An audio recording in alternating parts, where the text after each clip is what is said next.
Wyatt, if you want, we can arrange for people to bring your manager and Corey to the southern capital.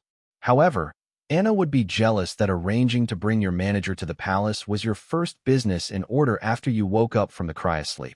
Instead, walking into the guest palace hall and catching the boy and his friends by surprise. And your family loved to eavesdrop, doesn't it? I said sarcastically.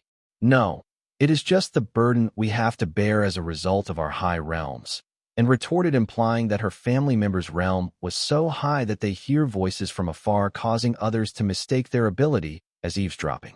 Sure, blame others when you guys are too dumb to control your abilities. Right now, I was not a big fan of anyone in the Heatsen family except for Anna, who was accepting punishment for doing something I asked her to do. Burn!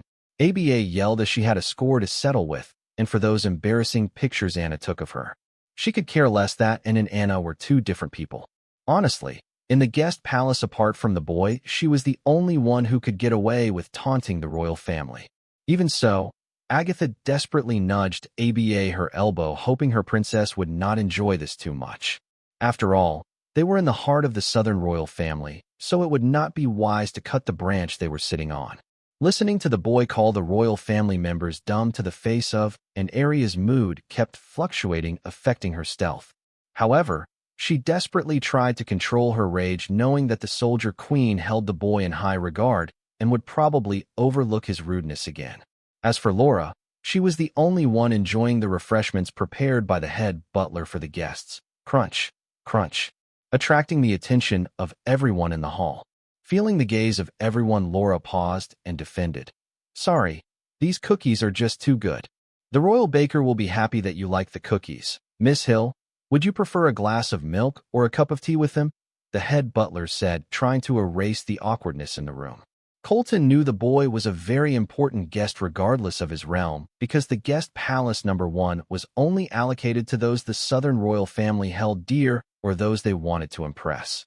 And from the looks of it, it appears the southern royal family held the boy dear and also wanted to impress him.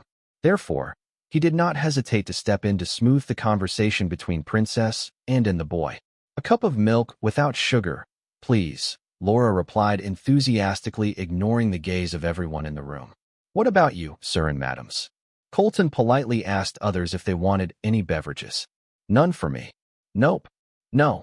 The rest of us rejected Colton's offer only to hear Laura say, if you guys don't want them, can I have all these cookies? All of us nodded our heads in shock, looking at Laura stuff her face with a dozen or so cookies. Soon Agatha came to Laura's defense, saying, Laura, looks like you have grown quite an appetite practicing your sword dance the whole night. Yes, but how do these cookies taste so good despite being sugar-free? Laura said while stuffing her face with another cookie, and then continued to ask, you guys sure you don't want to taste them? I am. Miss Hill, those cookies are not sugar-free. Colton pointed out to Laura, wondering why she would assume that the cookies were sugar-free. They are not sugar-free, Laura asked Colton in shock. Because of her ugly past with weight and food, in Sun Blossom City's Hill family, the servants prepared all of Laura's food following a specific diet, so she unwittingly assumed the same in the guest palace. They are not. Colton awkwardly nodded his head. Barf. Laura suddenly began to vomit uncontrollably, spilling saliva and digestive juices mixed with chewed-up cookies. Thankfully, Colton was quick to act. He used his cleaning card to clean the floor and make it spotless and shiny again during the small interval between Laura's uncontrollable vomiting. What the FCK? ABA cussed, only to hear Agatha and yell simultaneously. Language princess / ABA. Don't mind her. She was called Cubby during her childhood, causing her to become overcautious about her weight. I explained in Laura's stead, letting others know that Laura's condition was psychological and there was no we could do about it. Kids are mean. ABA instantly felt for Laura because kids called her Shorty her entire childhood, and they still do. Understanding that ABA misinterpreted my words, I said, it is not like what you think. Believe me, I know what she has been through.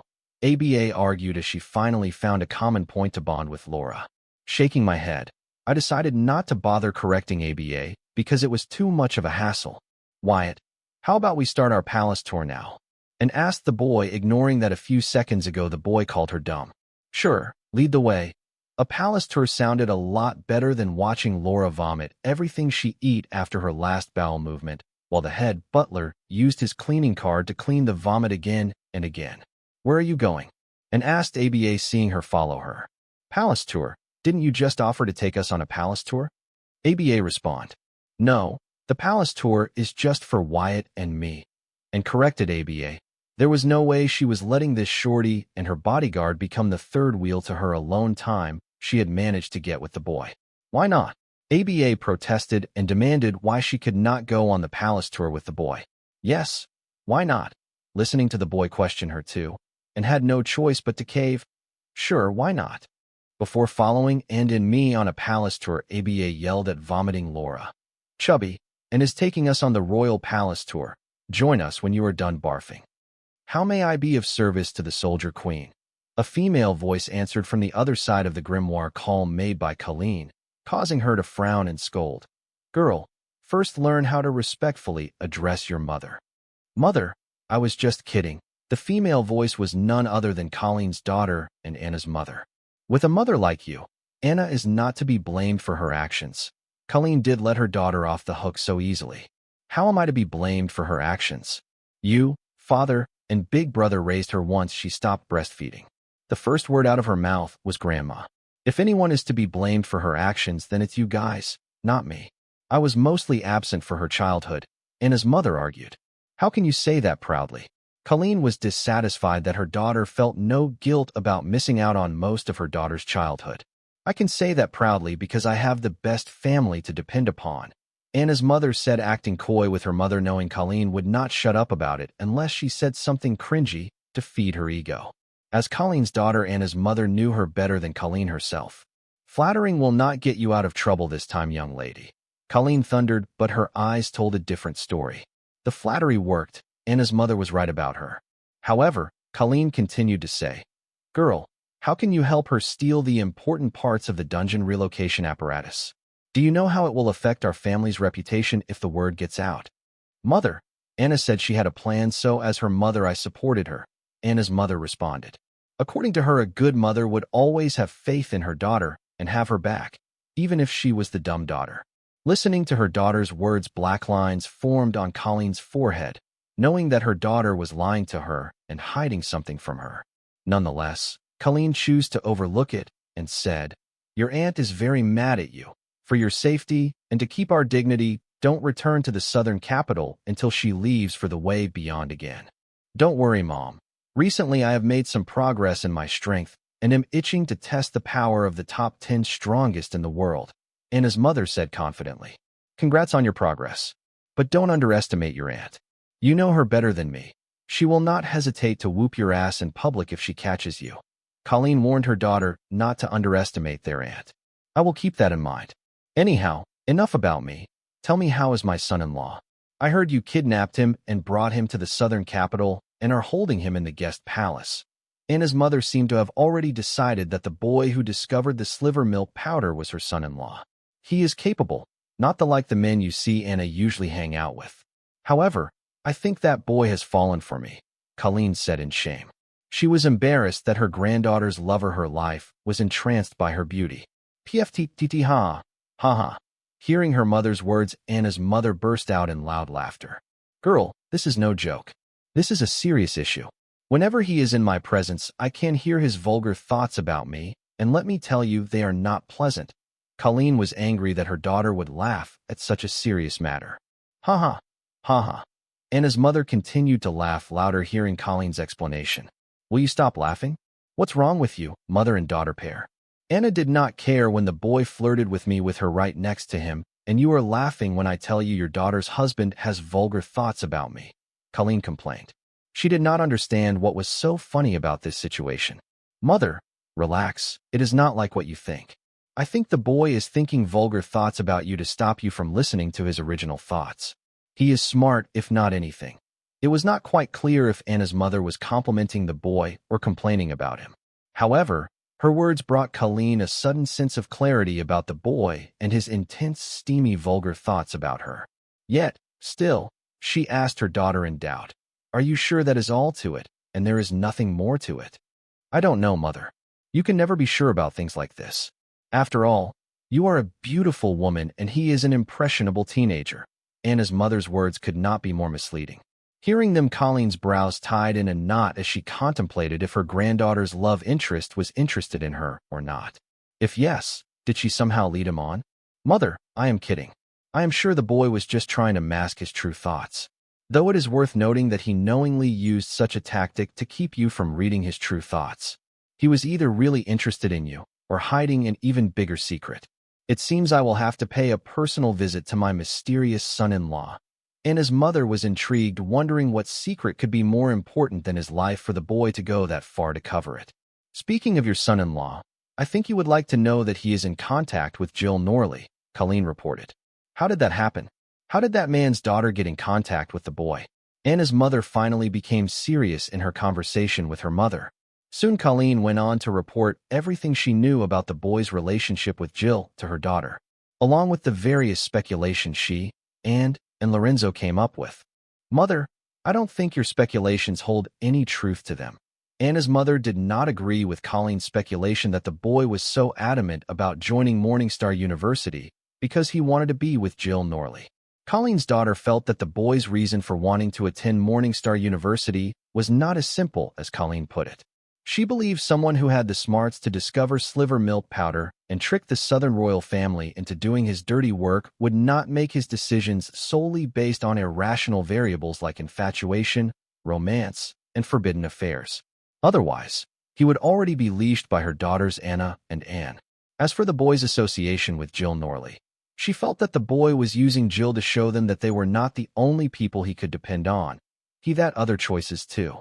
The boy was just making sure his value would not decrease as he continues to depend on the Southern royal family. The thought that the boy may be trying to separate himself from the Southern royal family did cross Anna's mother's mind, but she did not continue to entertain that thought further because she knew the boy was smart enough to know that he could not trust other forces like he trusted the Southern royal family. Anna's mother was so confident about this because of the soul contract her daughter entered with the boy in the presence of the world's will. The soul contract put the royal family at a little disadvantage, but with that, they gained the trust of the boy. Yes, Anna's mother thought that her daughter could have negotiated better terms, but that was a matter of the past, and she hated to waste time reliving the past the most. Currently, the Southern royal family's relationship with the boy seemed to strain, but it was only because they had differences of opinion, and it in no way meant that they did not trust each other. This only meant that the boy too had started to accept the Southern royal family like how it had accepted him. If everything works out, this little incident may even deepen their relationship. So ultimately, Colleen's daughter had concluded that the boy did not plan to join Jill Norley or the faction her father represented. He was only using them to make the Southern royal family jealous. To be more accurate, he was only seeking the attention of the Southern royal family. In a way, Colleen did give the boy attention by bringing him to the Southern royal palace. However, it was obvious that this was not the type of attention the boy sought. So Colleen's action might have only made the boy more rebellious towards the Southern royal family. What kind of attention did the boy was searching for? He wanted his opinion to matter. He wanted to be treated equally. Since he trusted them to have his back, he wanted them to trust him.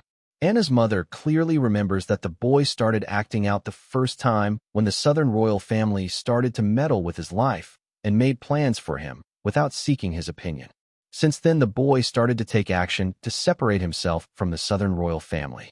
The boy might think he was shrewd by owning the majority shares of Fine Gold and using it as the spearhead to rise his influence in the Blossom District in his first step to establish his own force, and secretly starting his little side project on pleasure cards.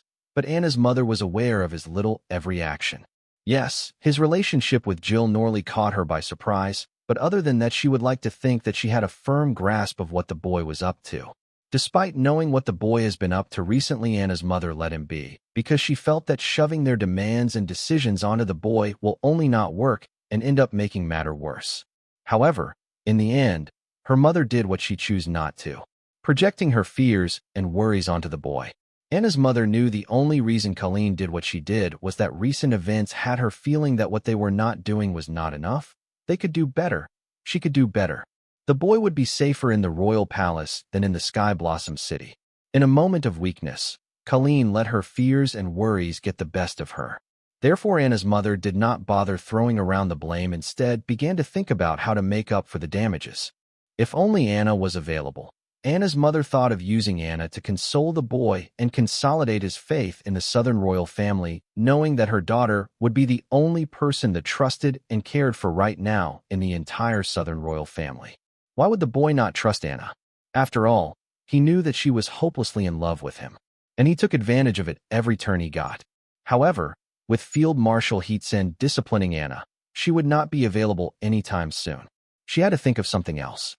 The thought of using and never crossed her mind because Anna's mother knew that, unlike Anna, who dared to choose the boy over the family, and would never be able to put the boy ahead of the family's needs, so she could never gain his trust, let alone help the family smooth things over with the boy.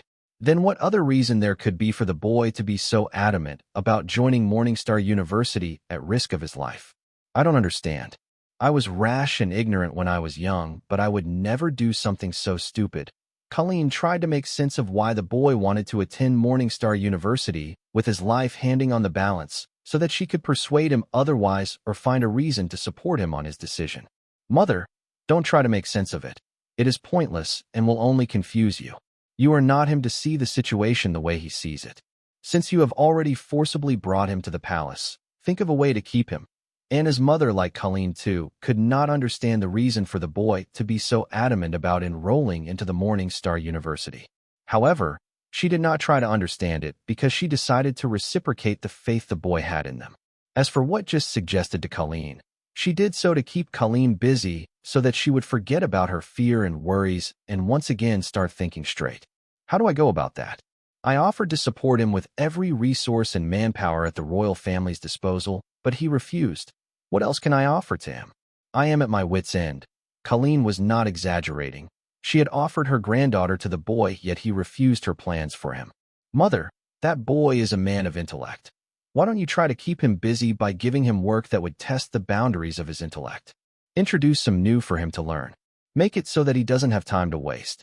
I heard Anna say that he loves to create origin cards. You can start there. Anna's mother suggested, believing that maybe this way the boy would stop focusing on Colleen, brought him to the palace against his will, and with time his opinion about Colleen and the Southern royal family would subside. Meanwhile, closely monitoring the boy and witnessing what he was capable of firsthand, Colleen would find the strength within her to have faith in the boy as he wanted her to.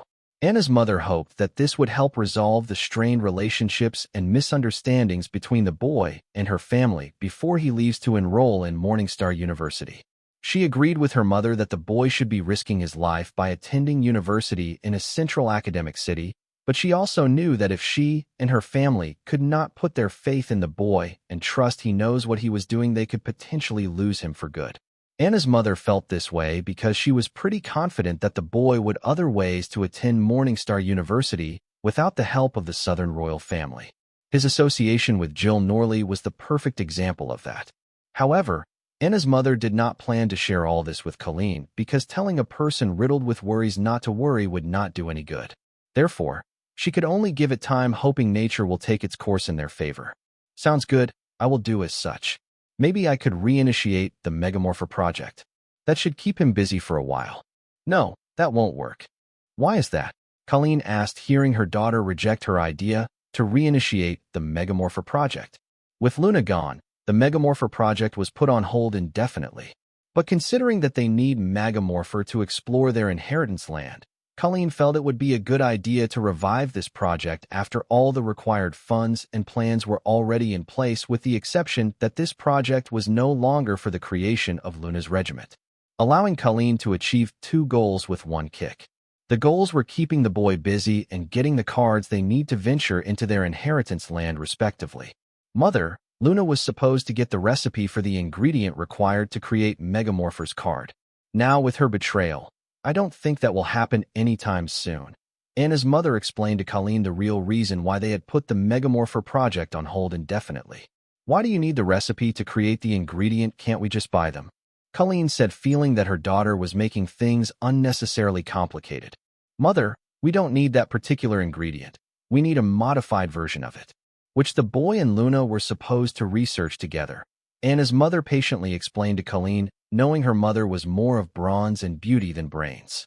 I see. Colleen nodded in understanding, and then she come to a sudden realization and voiced it to her daughter in anger.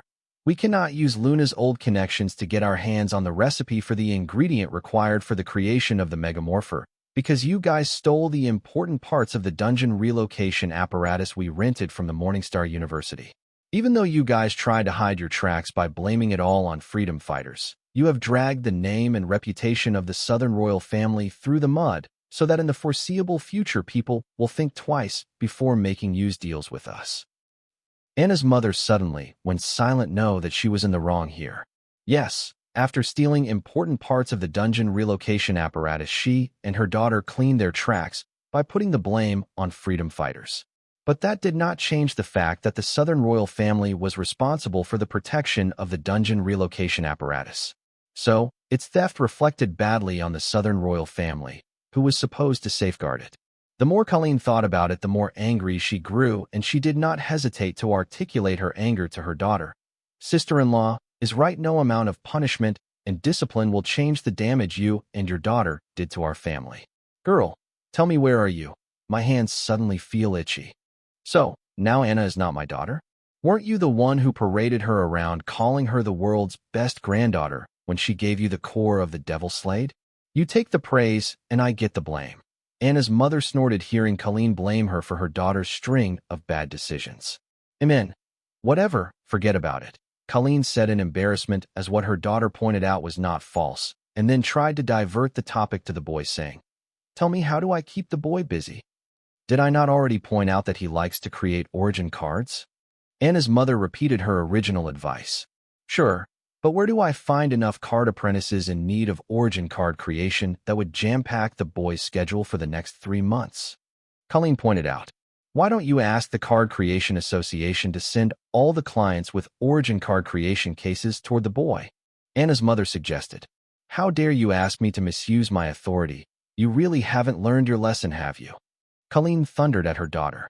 All right, I will think of something else. Anna's mother stopped kidding around, and then, remembering a video that she saw recently, she uttered, Old Lorenzo said that the boy has equipped his close confidants with some kind of giant transformation cards which can be used in fusion with summon-type cards and summon possession skill cards. He even shared a video file where the 4 of them slaughter an entire army of 100,000 card apprentices. I think equipping our soldiers with that card would not be a bad idea. Now that's an idea I can get behind. And just to be on the safer side, I will fund the boy with enough resources so he can research a replacement ingredient for the creation Megamorpher card, such that he can continue with Megamorpher project with agreed-upon specs. Colleen thought if she tasked the boy to achieve the impossible, then he will be stuck in the confines of the royal palace indefinitely, where he could grow in a safe environment like she wanted. Now that's a great idea. Anna's mother immediately agreed with Colleen's plan, because she thought that if the boy could achieve what Colleen felt was impossible, then Colleen will not just see the raw potential of the boy, but also see what he was already capable of, pulling Colleen out of her fears and worries, so that she can put her faith in the boy so that he could take care of himself. I know, but enough about that. Tell me how far the relocation of the silver milk powder manufacturing plant has come. And what are the losses? Colleen inquired. Luna was an integral part of the silver milk powder manufacturing plant. From its secret location to how it operated, she knew every detail about it. Now that she had betrayed the Southern royal family and joined freedom fighters, as a precaution, Anna's mother had to relocate the entire silver milk powder manufacturing plant to a new secure location. Now that was no simple task. I have managed to hire trustworthy space rule users. They relocated the plant to a new secure location with ease, and no damage was incurred. So, where are these so-called trustworthy space rule users of yours now? Mother, don't ask questions that you already know answers for. So, all these are the trophies your ancestors collected from the demons? ABA asked, and, watching the neatly displayed various artifacts that apparently Anne's ancestors collected after defeating demons. Impressive, as I looked at the Southern royal family's collection of devil-rank ingredients. To think that they would waste such excellent grade ingredients as trophies to display the splendor of their ancestors' power and achievements instead of using them to create powerful cards. Well, recently we have discovered that most of these artifacts were collected by our ancestors when they invaded the demon realm, or the dark realm as the demons call it. and suddenly made a huge revelation surprising the boy and Agatha. As for the others, they did not understand or care the implication of invading the Dark Realm meant. Wait, you are telling me that your ancestors had traveled to the Dark Realm? I asked, and in surprise, because I clearly remember and claiming that the Southern royal family did not possess any technique that would allow them to travel to other worlds.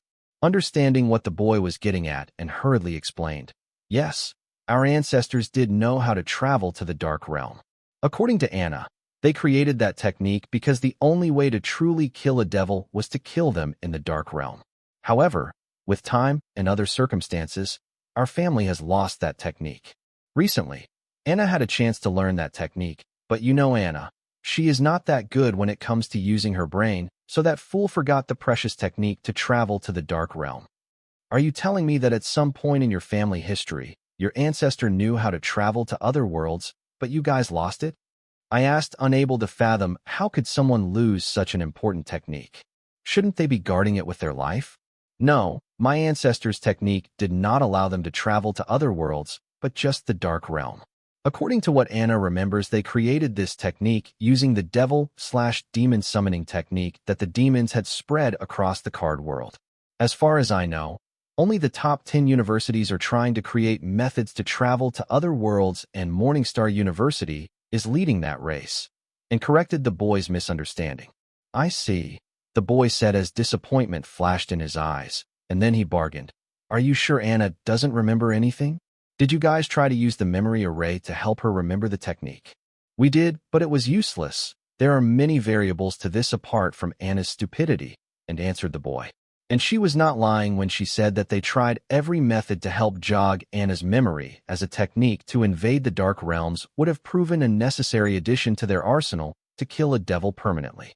And even tried to read Anna's memories, but for some reason, she could not access the part of Anna's memory where she communicated with their ancestors. This was one of the many variables that, and spoke of, stopping the royal family from extracting the technique from Anna's memories.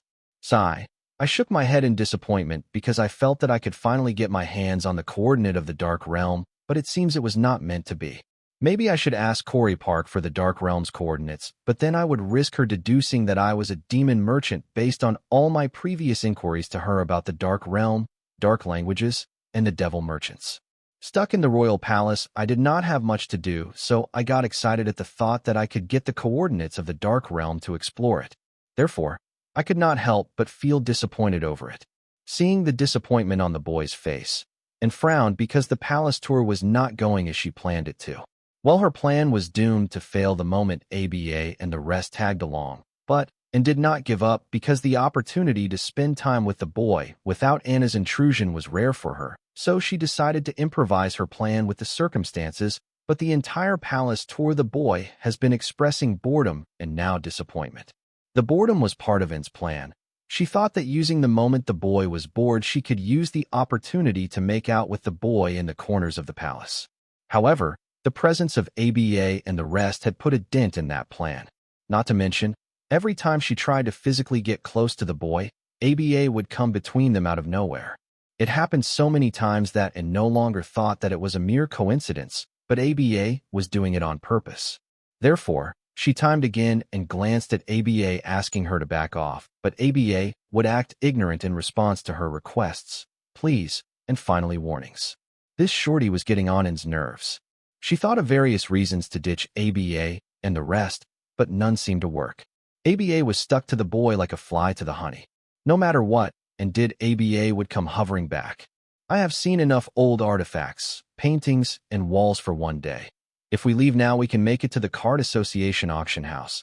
I heard the auction house is auctioning quite a collection of rare cards today. Seeing the power for Corey and the boy firsthand, ABA realized that she was very weak. Therefore, she planned to make for it by staking up strong rare cards. Therefore, she wanted to attend the auction held by the Southern Capital's Card Association's auction house. However, she could not leave knowing that and was trying to seduce the boy. As Susan's good friend, she had to protect Susan's man. Card auction? I asked ABA while eyeing the trophies collected by the Southern royal family, wondering how much they will fetch me in the Devil Merchant Code. This was just a tiny part of the wealth accumulated over millennia by the Southern royal family. I bet the good stuff must be stored away safely in some big vault. Yes, card auction. If we leave now, we can make it in time, ABA said eagerly. She wanted to attend the card auction, but out of her loyalty to Susan, she did not want to leave the boy alone with. And so, as a compromise, she decided to bring the boy to the auction with her. Let's go to the card auction. It is better than staring at fancy wall murals and paintings. I agreed with ABA's proposal, feeling that visiting the card auction would help me understand the card market and also see if something catches my attention. Well, I will arrange for the royal chariot to take us to the auction house, offered, and hearing the boy agree with ABA's proposal to visit the auction house. Royal chariot? Won't that attract too much attention? ABA asked. No, that's better. It will keep unnecessary trouble away. Since I was a royal guest, I planned to make use of that status to the most. I was not new to this kind of treatment. Back on Earth, when I visited the Gulf countries to help them upgrade their mining technology, the royal families and dictators of those countries treat me with the highest possible treatment. One of the dictators even went as far as to send a dozen of beautiful virgins to my guest house.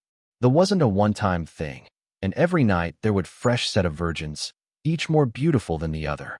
They even went as far as to gift me islands and mansions with all the required amenities and regular upkeep for free, in hopes that I would visit their countries regularly.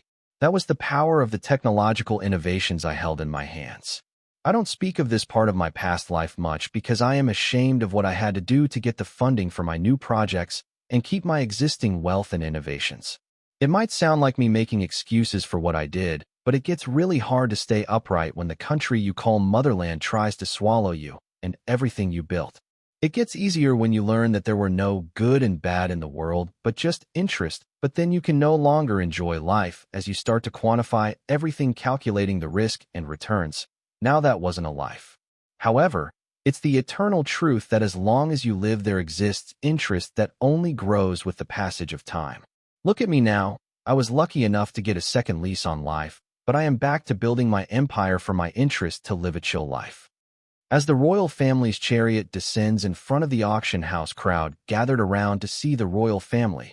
However, they were in for a disappointment.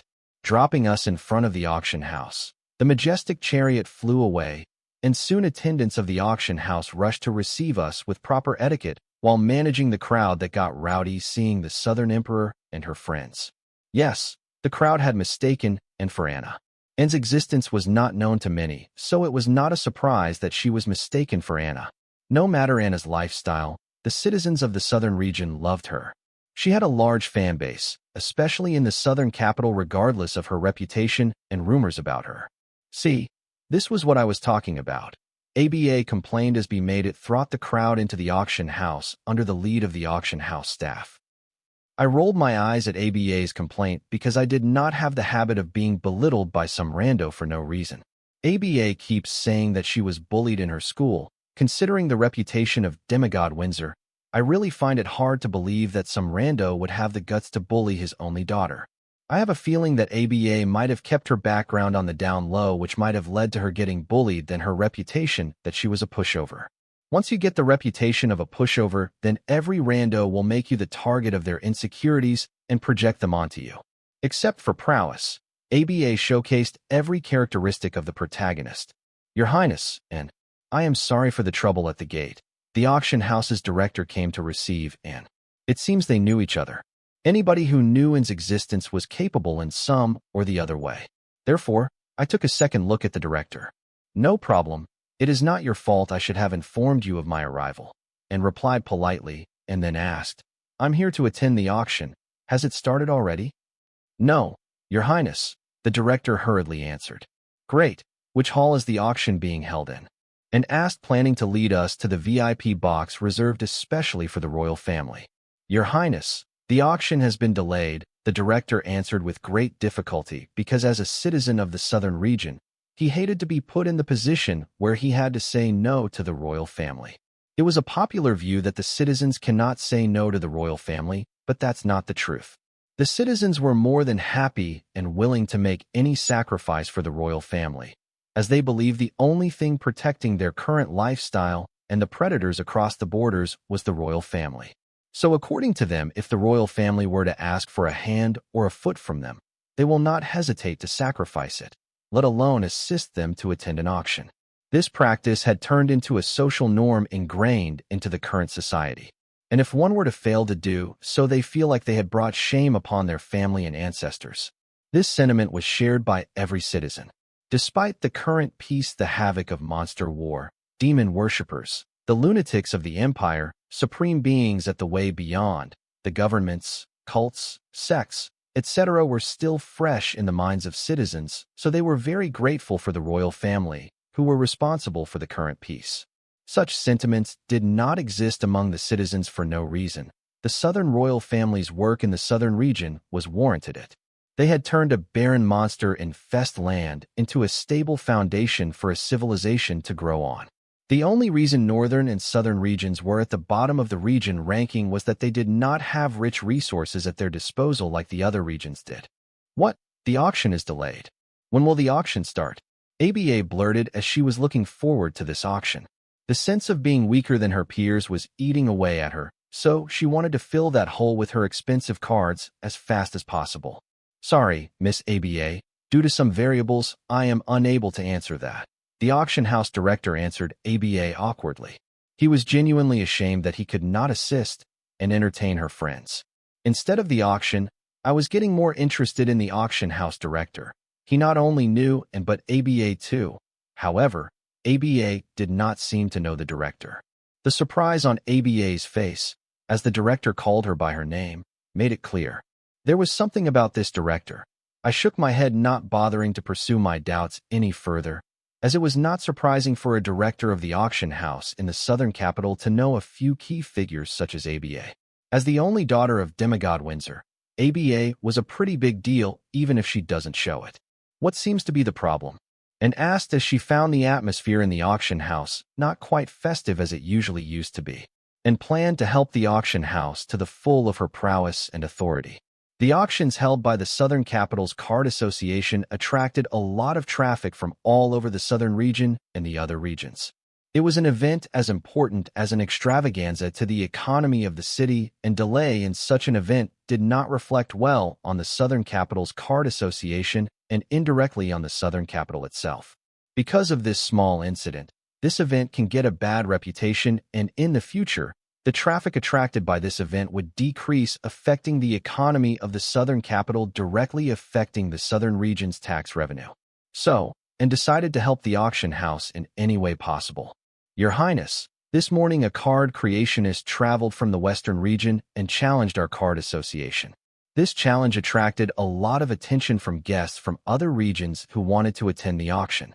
So we had to find a big venue for everyone to witness the challenge. As a result, the main hall of the auction house, which planned to hold the auction, was chosen, as it was only the venue that the Card Association could come up with in a short time, which was big and luxurious enough to entertain all the honorable guests from other regions. Isn't that dumb? If you were planning to hold the auction in the main hall, then why would you use it as the venue for the challenge? You could have used other halls, ABA uttered, looking at the auction house director. Miss ABA, we thought the challenge will be done by now, but unfortunately the card creationists of our card association have fallen short compared to the card creationist from the western region. The director sighed because he never accepted that a single individual would embarrass their card association to this level. A card creationist from the western region using my southern region as a stepping stone to make a name for himself? Now that doesn't surprise me. However, I am more shocked that my people are not able to defeat a westerner. Explain to me, why is that? Anne's brows frowned, hearing the card association was having a hard time handling a challenge from an individual, that to a westerner no less. Not to mention, due to the auction, many influential people from other regions witnessed the challenge. Somehow all this did not seem a coincidence, but a conspiracy to embarrass the southern region. Listening to Anne's question, the director went silent, because he could not think of any good reason for the card association being embarrassed by a single person from the western region. Was Minister Lorne notified about this? And asked the director, as Lorenzo was the head of both the Southern Array Master Association and Card Association. Your Highness, the challenger is a young golden grade card creationist of the Card Grandmaster realm. The meaning of the director's words was clear. Since the challenger of the lower realm, it did not warrant alerting the association head. A Grandmaster Realm Golden Grade card creationist? Tell me how a challenge from the lower realm was able to attract so much attention. And asked in suspicion. A challenge from the Grandmaster Realm card creationist might cause a commotion in a third-tier city like Sky Blossom City, but not in the southern capital. Anything short of Card Emperor did not attract much attention at the heart of the southern region. Yet a challenge from a card grandmaster to the Card Association was able to attract huge attention now and was certain there was a conspiracy afoot here. Your Highness.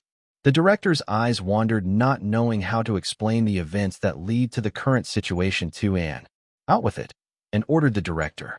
Well, Your Highness, the challenger tried to enter the Card Association dressed like a beggar and smelling like filth. So, when the customers complained about the smell, our staff had no choice but to confront the challenger and deny him entry to the Card Association. The staff in question was very respectful and polite to the challenger. They only denied him entry to the Card Association after he rejected the staff's offer to use a cleansing card on him to remove the filthy smell that bothered other customers. However, the challenger grew angry and used that incident to challenge our Card Association by displaying his card creationist badge certified by the Western Card Association. Then the onlookers blew the story out of proposition, leading to the current situation. The director explained awkwardly, as he knew no matter how he narrated the incident, it did not show the Southern Card Association in good light. And, look, they have uploaded the video of the incident on the Grimoire Network. Listening to the director's story, ABA immediately went on the Grimoire Network, knowing that such an incident would definitely be uploaded there, otherwise it would be impossible for the incident to gain such traction in a single morning. Your Highness, the challenge is also being live-streamed on the network by multiple influencers, Laura Hill reported, and did not bother to watch the video or live stream, knowing that the video would be an edited version, putting the Southern Card Creationist Association in a bad light. As for livestream, they would just follow the trend. Nor did she bother whether the staff of the Southern Card Creationist Association was condescending to their customer, and believed the card creationist will conduct an internal investigation for that. Therefore, she chooses to focus on a more pressing issue, the challenge. The longer it continues, the more damage to the reputation of the Southern Card Creationist Association, which was bad for business. Not to mention the card auction was being delayed. The guest would not appreciate the delay nor the fact that a single Western card creationist was dominating the entire Southern Card Creationist in the challenge. Who is representing the South right now, and what are the chances of their victory? And asked the director. A young card creationist who recently gained some fame in the capital, but the chances of him winning are not high. The director answered, ashamed of the situation. Every year, the royal family allocates a high budget to both the Card Creationist Association and the Array Master Association. Apart from that, a lot of donations were made to both the associations for their research work. Taking all that money, but not being able to defend the honor of the South when it was their turn, the director could not light his head in front of Anne. Who are you planning to send next? And asked the director. I had nobody in mind yet, but since Master Wyatt is here, I hope he will help the Southern Card Association as its member, the director immediately proposed.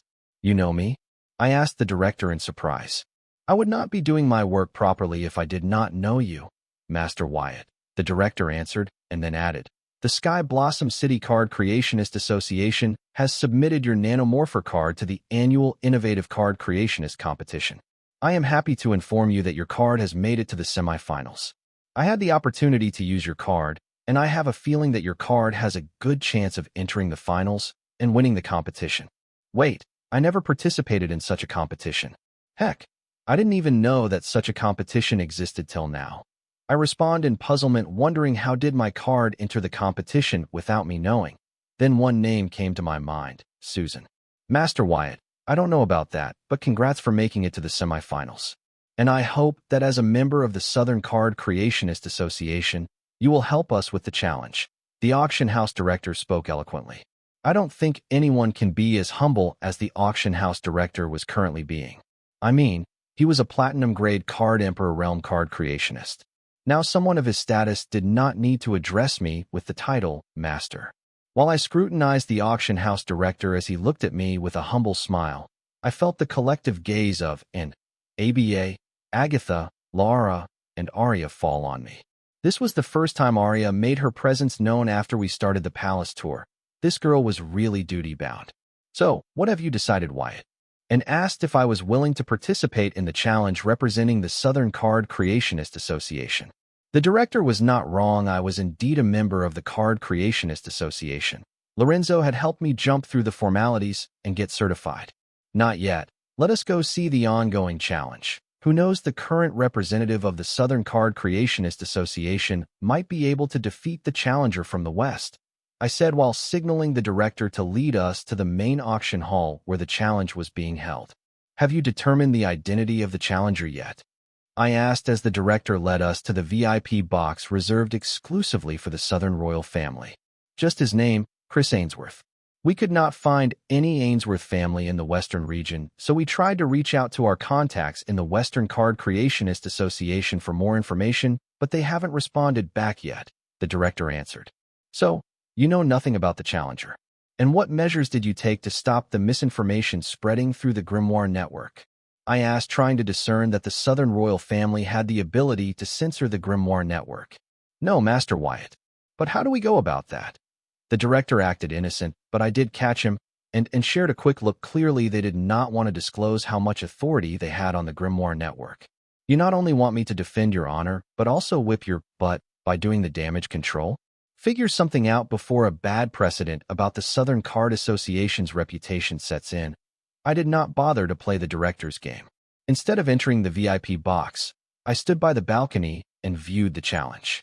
The arrival of guests in the royal family's exclusive box instantly attracted the attention of the crowd in the auction hall, and many influencers began to use it to ignite the viewers watching their live stream of the Western Beggars Challenge to the Southern Card Creationist Association.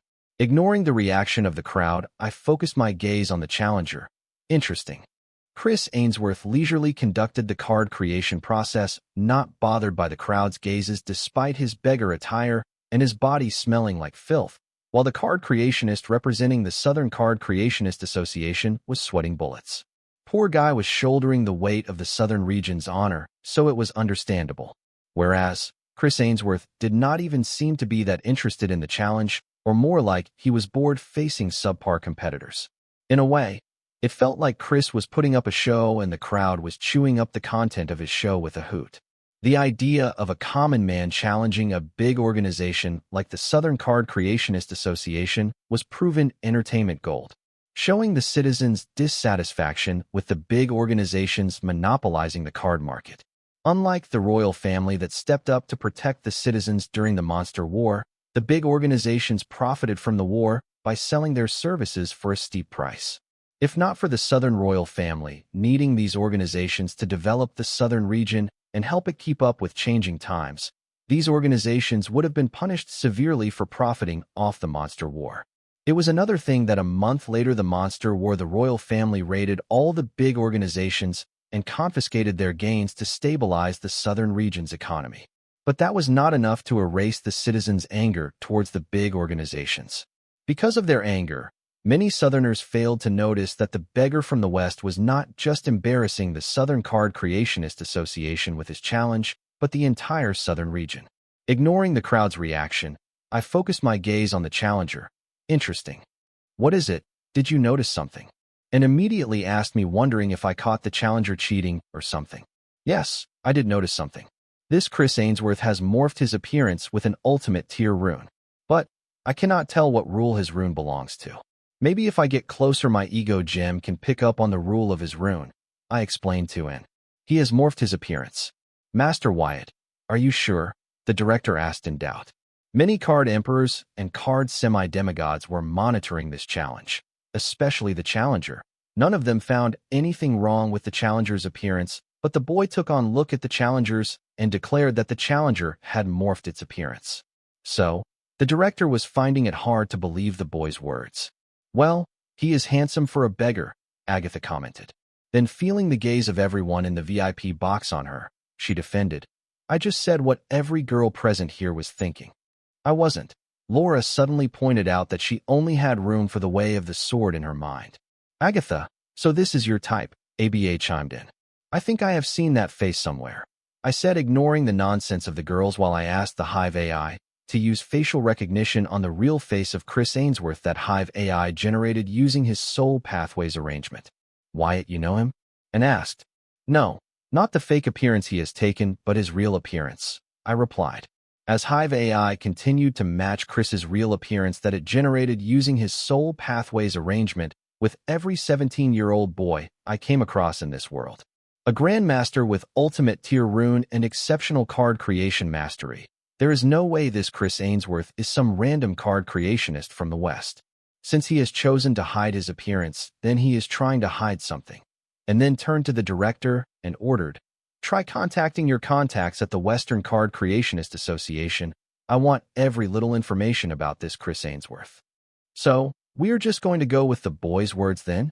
The director wondered, seeing and go along with the boy's judgment without any evidence to suggest it. Chris Ainsworth might not be the name he goes with, so get me a list of every 17-year-old card creationist registered at the Western Card Creationist Association with the name Chris. I want his picture, I instructed the auction house director. The director paused, not knowing if he should follow through with what the boy just instructed him, only to get moving to hear and yell, "Do as he says, fast." "Yes, Your Highness." The director immediately agreed, but then added, "So, Master Wyatt, will you be representing the Southern Card Creationist Association in the next round?" It was not that the auction house director was underestimating the current card creationist representing the South in the challenge, but Chris had already created his card, while the South's representative was still struggling to create his card. It was already clear to whom the victory belonged. "Yes, I will.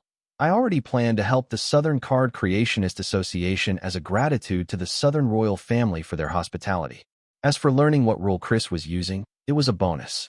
An ultimate tier rune that allowed a card grandmaster to hide his appearance from the card emperors and card semi-demigods.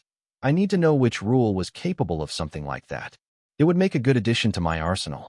This rule was not for me, but my Calamity Daughter gems, as I already had Mike Brown's Myriad Devil bodycard for disguise.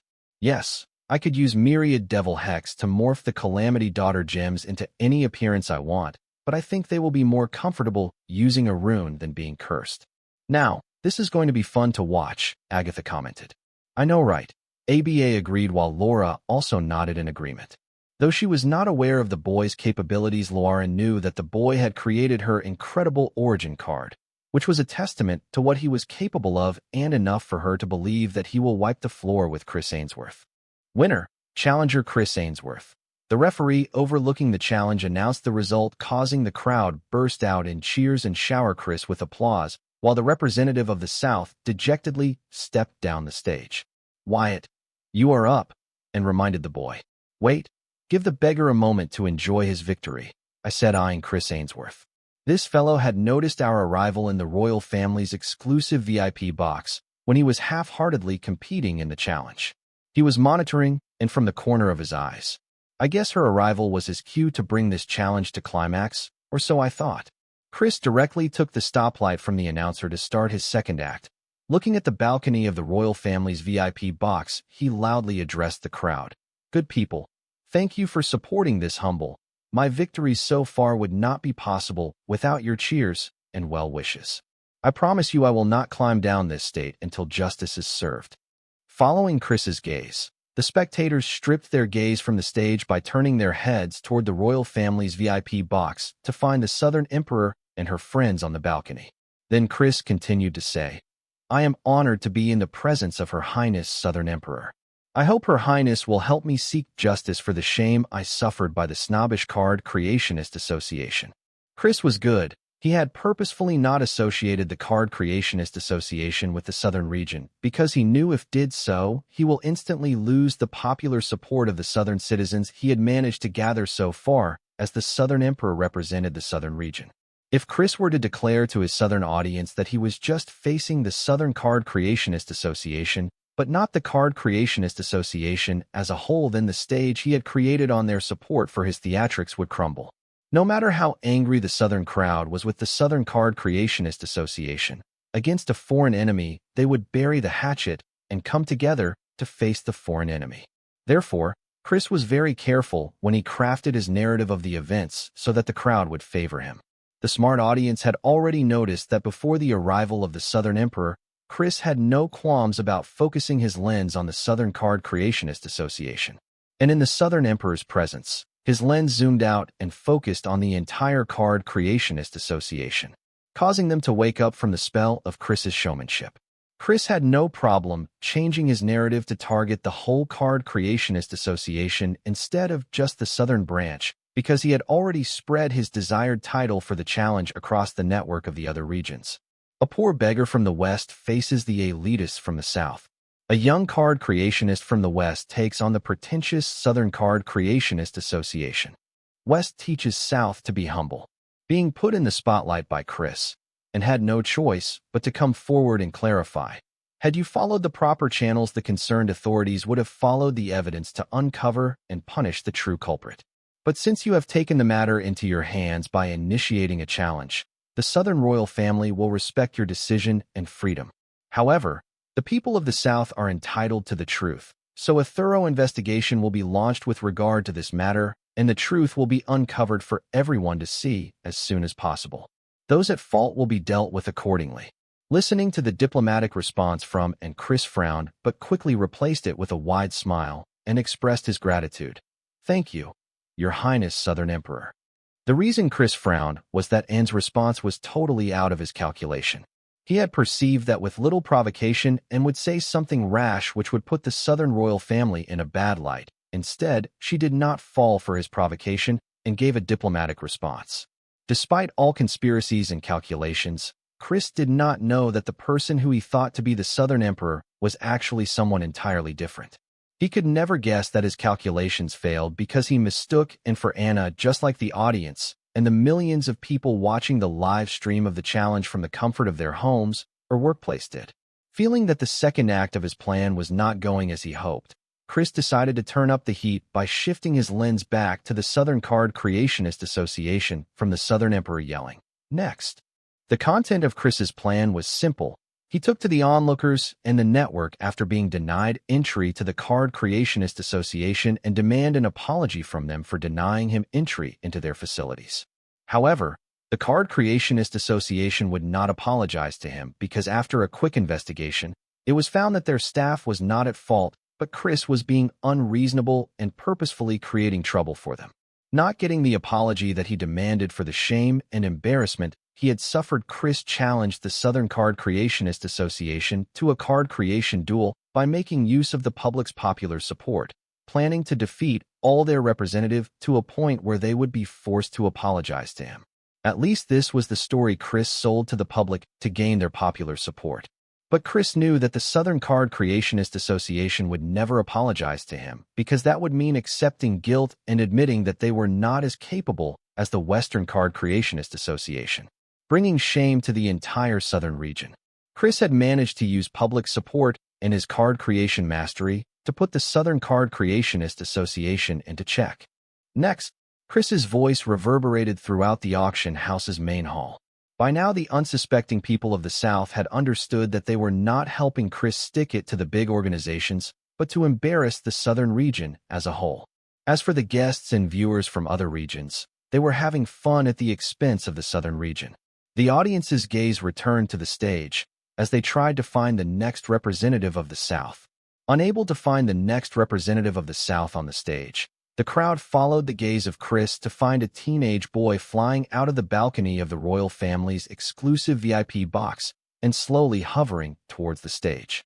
Scrutinizing the young representative of the South, the crowd became active, finding that the teenager was of the card soldier realm.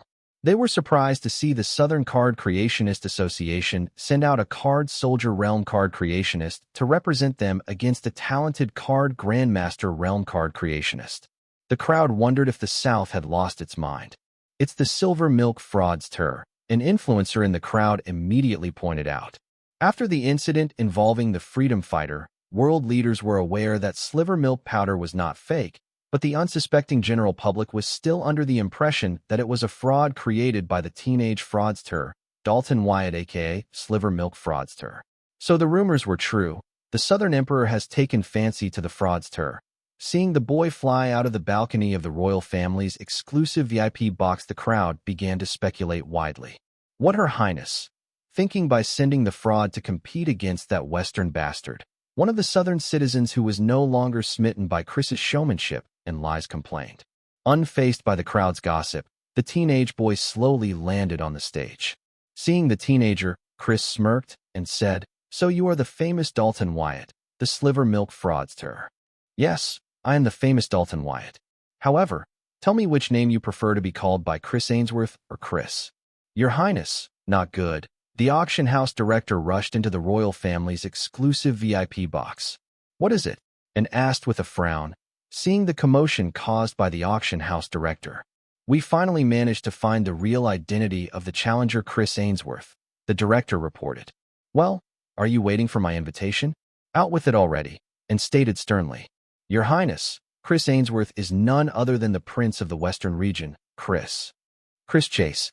Listening to the boy speak his true name, Chris's expression turned stern.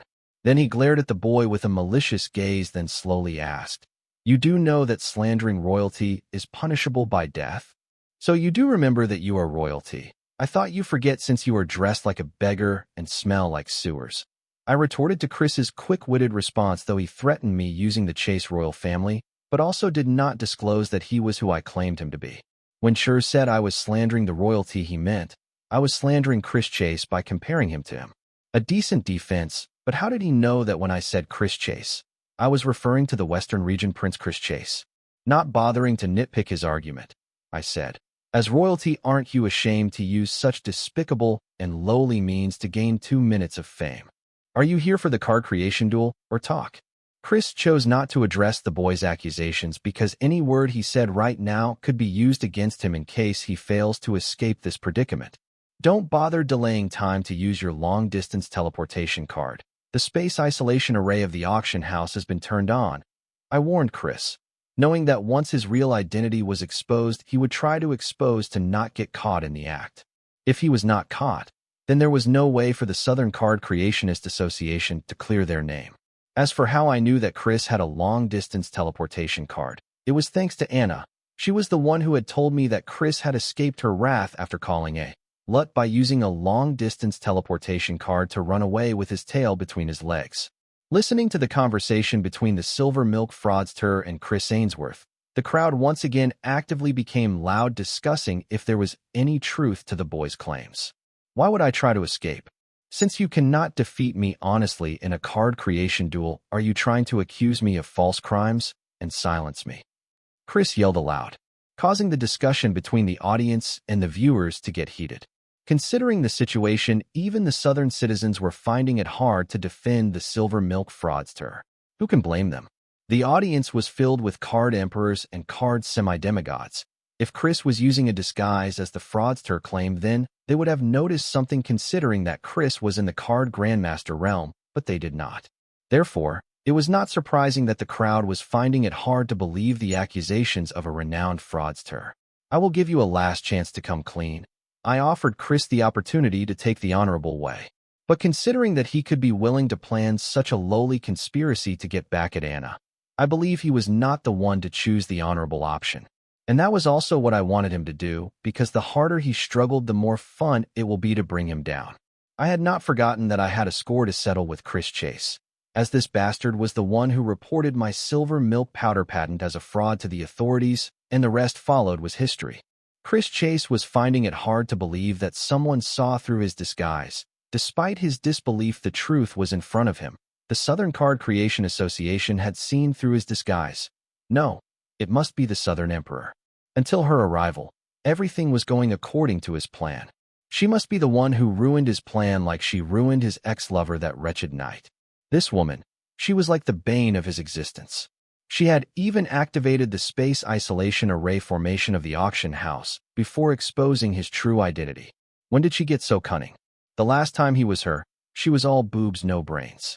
I cannot get caught, thought Chris Chase, knowing that if he were to be caught and then expose his real identity, the Southern Emperor will blame him and the Western region for conspiring against the Southern region, and this incident will be blown out of proportion by his siblings to end his claim to the Western throne.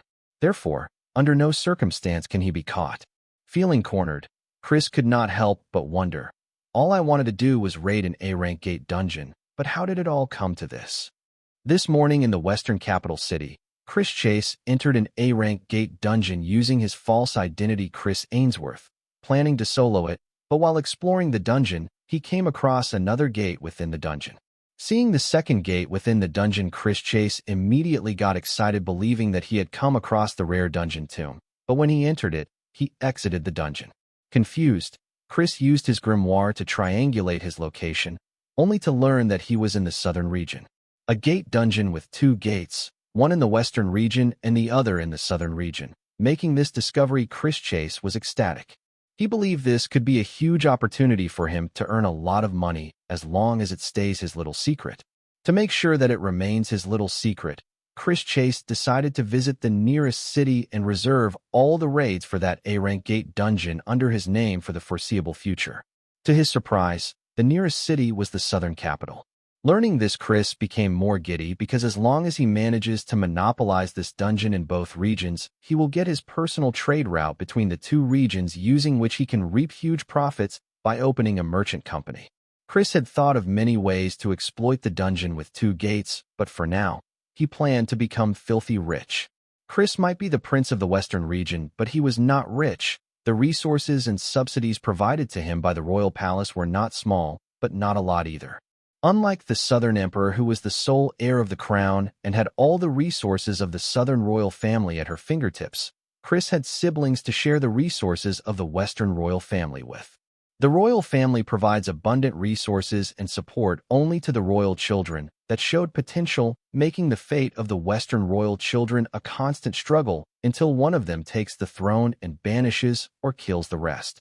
Compared to Chris, Anna was a lot lucky in this field, as she was the lone true heir of the southern region, unless it turns out that her uncle has given birth to a bastard somewhere outside or plans to start a family.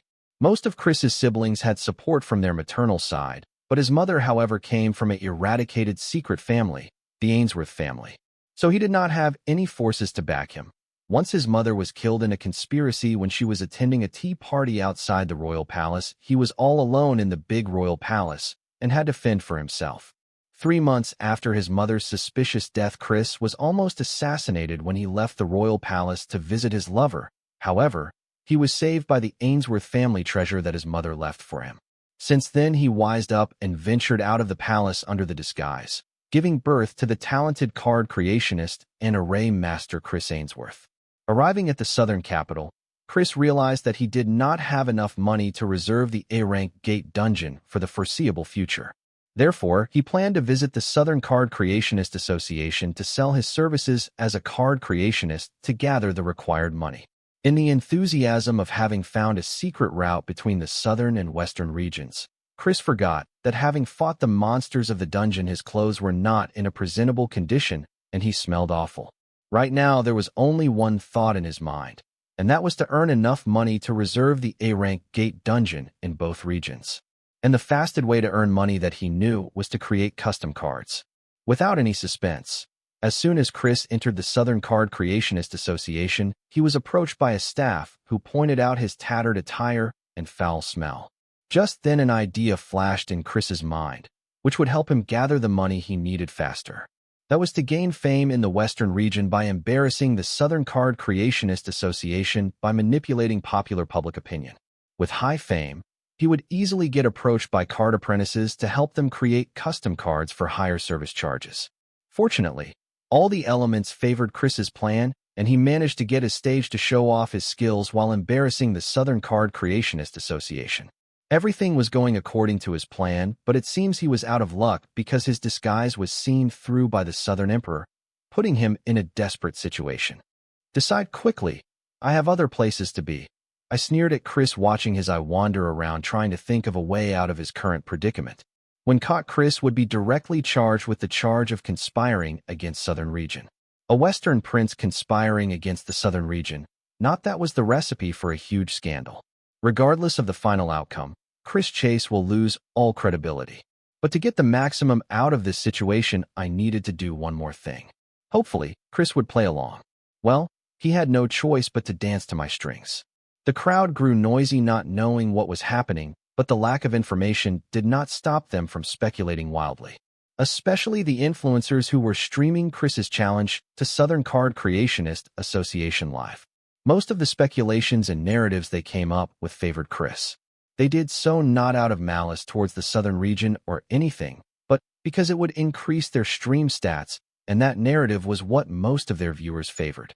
While most of the high-ranking card apprentices in the audience were getting jumpy because they found that the auction house had not only turned on its space isolation array, but also turned on its trap array, making them feel like frogs trapped in a jar. However, they calmed themselves down as the array of formations seemed to only be targeting the young card creationist Chris. "Sir, are you sure Chris Ainsworth is Chris Chase?" Arya asked the director. As for Anne, after listening to the boy also claim that Chris Ainsworth was Chris Chase, she was certain that the young card creationist dressed as a beggar was none other than Chris Chase. Coming to this conclusion, she finally understood why the young card creationist let out a malicious intent seeing her on the balcony of the royal family's exclusive VIP box. Chris Chase's hatred for Anna was not news to her. With this, and was more certain that the card creationist dressed as a beggar was none other than the Western region's proud prince, Chris Chase. Rewind. Desperate and with nowhere to retreat, Chris decided to use his last resort, the Ainsworth family treasure. Rewind was one of many miraculous abilities Chris had gained from the Ainsworth family treasure. It allowed him to turn back time. However, because his realm was low, Chris could barely use it. With Card Grandmaster Realm, Chris could turn back time for 20 minutes. Thankfully, that was enough for him to use the teleportation ability of the Ainsworth family treasure to leave the auction house before the Southern Emperor activates the space isolation array formation of the auction house. Date: April 7th, 2321. Time: 11:48. Location: Southern Region, Southern Capital, Southern Card Creation Association, Auction House. This proves it. This bastard was the one who turned back time back then. Suddenly arriving back on the balcony of the royal family's exclusive VIP box, I was a little surprised, but quickly adjusted to the shift in time. I did not have the time to have the auction house director activate the array formation of the auction house, so turning to Agatha, and ordered, "Agatha, disturb the surrounding space, immediately." Following my instruction, without even giving it a thought, Agatha immediately used her power to disturb the space surrounding the auction house, gathering the attention of all the high-ranking card apprentices on her. "Wyatt, what's wrong?" and inquired. "He plans to escape using long-distance teleportation, now that I have seen through his disguise," I explained as I flew up from the balcony and headed towards the stage where Chris was coughing blood. As I descended on the stage, my eyes met with Chris's and I uttered, "What's hurry? The challenge isn't over yet." "You?" Chris Chase looked at the silver milk fraudster in disbelief as after rewinding the time, it was not repeating itself. Instead, it had totally changed. Other than the limit to his rewind ability, there was another reason why Chris Chase chose to rewind time to this point. Because he knew at this point of the auction house had yet to activate their array formations, and not to forget he had just defeated the representative of the Southern Card Creationist Association, so even if he vanished in the middle of the challenge, the fame and reputation he had built will not be totally lost. Might even explode because of the mystery behind his sudden vanishing. Because of all these reasons, Chris Chase did not hesitate to use the rewind ability of the Ainsworth family treasure. Arriving back in time, Chris Chase immediately tried to use the teleportation ability of his Ainsworth family treasure, which because of his low realm takes a moment to charge, to escape from the southern capital, but somehow the space surrounding the auction house was suddenly disturbed, canceling his teleportation ability, which resulted in him facing a severe backlash. Wiping the blood from the corner of his mouth, Chris looked at the boy and said, "You, what is the meaning of this? I should be the one asking you this. Why are you using long-distance teleportation in the middle of a challenge?" I questioned Chris while acting as if there was nothing out of the ordinary, because I did not plan on letting Chris know that his time ability did not affect me. Chris's frown deepened. He did not know how to respond to the boy. His thoughts were occupied by the fact that his circumstance was suddenly worse than before he used the rewind ability. Since it will be a while before he can use the rewind ability again, Chris felt like wasted his ability over nothing. The thought that the timeline might have changed because another person also knew the timeline as he did not cross Chris's mind because he was that confident about the abilities of the Ainsworth family treasure. Don't tell me you are trying to escape because your disguise has been exposed. The card emperors and semi-demigods in the audience finally understood why Agatha had blatantly used her power to disturb the space surrounding the auction house. It was to stop Chris Ainsworth from leaving them wondering why Chris would try to escape. However, listening to the Silver Milk fraudster's words, they felt something much juicier and entertaining was afoot here. Well, let us continue with the challenge. I'm your next opponent. Do you need a few minutes to recover to your peak condition? I said, not bothering to reveal Chris's real identity yet. It would not be too late to do that once I have defeated him. And this was the one last thing I had to do to put Chris in his place and make sure Chris doesn't get off this scot-free. If I were to capture Chris when the challenge was going on without defeating him, he would remain undefeated, and people's speculation that the Southern Card Creationist Association was accusing him of false crime because they cannot defeat him the honest way will start to sound a lot plausible. So to make this kill clean, I had to defeat Chris in his challenge before arresting him for conspiring against the Southern region. You are my next opponent. I don't need to be at my peak to defeat you. Let us get right to it. Chris answered, wondering why the boy was not acting the same as before he turned back time. He felt that this change must be brought about by his abrupt use of long-distance teleportation. I appreciate your confidence, but after winning the challenge, I don't want to hear you whine that you only lost because you were not at your peak. So, go take a moment to adjust your physical and mental state. I ordered Chris to heal his body and recharge his mental strength, because I did not want to leave a way out for Chris after I defeat him. You, a card soldier, hope to defeat me in your dreams. Do you even have a golden grimoire? Chris jeered, staring at the boy, and then turning to the audience, he yelled, Does the Southern Card Creationist Association not have any capable card creationist that you have to resort to sending in a card creationist of card soldier? Having calmed down, Chris realized that in a sense he had done nothing wrong. So what if he was the prince of the Western region in disguise? There were no rules that forbid a Western prince from challenging the Southern Card Creationist Association. As for his siblings, as long as he remains undefeated and doesn't humiliate the Western region, he would still have a step to stand on. Chris was clear that as long as he remains undefeated, he still had the chance to get out of this mess scot-free. Cheers, I give you that you have some talent when it comes to card creation.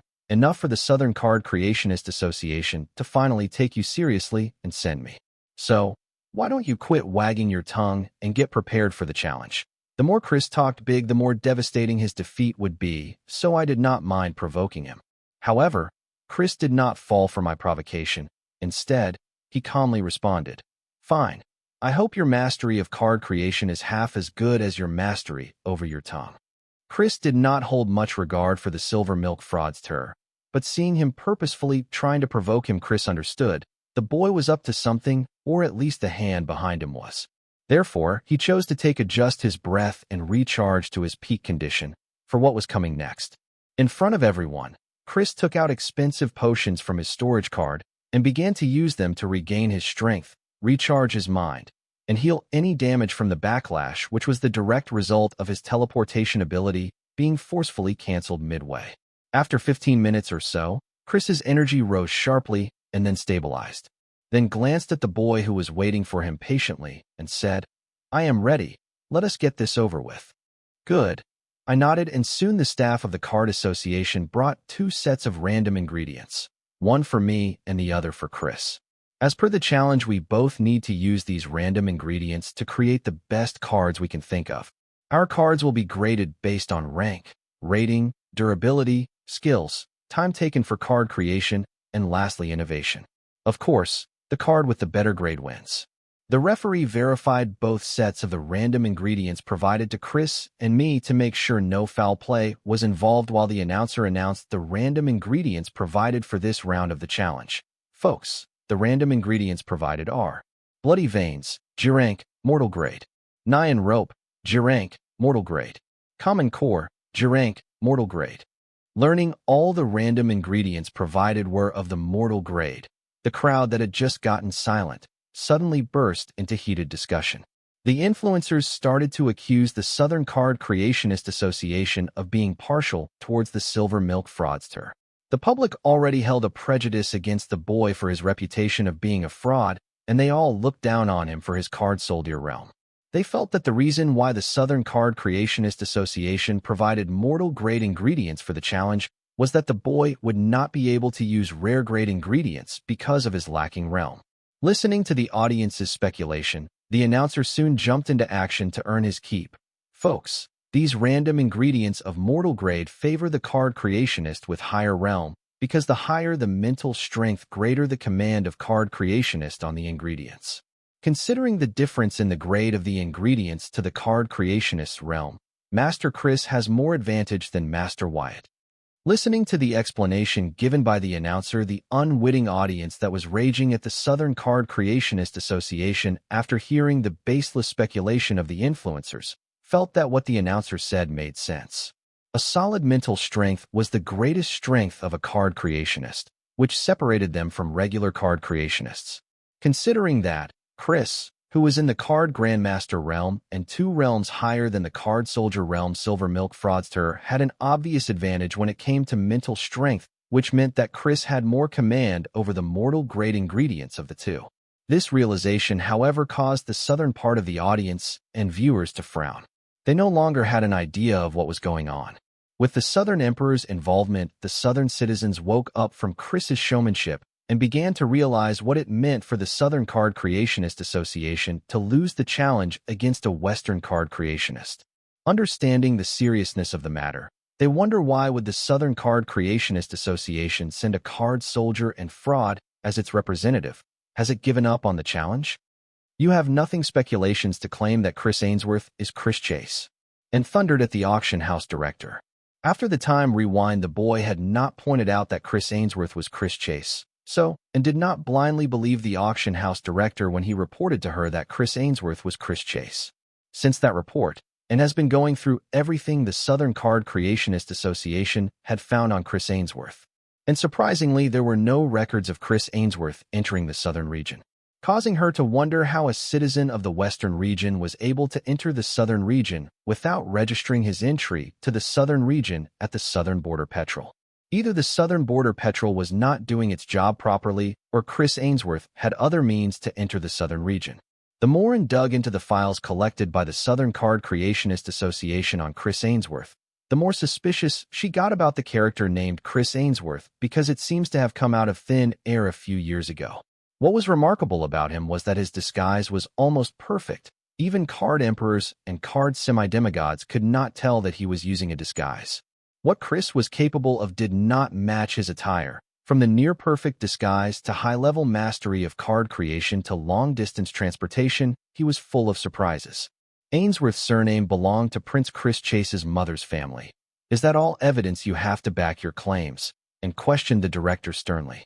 Because speculations were not enough for her to accuse the prince of the Western region of conspiring against the Southern region. If she were to do so, and it turns out that Chris Ainsworth was not Chris Chase, then it would be a huge scandal. As the ideal daughter of the Heatsend royal family, and did not want another scandal on her family's plate with everything that was going on with the Southern region, especially Luna defecting to freedom fighters. Therefore, she did not want to rush to a quick judgment. Your Highness, not just the family name, their age and talent in card creation and array formation also hint at Chris Chase moonlighting as Chris Ainsworth. Following Master Wyatt's instruction, I found that except for Chris Chase, there is no other Chris in the Western region that matches the age and talent of Chris Ainsworth. The director patiently put forward his argument and reasoning for determining that Chris Ainsworth was Chris Chase, and making this discovery, he suddenly felt good, because his Southern card creationists being defeated by the Prince of the Western region was much better than being defeated by a random Western card creationist. This is not enough, and frowned knowing that without concrete evidence they could not accuse Chris Ainsworth of being Chris Chase in disguise. Your Highness, you do not have to reach a decision yet. I believe Wyatt is up to something. Let us wait and watch his play. Agatha suddenly advised, and not to rush to a decision, and put her trust in the boy. Yes, Your Highness. With Master Wyatt taking action, Chris doesn't have a chance of winning even if he were the Prince of the Western region. I have already activated the array formation of the auction house. He cannot escape. So, it will not be too late to come to a judgment until Master Wyatt is done with him. The director knew that slandering the royal family punishable by death. So even if he was sure that Chris Ainsworth was Chris Chase, he did not dare to be adamant about it, because in case he was wrong, it would be a career-ending scandal for him. And nodded, trusting that the boy would put an end to Chris Ainsworth's undefeated streak, and then they could take their time to uncover Chris's real identity. In the corner of the room, Arya frowned, seeing that everyone was putting so much faith in the boy. Learning from her encounter with the boy so far, Arya knew that the boy's eyes were unique, having witnessed him use them firsthand, but she did not believe that his mastery of card creation was up to standards for the task at hand. However, she did not voice her concern because she felt it was not her place to question the judgment made by Her Highness, and it was not that Arya was underestimating the boy, but she was being realistic, considering the undefeated streak of Chris and the realm difference between the two. Not to forget that the random ingredients favored Chris, she felt that it was a safe bet to say that Chris would win the challenge. After verifying the 2 sets of random ingredients prepared for the challengers by the Southern Card Creationist Association, the referee found no signs of malpractice and then nodded toward the announcer, stating his findings. Folks, the referee has concluded that both the sets of random ingredients have no problem. Now, I would like a volunteer from the audience to come up to the stage and validate it, saying that the announcer chose a random card emperor from the audience and asked him to introduce himself to the audience. Hi, I am Mark Johnson, a merchant from the Northern region. Mark Johnson introduced himself to the crowd before checking the 2 sets of random ingredients provided to the challengers, and then report, the ingredients are not tempered with. As the host of the challenge, the auction house made sure to leave no room for doubts when it came to the fairness of the challenge. As this challenge was not just about the reputation of the Southern Card Creationist Association, but the entire Southern region, so no mistakes or doubts could be tolerated.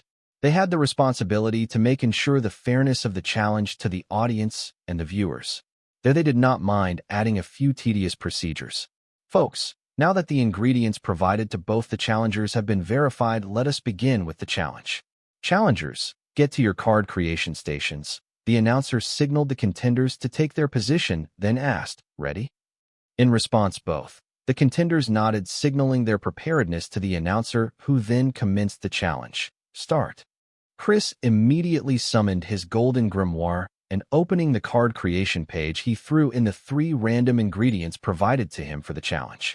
Then from the corner of his eyes, he looked at the silver milk fraudster to find that he had spaced out while seriously staring at the ingredients. Seeing the stupid look on the fraudster, an unconscious sneer formed on his face as he wondered, did I overestimate him? Shaking his Chris decided to focus on his card creation process and go all in, because he had a feeling that the Southern Emperor wouldn't send the fraudster to accept his challenge just to make a mockery of him, herself, and the Southern region. The same thoughts were running through the minds of the audience.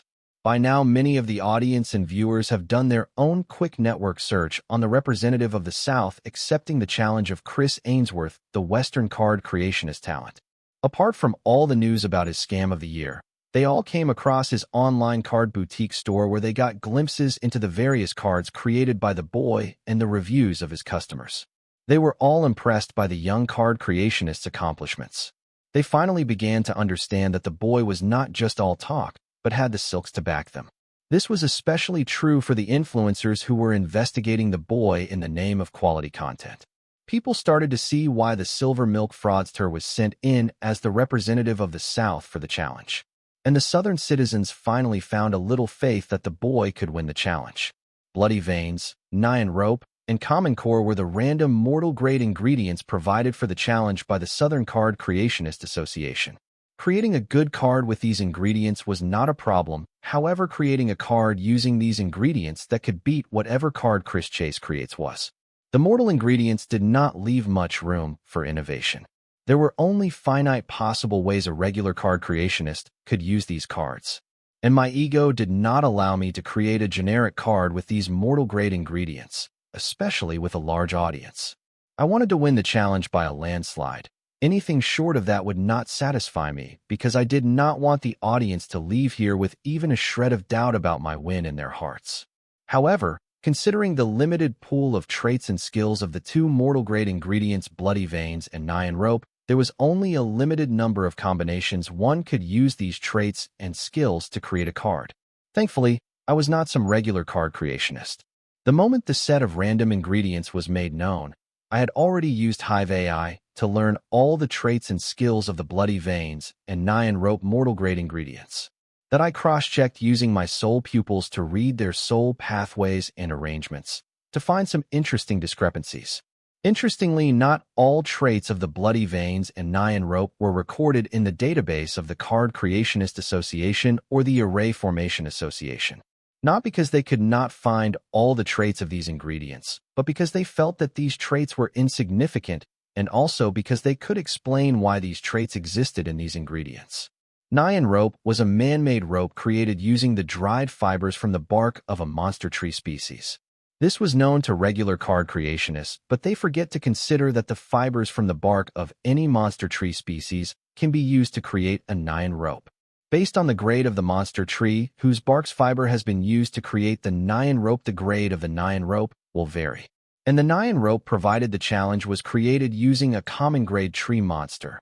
However, it seems to have been created by a rookie who did not know what he was doing, so its grade had fallen to mortal grade despite being created using the dried fibers from the bark of a common grade monster tree. Considering that Chris was no ordinary card creationist, he too should have noticed this by now. I did not doubt that Churs had already noticed that the Nyan rope was made using the common grade ingredient, but the question was whether he figured out which common grade monster tree's bark fiber was used to create the Nyan rope. The fibers used to create Nyan rope were badly damaged by its creator, so much so that it was enough to drop the grade of the item created. The species of the tree monster was hardly recognizable through the fibers of the rope. Why was it important to recognize which tree monster's bark fibers were used to create the Nyan rope? It was because different tree monsters' bark fibers have different traits. Unless you can recognize the with tree monster the bark fibers belong to, you cannot recognize the various traits of the bark fiber used to create the Nyan rope. Without knowing all the possible traits and skills one could find in the Nyan rope, how could one use it efficiently to create a remarkable card? Thanks to my soul pupils, I did not have much difficulty recognizing which monster tree's bark fiber was used to create the Nyan rope. It was an E-rank, common-graded, human flesh tree monster. The tree monster is popular for having a bark that resembled the flesh of a human. That was because this grew from the corpse of a human. In some dungeons where these trees are found, the seeds of these trees germinate in the corpse of the fallen adventurers, and once they have sucked all the energy and nutrients from the corpse, they take root in the ground for survival. However, they cannot grow unless they feed on more human or monster corpse. Being able to find which monster tree's bark fibers were used to create Nyan rope based on the horrible state of the fibers used to create Nyan rope was already an achievement, but being able to derive the traits of the human flesh tree monster from the degraded fibers of the Nyan rope, now that was a challenge. Come to this point, I could not help but wonder if Southern Card Creationist Association used the Nyan rope as some kind of test, or if it was just a coincidence. Either way, I was looking forward to seeing if Chris has noticed this. Placing the Nyan rope and common core on my Grimoire's card creation page, I turned my attention to the bloody veins. They were not actual human veins, but the veins of a G-rank, mortal grade, grass-type monster, vampiric grass blades. The veins of this grass monster's home were blood red in color, and they allowed the grass monster to track their prey by tracking blood, paralyzing, and sucking the blood from their victims. The vampiric grass blade monster had no consciousness and was incapable of mobility. However, their long blades moved in 360 degrees, even though their roots were rooted to the ground for life. Even though the vampiric grass blade monster did not have the consciousness to actively search for their victims, their sharp and pointy blades had the ability to trace blood and move in that direction. So when a monster or human passes by them, the blades immediately gets active and uses their sharp edges and pointed tip to cut and poke the passing victim while paralyzing their victims. Once they immobilize their victim, all the blades of the grass monster poke into the victim's body and start sucking on the victim until there are no fluids to suck from them. What this monster lacks in terms of consciousness and mobility makes up for them by making use of blood tracing and paralyzation ability.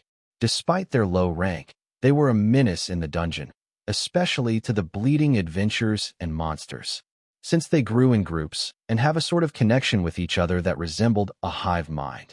Unlike the Nyan rope, which needed a keen eye to uncover its true potential, the bloody veins were pretty much straightforward. However, Now the question was how to use Nyan Rope in combination with Bloody Veins to create an excellent card.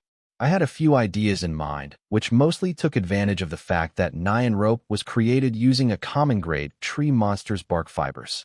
Thinking of the best possible card that would help me win the challenge by a landslide, I was left with two ideas to choose from. 1. Blood Tracing Lasso. 2. Blood Binding Lasso. Though the names of the two ideas that I had shortlisted were almost the same, the abilities they showcased were entirely different. The blood tracing lasso would be able to track and bind the target based on the blood sample feed to it. This idea for the card mostly focused on the abilities of the vampiric grass blades. While the blood binding lasso wound enters the body of the target through an open wound and binds them from within their body. This idea for the card mostly focused on the abilities of the human flesh tree monster, whose brack fibers were used to create the Nyan Rope. Both ideas were good and enough to win by a landslide by themselves, but if both ideas were used to create a single card, then I will not only win the challenge, but also have created a good item card that many card creationists would not mind adding to their arsenal, especially the adventures. Yet, why did I not think of doing that from the start? That was because of the time constraint. The time used to create the final card was also one of the judging factors in the challenge. No matter how good the card I create was, if I create it even a few seconds after Chris has created his card, it would not be in line with my idea to be the undisputed winner in the eyes of the audience. When it comes to card creation, I have made a point to do my best and create the perfect card. I was going to do the same right now. As for the time constraints, I decided to face it as always, by dividing labor between myself and my mutated souls. However, there was a problem with this tactic as one of my slave consciousness was in the world seed nurturing the excellent grade phantom sword mushroom spawns I was growing. Having planned to go all out for the creation of the card, I decisively summoned back the slave consciousness from the world seed card. Then while my 3 slave consciousnesses transferred the soul pathways of the bloody veins and Nyan Rope into the common core, I and Hive AI came up with the most efficient plan to create a card that was a combination of both the blood tracing lasso card and the blood binding lasso card. After a few thousand simulations run by Hive AI, we came up with the best recipe for the creation of the combination card and how to plan for the division of labor between my mutated souls and me. While I used Hive AI to separate the soul pathways responsible for blood tracking, vampirism, paralyzation, and pseudo-consciousness in the vampiric grass blade monster from the soul pathways of the bloody veins, I had my mutated souls use the Hive AI to recover the soul pathways of the damaged brack fibers of the human flesh tree monster used to create the Nyan, such that I will be able to extract soul pathways of abilities related to the human flesh tree monster from the soul pathways of the Nyan Rope. Why did I give my 3 souls consciousnesses a single job to recover the damaged soul pathways of the fibers used to create Nyan Rope? That was because recovery of the soul pathway was a very tedious, energy-consuming, and timing-consuming act. So I assigned 3 men to this task so that they could share the burden and complete the recovery of the soul pathways 3 times faster. One had to understand that by recovering the soul pathways of the fibers used to create the G-rank, mortal grade, Nyan Rope, I would be able to return it to its original rank, I-rank, common grade, Nyan Rope. This recovery process would have been faster if I had wood wisp cores and essence at my disposal, but this was the challenge. I did not have the luxury to use them. Instead, I had to use my soul energy to recover the soul pathways. By the time I was done with segregation of the soul pathways responsible for blood tracking, vampirism, paralyzation, and pseudo-consciousness in the vampiric grass blade monster from the soul pathways of the bloody veins, my mutated souls had already recovered the damaged soul pathways of the Nyan Rope and had already started their second labor. My mutated souls were right now separating the soul pathways that allowed the human flesh tree monster to germinate and take root in the human body from the soul pathways of the brack fibers used to create the Nyan Rope.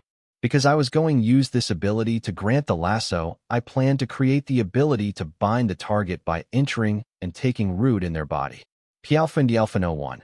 Meanwhile, I used the remains of the soul pathways of bloody veins and Nyan Rope to create a new rope that would be strong enough to house the various abilities I planned to grant it.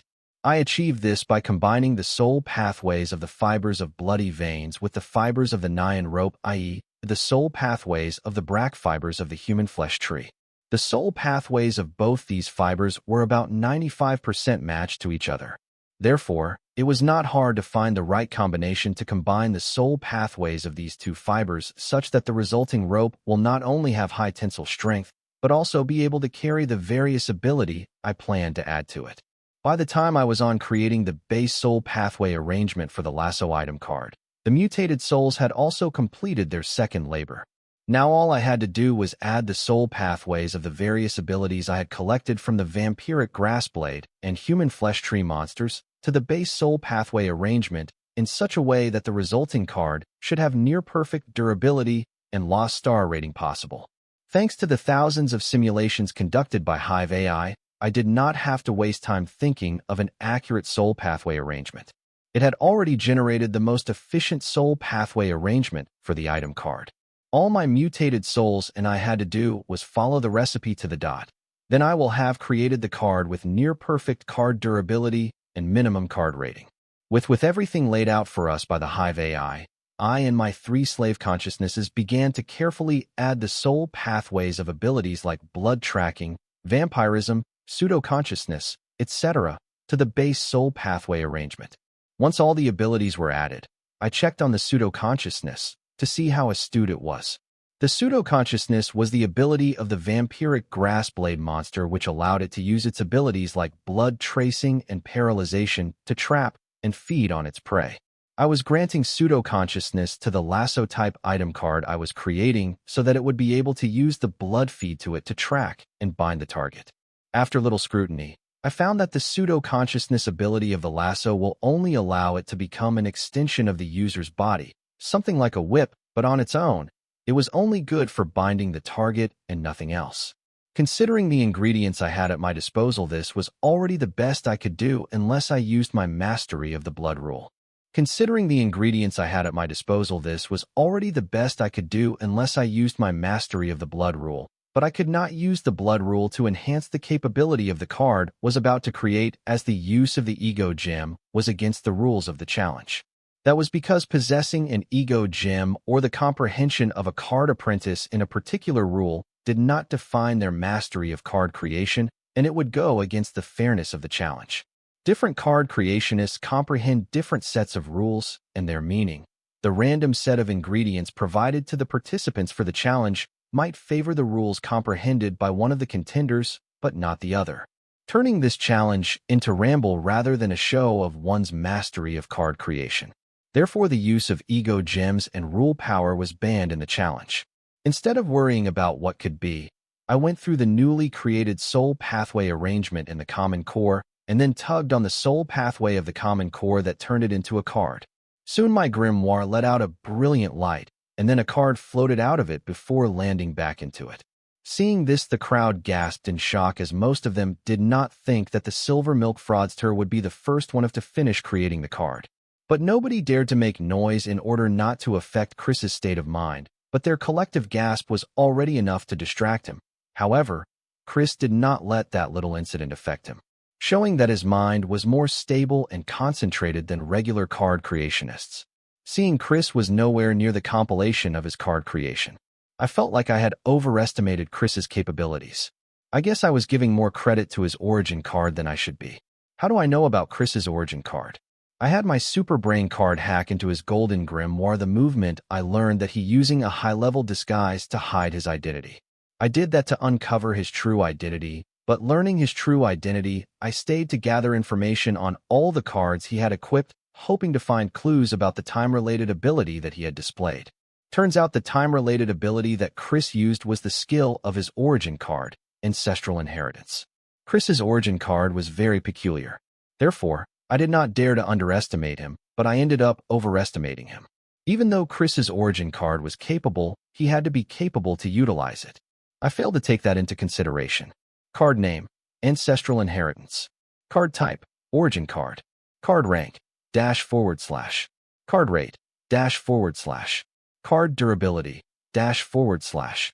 Card effects, The card allows the user to inherit all the knowledge and power of their ancestors, depending on the user's realm. When the user is in the card Grandmaster realm, they will be able to display all the knowledge and power their ancestors had during the card Grandmaster realm.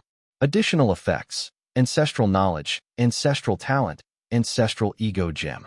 Caution: the user can develop mental erosion with overuse of the card's ability.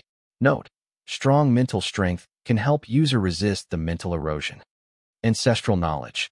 This skill gives the user access to all the knowledge of their ancestors' knowledge when in the user's realm. When the user is in the card Grandmaster realm, they will be able to access all the knowledge their ancestors possessed during the card Grandmaster realm. Caution: continued use of this skill cause mental erosion. Note: higher the mental erosion, greater the command of the user on their ancestors' knowledge. Strong mental strength will help user resist the mental erosion. Ancestral talent. Users can inherit the talents of their ancestors' talents based on mental erosion. Note: higher the mental erosion, greater the chances of the user inheriting the talent of their ancestors. Strong mental strength will help user resist the mental erosion. Ancestral ego gem. The user can use the broken runes of their ancestor without any constraints and limitations. Note: higher the mental erosion, greater the control of the user over their ancestors' broken runes. Strong mental strength will help user resist the mental erosion. Chris's origin card was the second origin card I had come in contact with that would bring him closer to death the more he uses it. The first one was Corey's grandfather's origin card. At least Chris had a choice and could use mental strength to resist the side effects of his origin card, but Corey's grandfather did not even have that luxury. He had to act to whims of his origin card or face penalty. With the entire knowledge of his ancestors at his disposal, I had no choice but to take Chris seriously, but it seems Chris could not make complete and efficient use of his ancestors' prowess because of his origin card's side effect, mental erosion. I was surprised to see that Chris could control mental erosion despite equipping multiple cards that would enhance his mental strength. I guess this was because of the baptism that came every time he broke through a realm. The baptism seems to have enhanced the side effect of his origin card along with its other abilities. I could only think of this reason to explain why Chris could not use his origin card efficiently despite equipping various rare-grade mental strength enhancement cards. But I decided not to judge Chris's capability quickly and hold off until I saw what kind of card Chris ends up creating. After a good 5 minutes, Chris's grimoire illuminated with a brilliant light marking that he had successfully created the card. After creating his card, Chris turned his sight towards the boy, only to find that he had finished creating his card before him, causing him to frown. Folks, now that both the respected card masters have finished the creation of their cards, now let them show their card and talk about it briefly for the judges to proceed to grade their cards. The announcer declared to the crowd, then turning to me he added, "Master Wyatt, you were the first one to finish, so will you choose to go first or yield the opportunity to Master Chris?" I signaled to the announcer indicate that I yield the opportunity to Chris as I felt that he would not have the confidence to display his card after I have shown mine. Understanding my signal, the announcer turned to Chris and said, "Master Chris, the stage is yours."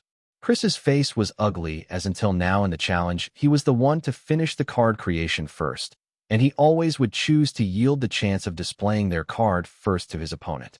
Now that the exact thing was happening to him, he did not like it one bit. Not to mention, he felt that after he displayed his card, the fraudster would not have the guts to display his card and directly choose to give up to save himself the embarrassment. Chris was so angry with the way things turned out that he did not bother to mask his true feelings.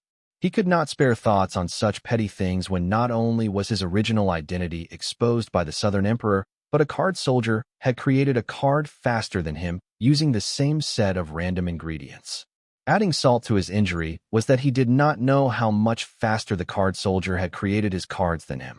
The only thing that kept him sane right now was the thought that the card soldier did not notice that the mortal grade 9 rope that was given as a random ingredient for the challenge was created using common grade tree monster bark fibers.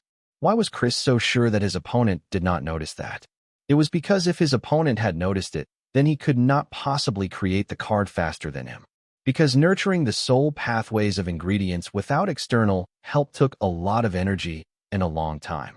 Considering the time it took for the card soldier to create his card, Even if he noticed the discrepancy in Nyan rope, he chose to ignore it, choosing the fast creation time over the grade of the card he was creating.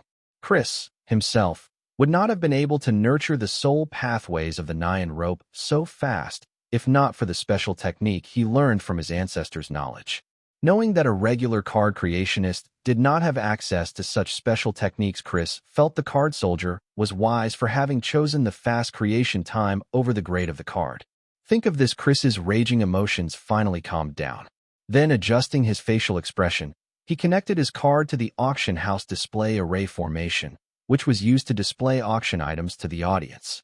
Now he was going to use this array formation to display the card info to the audience while giving a brief explanation and demonstration of the card. Fellow card apprentices, I present you E-rank, common grade, coiling rope item card. Chris announced as the display array formation of the auction hall displayed his card and its info through huge holograms on each corner of the auction house. Seeing that the card Chris created was of E-rank and common grade, as he advertised, the crowd gasped in great shock. Then they turned noisy, discussing the miracle that Chris had achieved, creating E-rank, common grade item card using G-rank, mortal grade ingredients. The influencer went as far as to dub it the miracle of the century in their views. They would not have been only if not for the discrepancy with the grade of the Nyan rope used to create the card. The crowd had grown wild. They had forgotten about the challenge between Chris and the Southern Card Creationist Association, because creating higher-grade cards with random lower-grade ingredients was not something even the diamond-grade card creationist could achieve. Diamond-grade card creationists could achieve similar results if they had a lot of experience in creating a said card and high mastery over the said card's card recipe. However, being able to create higher-grade cards with random lower-grade ingredients on their first try was not possible even for the diamond-grade card creationists. Because being able to achieve that would require card creationists to have complete knowledge of soul pathways and soul pathway arrangement of the random ingredients used to create the card. Not to forget the compatibility of the random ingredients with each other. If the random ingredients did not get along like ice and fire, it would require more than a miracle to use such ingredients to create a card of a higher grade than the grade of the ingredients used. This was the reason why the crowd had grown wild and required the announcer to come forward and calm them down while reminding them of the challenge between Chris and the Southern Card Creationist Association. Folks, I know Master Chris's achievement in card creation is huge, but please do not forget that why we are here. Listening to the announcer, the crowd finally calmed down. However, still some whispers could be heard, especially the influencer who was telling their viewers that by creating a higher grade card using lower grade ingredients, Chris was the undisputed winner of the challenge, and there was no way the card created by the Silver Milk fraudster could outshine Chris's card. While most of the audience and viewers were excited for Chris, the southern part of the audience and viewers were not. They too, like the influencers, felt that the results were already determined and there was nothing the Silver Milk fraudster could do to change them. Card type, item card. Card rank, E-rank, common grade. Card rate, 4 stars. Card durability, 89/100. Card effect, the item coiling rope binds the target determined by the user with the grip of the E-rank monster. Additional effect, bind. Note, the coiling rope will bind any that touches it and will only release with the user's command. While the crowd was celebrating the feat achieved by Chris, I went through the card info of the coiling rope item card created by Chris. Honestly, I was disappointed by the coiling rope item card. What disappointed me more was the fact that Chris did not add extra abilities to the item card so that he could increase the grade of the item card. Due to the time constraints of the challenges, he had chosen to focus on the grade of the card he was creating instead of its applications and uses. It seems I had indeed overestimated Chris's mastery of card creation because of his peculiar origin card, Ancestral Inheritance. Don't get me wrong, the coiling rope item card was a sound card, and I would have respected its creator had it been created by a regular card creationist, but it was not. I was accepting more from some with ancient knowledge of card creation at his disposal. I guess the mental erosion side effect of Chris's Ancestral Inheritance origin card was limiting him from showcasing its full potential. I had a solution to the side effect of Chris's origin card, my Calamity Daughter gem. I wonder if he would be open to it. Yes, I was planning to add Chris to my Calamity Daughter gem collection. His origin card was too good to pass on, as it held all the ancient knowledge and history of the card world from the point when the first card apprentice was born in Chris's maternal family. What appealed to me most about Chris's origin card was its additional effect, Ancestral Ego Gem, which allowed him to inherit and use the broken runes of his ancestors without any side effects aside from the mental erosion, of course. Hacking into Chris's grimoire, I had already gone through all the cards equipped in it, and none of them had time-related abilities or teleportation-related abilities. Yet Chris had displayed both kinds of abilities. This could only mean that he gained these abilities through the broken runes of his ancestors that he inherited from his Ancestral Ego Gem. Aside from Courtney, my Calamity Daughter Gem, and me, Chris was the third person I know with a mutated Ego Gem.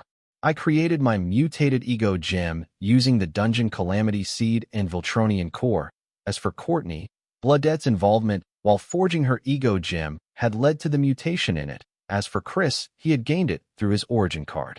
This discovery made me realize that there may be more mutated Ego Gems out there, and maybe I wasn't the first to create a mutate Ego Gem. Eagles Nova 1. Oh, back to the topic. Since Churz's origin card had mutated his Ego Gem into the Ancestral Ego Gem, then could it mutate his divinity when he forges one during the card's semi-demigod realm? I had little knowledge about divinity, so I refrained from making bold guesses, but I believe anything was possible, and it was best to keep an open mind. With Chris's card Grandmaster Realm and Golden Grimoire, he would be helpless against my Calamity Daughter Gem, but the question was, how do I implant my Calamity Daughter Gem into Chris without looking suspicious? Since the auction was filled with High Realm card apprentices, I decided not to act until Chris was taken into custody by the Southern Capital authorities. Maybe later, I can use Myriad Devil Transformation to disguise into a pebble or something and visit him in the prison to implant the Calamity Daughter Gem in him. Calamity Daughter Gem was my biggest secret, so I chose to be very careful and not take any unnecessary risks when using it. Ladies and gentlemen, I am sorry to disappoint you, but I did no miracle. The reason I was able to create an E-rank card using G-rank ingredients because one of the random ingredients provided to use was actually E-rank, but had degraded to G-rank due to its damaged soul pathways. After the crowd finally calmed down, Chris came clean and cleared the misunderstanding, knowing that it will come sooner or later. Therefore, decided to come clean, act humble, and gain a reputation as an honest person, which was quite easy thanks to his opponent's reputation of being a fraud.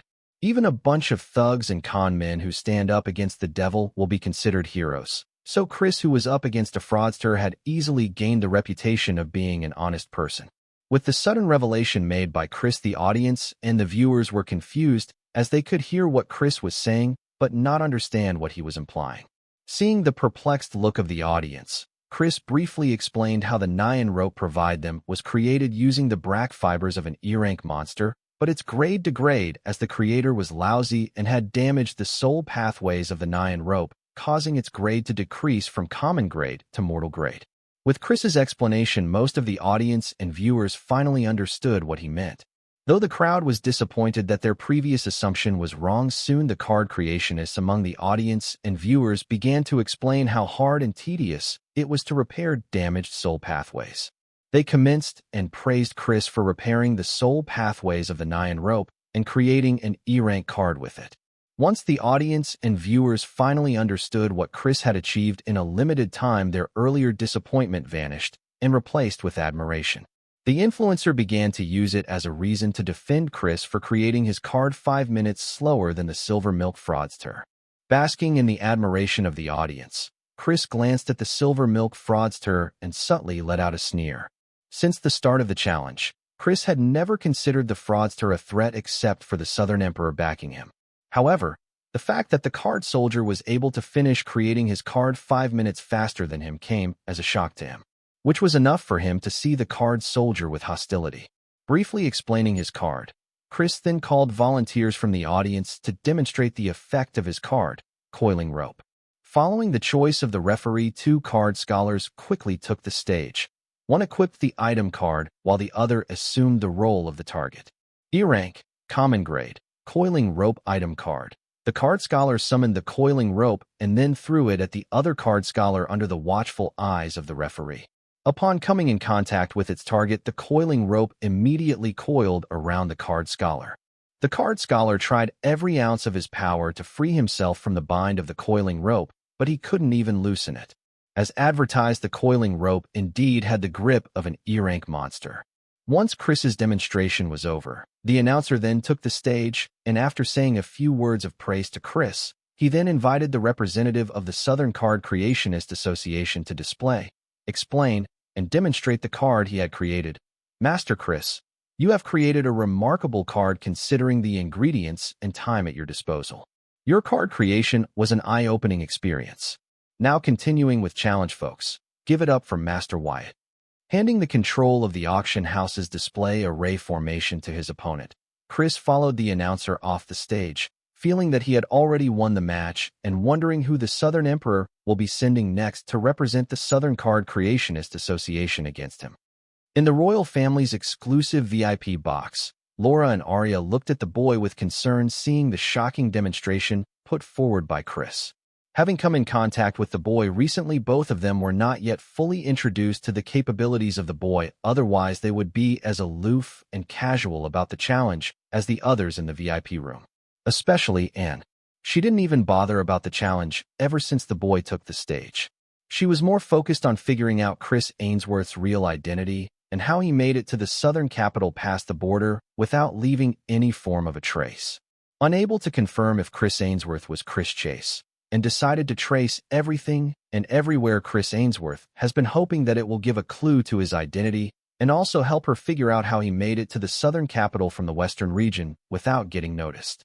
This is all you could find on Chris Ainsworth, and asked the director while going through the files that showed every place and everything Chris Ainsworth did after entering the southern capital. Yes, Your Highness. The auction house director nodded with his head down, able to face, and because of the lacking intelligence collected on Chris Ainsworth. According to this file, Chris Ainsworth suddenly appeared at the gates of the southern capital this morning, all alone. While the folks at the western capital claim that Chris Ainsworth entered an A-rank gate dungeon this morning and was yet to clear it. Will you help me understand how one person can be in two places at the same time? And grumbled at the auction house director. Anne's frustration only kept growing the more she looked into Chris Ainsworth. It was as if this fellow came into existence a few years ago, proving that Chris Ainsworth was a fake identity, as the boy claimed. However, what she did not understand was how can person who entered an A-rank gate dungeon in the western capital be in the southern capital? Things did not make sense. While Anne was taking her frustration out on the auction house director, Agatha and ABA looked at him with pity.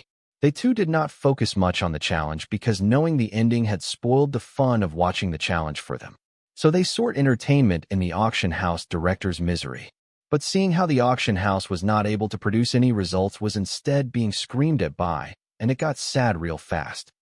Taking the stage, I did not bother to greet the audience, and nor did the audience welcome me with a round of applause as they did in Chris's case. Instead, I heard someone in the crowd boo as I took the stage. It seems the crowd has already deemed me as the bad guy. My reputation as the silver milk fraudster was more notorious than I had thought. I have never met such prejudice from a crowd of unfamiliar people in both of my lives till today. Even the Southerners in the audience and viewers did not seem to bother to cheer for me for the sake of team spirit. Therefore, I did not bother to address the audience in any way because I knew I would be met with ridicule and laughter, unlike in Chris's case, where every time he addressed the audience he was met with affection and respect.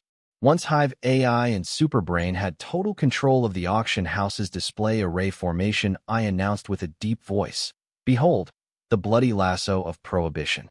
With my announcement, the card and its info were displayed on the big screens in all the corners of the auction hall, and the disinterested and wild audience soon became disciplined as they went through the card info of the bloody lasso of prohibition. Card name, Bloody Lasso of Prohibition. Card type, item card. Card rank, E rank, common grade. Card rate, 3 stars. Card durability, 97/100. Card effect, Bloody Lasso of Prohibition possesses the ability to ensnare and incapacitate the target following the instructions of its user. Additional abilities, pseudo-spirituality, blood invasion, paralysis, vampirism, blood tracking, size manipulation, vampiric enhancement, and blood prohibition. Pseudo-spirituality. Bloody Lasso of Prohibition possesses a certain degree of consciousness, which allows it to become the part of user's body when used as a weapon by the user. Note: without the consciousness of the user supporting it, the pseudo-spirituality of Bloody Lasso of Prohibition is of little use. Blood Invasion. Bloody Lasso of Prohibition, when in contact with an open wound of the foe, will immediately infiltrate the bloodstream of the foe. Having invaded the foe's body, Bloody Lasso of Prohibition's outer fibers will unwind and take root within the body of the foe. Note: the Bloody Lasso of Prohibition cannot invade the body of the foes of a higher grade than it only if its invasion is met with resistance. Bloody Lasso of Prohibition leaves the body of the foe upon user command. Paralysis. Bloody Lasso of Prohibition's fibers, when in contact with the foe's wound, induce paralysis similar to the vampiric grass blades.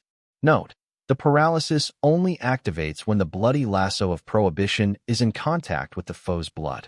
This skill is limited by its grade. Vampirism. When in contact with an open wound of the target, the Bloody Lasso of Prohibition feeds on the blood of the target, giving the target blood drain debuff.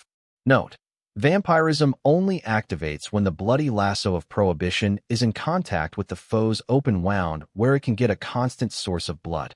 This skill is limited by its grade. Blood tracking.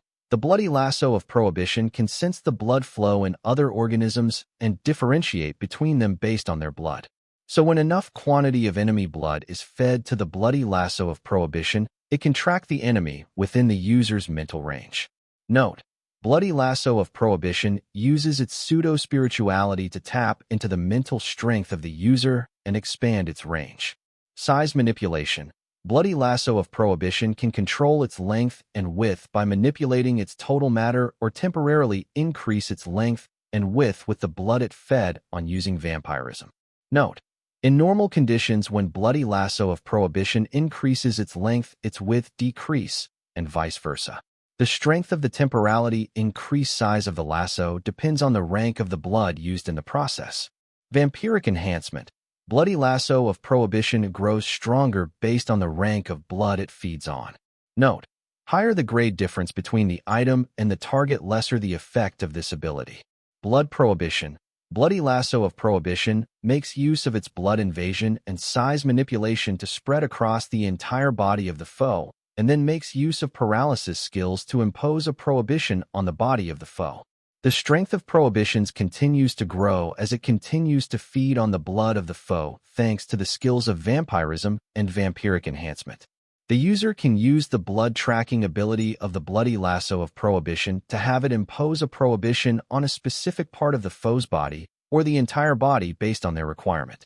Note: Blood Prohibition is an advanced technique created to efficiently use all the skills of Bloody Lasso of Prohibition. After displaying my card, I looked down at the shocked audience. They went through the card info, repeatedly unable to believe its stats and skills. For a while, a graveyard silence loomed over the auction hall, before the audience once again started to murmur and whisper to each other. I could care of the gullible crowd. I turned and looked at Chris, who was staring at the card info of the Bloody Lasso of Prohibition dumbfoundedly. I wanted to taunt him, but he was too engrossed in the card info of the card created 5 minutes faster than him while using the same ingredients as him. Seeing him in such a state, I wondered, why did I even bother to think that he could pose me some challenge? I guess this was the lesson I needed to learn, that even if one has an overpowered origin card doesn't mean that they are overpowered. In a way, they themselves were the limitation of their overpowered origin card. Chris was the perfect example of this. Shaking my head, I turned to look at the auction hall that had suddenly descended into chaos. The audience did not believe that I create the card displayed on the auction hall display array formation. Everyone in the audience and viewers seemed to believe that I did not create the card, or I did not use the same ingredients used by Chris, as they felt it was impossible for any card creationist to create such a card given the ingredient grade and time constraints. Once again, my reputation as a fraudster did not help my case. It only gave legitimacy to wild speculations made by the audience and the influencers. I wasn't surprised by that. What surprised me was that none of the Southerners in the audience defended me. Their silence only proved that they too thought I cheated. There was not a single soul in the audience or viewers that believed that I created the bloody lasso of prohibition or that I used the set of mortal-grade random ingredients provided by the Southern Card Creationist Association for the challenge. A person could only remain indifferent for so long. I could take the booze and name-calling, but the audience had gone far as to cuss my friends and family. Seeing such prejudice directed at me through no fault of mine, I involuntarily cussed. FCK these bastards. Seeing the unrest in the audience and listening to the wild speculations floating around, the referee immediately took the stage yelling, "Silence." The audience immediately went quiet, being bombarded by the intimidating atmosphere that suddenly covered the entire auction hall. The referee was of the semi-demigod realm and was very close to successfully forging his divinity to step into the demigod realm. The pressure he let out was no joke. Even some semi-demigods in the audience experienced shortness of their breath, let alone the low and mid-level card apprentice. If you have any doubts about the challenge, then rise a formal protest so that we can address it instead of widely speculating, which will not help, but instead sully the reputation of the Southern Card Creationist Association and the Southern region. The referee declared, asking the audience to not make baseless speculations as it will hurt the reputation of the Southern Card Creationist Association, which they will not stand. Seeing that nobody in the crowd dared to comment, the referee nodded in satisfaction before turning to gaze at Chris and ask, "Chris Ainsworth, do you have any doubts about Representative Dalton Wyatt's card creation?" After going through the card info of the card created by his opponent, Chris was shell-shocked. He could not believe his eyes. Similar to the crowd, he too immediately jumped to the conclusion that the silver milk fraudster had somehow cheated without even waiting for his opponent to explain and demonstrate his card. Chris did not doubt in his mind that his opponent had cheated because, unlike the audience who were making baseless accusations without having any or little knowledge about card creation, he had the ancient card creation knowledge of his ancestors, which told him that even the excellent diamond-grade card creationist among his ancestors could not create a card similar to the one his opponent had created using the same set of the mortal-grade ingredient his rival had used that was without the restrictions of the time that his opponent had due to the challenge. Chris knew that for a card creationist to create such a card despite being limited by the ingredients and time would require a card creationist to have the perfect understanding of the soul pathway arrangements of the ingredients at their disposal, which was just godly and impossible for a card creationist to achieve. Even if the card creationist knew the soul pathway arrangements of the ingredients by heart, then how did they know the most efficient combination of the soul pathways of the various abilities of the ingredients that would add to form a card with near-perfect card durability and low card ratings? Now that was ungodly. Not to forget the time it would take to achieve something similar to that, especially when the soul pathways of one of the ingredients were damaged and degraded. Having concluded that his opponent had cheated, Chris then began to wonder, how did his opponent cheat with so many witnesses present? Was it because of the card soldier's ability to cheat the reason why the Southern Emperor sent out a silver milk fraudster to face him in his challenge to the Southern Card Creationist Association? Yes, I do have doubts about my opponent's card creation process. Chris carefully considers every wild speculation made by the audience regarding how his opponent could have cheated, and surprisingly most of them made sense. Listening to Chris Ainsworth voice out the blatant cheating of his opponent, the audience nodded. Because if the victim did not want justice to be served, then wouldn't they be stupid to risk falling out with the Southern Card Creationist Association because of unnecessary meddling? Okay, Chris Ainsworth, your doubts are noted. To satisfy them, I will pull up the footage of Dalton Wyatt's card creation process, which was recorded by the auction hall's recording array formation. The referee acknowledged Chris's concern and then turned to the other contender and said, "Dalton Wyatt, please let go of the controls of the auction hall's display array formation." "Thank you." Quickly taking control of the auction hall's display array formation, the referee then accessed the footage recorded by the auction hall's recording array formation and began to play it on the big hologram screens on each corner of the auction hall. Soon the recording of the representative of the Southern Card Creationist Association's card creation process from scratch began to play on the big hologram screens of the auction hall. The audience and Chris closely watched the recordings for any discrepancies that would prove that the silver milk fraudster had indeed cheated as they claimed.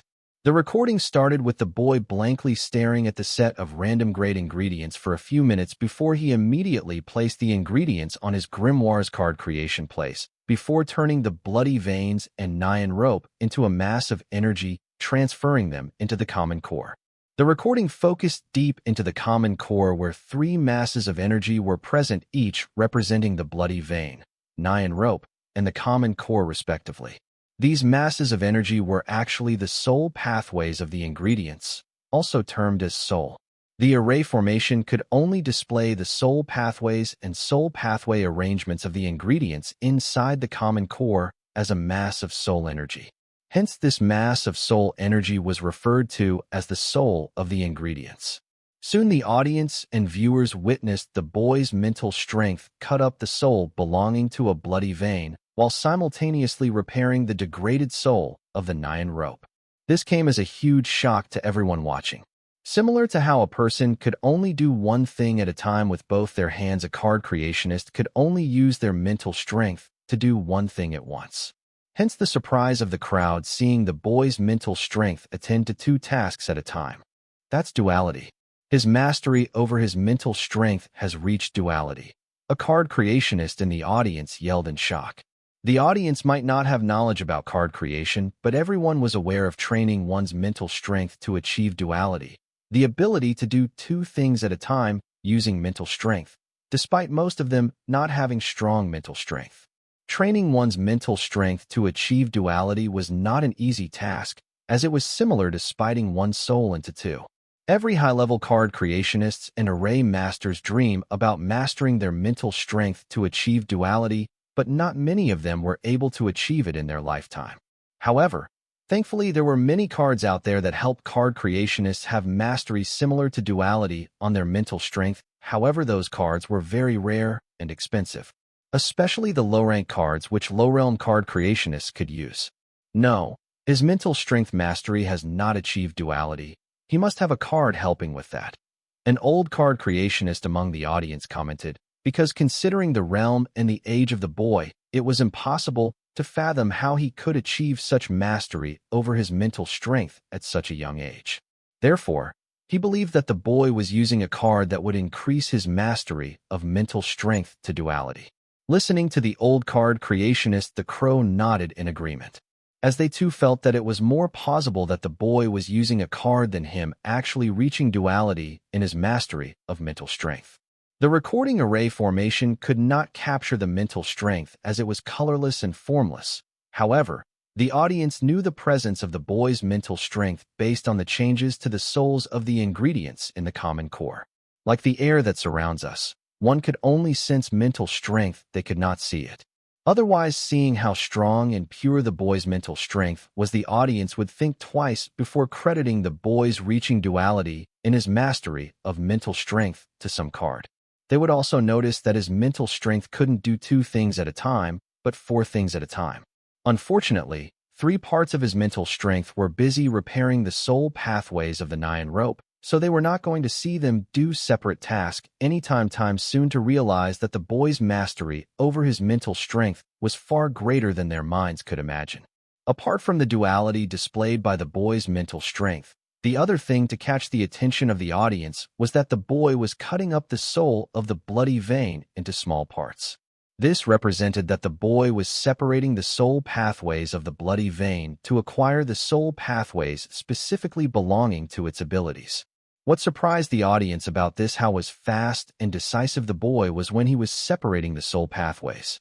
It was as if he did not have any doubt in his mind about which soul pathway of bloody vein belonged to which ability of the bloody vein. Something like this could only be achieved when a card creationist was confident and certain about his knowledge of the soul pathways of the ingredients. Watching the recording, they felt exactly that, as if the boy knew everything there was to know about the soul pathways of the bloody veins, which puzzled the audience because how could somebody so well versed in the soul pathways of an ingredient? Even though the boy had previous experience using bloody veins as an ingredient in card creation, still, it did not make any sense to how he had so confident about his knowledge about the soul pathways of the bloody veins. His mental strength did not pause or hesitate as he used it to cut the soul of the bloody vein. representing that the boy knew what he was doing and was confident about doing it. The footage continued to play, not waiting for the audience to make sense of what they just saw. The card creationists had already assumed that the boy was very well versed in the soul pathways of the bloody vein. Some even began to think that the Southern Card Creationist Association was aware of this, and that was why they had chosen the bloody vein as a part of the set of random grade ingredients. While the boy was still busy using a part of his mental strength to separate the soul pathways of the bloody veins, the other part of his mental strength was done repairing the soul pathways of the Nyan rope. And then, to everyone's surprise, it began to cut the soul of the Nyan rope in the similar confidence and decisiveness to how the other part of the boy's mental strength was cutting up the soul of the bloody vein. Seeing the boy so skillfully separate the soul pathways of both ingredients to get the soul pathways belonging specifically to their various abilities, the audience immediately assumed that this was not the first time the boy had used both bloody veins and Nyan rope as ingredients for card creation. And it did not take long for the audience and viewers to doubt the Southern Card Creationist Association's intentions when they had chosen the bloody vein and Nyan rope as the set of random grade ingredients for the challenge. Were they aware that that boy was so knowledgeable about the soul pathways and arrangements of the bloody veins and Nyan rope when they selected these two as the only random ingredients for the challenge? Considering the fraud reputation of the boy and his relationship with the Southern Emperor, the audience and viewers did not think twice before assuming the worst. The Silver Milk fraudster granted a patent for a fake product with the help of the Southern Emperor, so how hard it would be for him to cheat in the challenge with the aid of the Southern Emperor. Though nobody in the audience dared to voice out what they all thought, the viewers did not care. They had opened a discussion on how Silver Milk fraudster backed by Southern Emperor was using this challenge to make a name for himself, when it was clearly not working. They all wondered how dumb did the Silver Milk fraudster and Southern Emperor think they were to not notice something so obvious. Right now, everyone in the audience and viewers believed that the challenge was rigged in favor of the Silver Milk fraudster by the Southern Emperor. As for the Southerns in the audience and viewers, they were all confused. Because from the footage they all could see that the Silver Milk fraudster was a capable card creationist for his age. Both the duality of his mental strength and the knowledge about soul pathways of the ingredients displayed by the boy proved that he was a very capable card creationist, as his online card store claimed. At least better than 60% of card creationists of the card soldier realm out there. Eagles Nova 1. Oh, from the looks of it, even without the trickery, the Silver Milk fraudster had a good chance of winning against Chris in the challenge. So why did the Silver Milk fraudster resort to trickery? They really did not understand a talented kid would rather take the shortcut when his talents make it obsolete. The thought that the Southern Emperor was behind the challenge being rigged for the Silver Milk fraudster never crossed the Southerners' minds. Even with the whole Grimoire network clamoring about that, they defended her and put all the blame on the Silver Milk fraudster and the Southern Card Creationist Association. As for Southern Emperor, she was in the wrong place at the wrong time. To the citizens of the Southern region, Southern Emperor was the perfect jewel of the Southern royal family and the Southern region that has been blemished by rumors created by the enemies of the Southern region. The audience continued to watch the recordings displayed on the big hologram screens with pin-drop silence, scrutinizing every little detail and change in the recordings. However, the more they watched the recordings, the more dignified their expression became, because the whole process of the Silver Milk fraudster's card creation was like a well-oiled machine, performing every move with precision and no hesitation. If not for them knowing that this recording was of the fraudster's card creation process, they would easily mistake it for an array formation specifically designed for a particular card creation. Though the haters complained about the challenge being rigged in the fraudster's favor, they no longer dare to speak ill of the fraudster's mastery of the card creations. From what they saw, it was clear that the fraudster was skilled and capable when it comes to card creation, which only sparked jealousy and envy in those in the audience and viewers who have been trying to make a small achievement in card creation their whole life. So they did not spare any words to sully the reputation of the fraudster even further, using his silver milk powder scandal, which was in no way related to the challenge that was taking place in the Southern Capital Auction House. To sum it up, more people were going out of their way to damage the reputation of the representative chosen by the Southern Card Creationist Association for the challenge than those that tried to defend him. To be accurate, nobody was defending him. as everyone felt that the challenge was rigged for him to win. It was like everyone in every corner of the world was against him. It was baffling how so many people held prejudice against him when they did not even know him except for what the media and the malicious rumor on the network had to say about him. It was astonishing how people immediately think they know a person based on what they heard and began to judge them. However, in the face of the prejudice against him, the boy stood tall on the stage. It was not clear audience and viewers how he could be dauntless when his deeds were being exposed for the whole world to watch.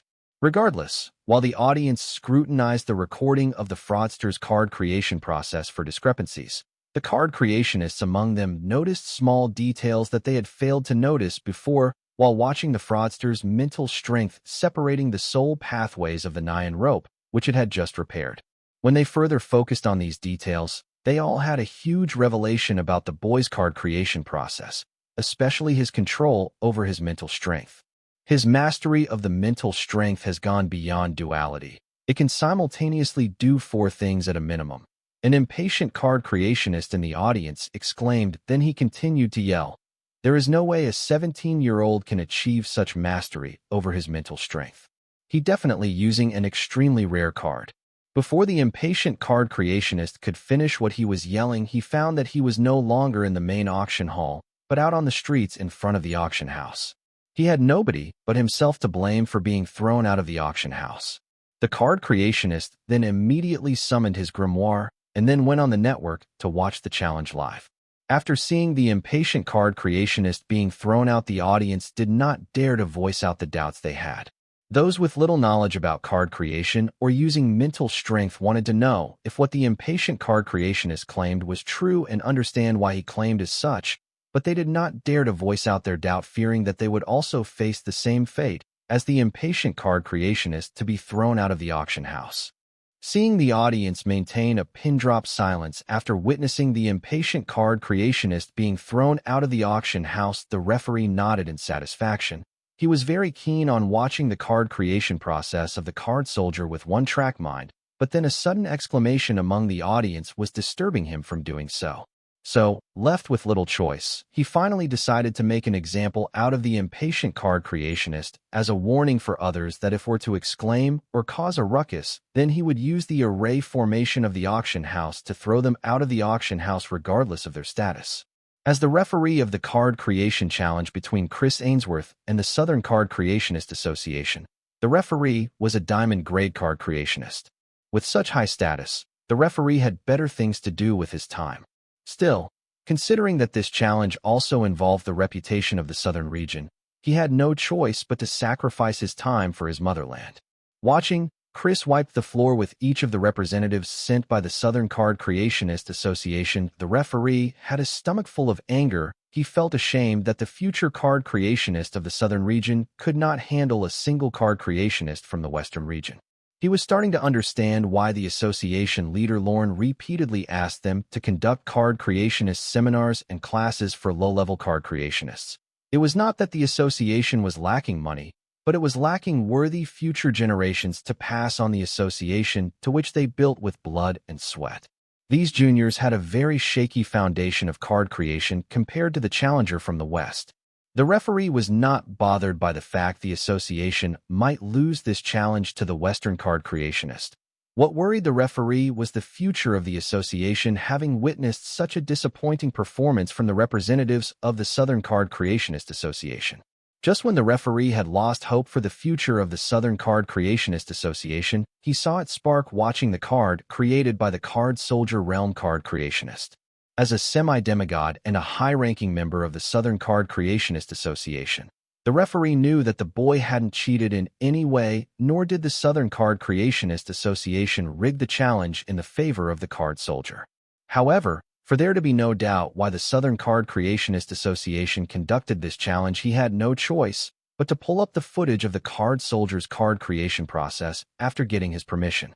It was rare for card creationists to reveal their card creation process, so openly therefore the referee had mentally asked the boy if he could use the recordings of his card creation to prove that he did not cheat, before declaring to the audience about it. This was just a courtesy, As the representative of the Southern Card Creationist Association, the card soldier had no say in how they could use the recordings of his card creation process.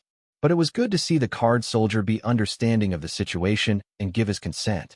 Normally, as a diamond-grade card creationist, the referee would not bother to watch the recordings of a low-level card creationist's card creation process, but having witnessed the card that the card soldier had created despite the limitation of the number of ingredients and time, he was curious how did the card soldier achieve something like that when he, himself, was not confident about achieving such a feat. As the referee watched the recordings of the card soldier's creation process, he was suddenly reminded of watching his late master's card creation process. Because the only time had seen such a decisive and precise card creation process was when his master let him watch his card creation process while teaching him. Not to forget the card soldier's knowledge about the soul pathways of the two mortal-grade ingredients was out of this world. Like the audience, the referee too was caught off guard by the duality displayed by the card soldier's mental strength. This caused him to look at the boy in a new light and wonder where has been such genius been hiding so far. As someone who was a step away from becoming a demigod, the referee never planned to take disciple, but suddenly he felt like he found the disciple he was destined to teach. As the recording continued, the referee began to notice that the part of the card soldier, which was separating the soul pathways of the Nyan rope, was a lot faster than the other part of mental strength that was separating the soul pathways of the bloody veins. Focusing on the processing of the Nyan rope soul pathways, the referee began to notice that the part of the card soldiers attending to the soul pathways of Nyan rope was not faster, but was doing three things simultaneously, causing an illusion that it was faster than other part of his mental strength. With this revelation, the referee finally understood that the boy's control over his mental strength had already broken through duality and reached greater heights previously, which only the best of the card creationist and array masters of the world had achieved. Now the referee felt he was not worthy of taking the card soldier as his disciple, because his mental strength had just recently achieved duality. His skin was not thick enough to teach someone who had surpassed him in terms of control over mental strength. Unlike the crowd that assumed that the fraudster was using a card to display such control over his mental strength, the referee knew better, because until recently he too once used such a card and knew that such cards were far from enough to display the control over mental strength displayed by the boy.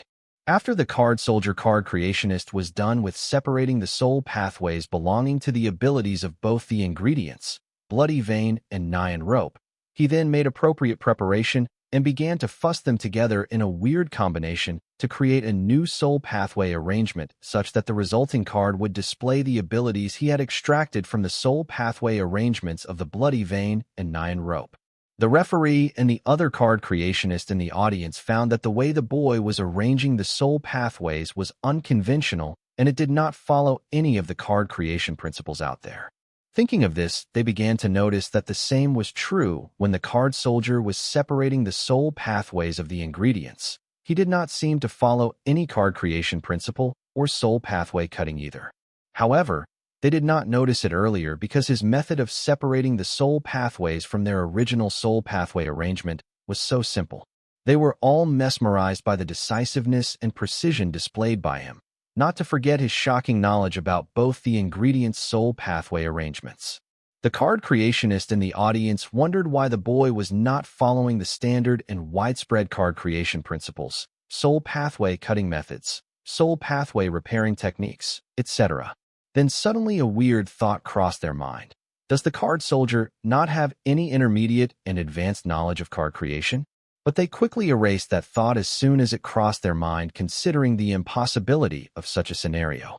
As for the referee, as a diamond-grade card creationist, he too noticed the peculiarity in the card soldier's soul pathway cutting, but unlike the audience, he did not think that the boy did not follow the standard card creation principles or did not use any intermediate and advanced soul cutting methods, but he felt that the boy's understanding of the card creation principles and methods had reached to such a level that he did not make any unnecessary moves and steps as he cut the soul pathways, as these moves and steps were like safety rails such that in case the card creationist made a small mistake, he had time to rectify it before soul pathways get damaged and start degrading.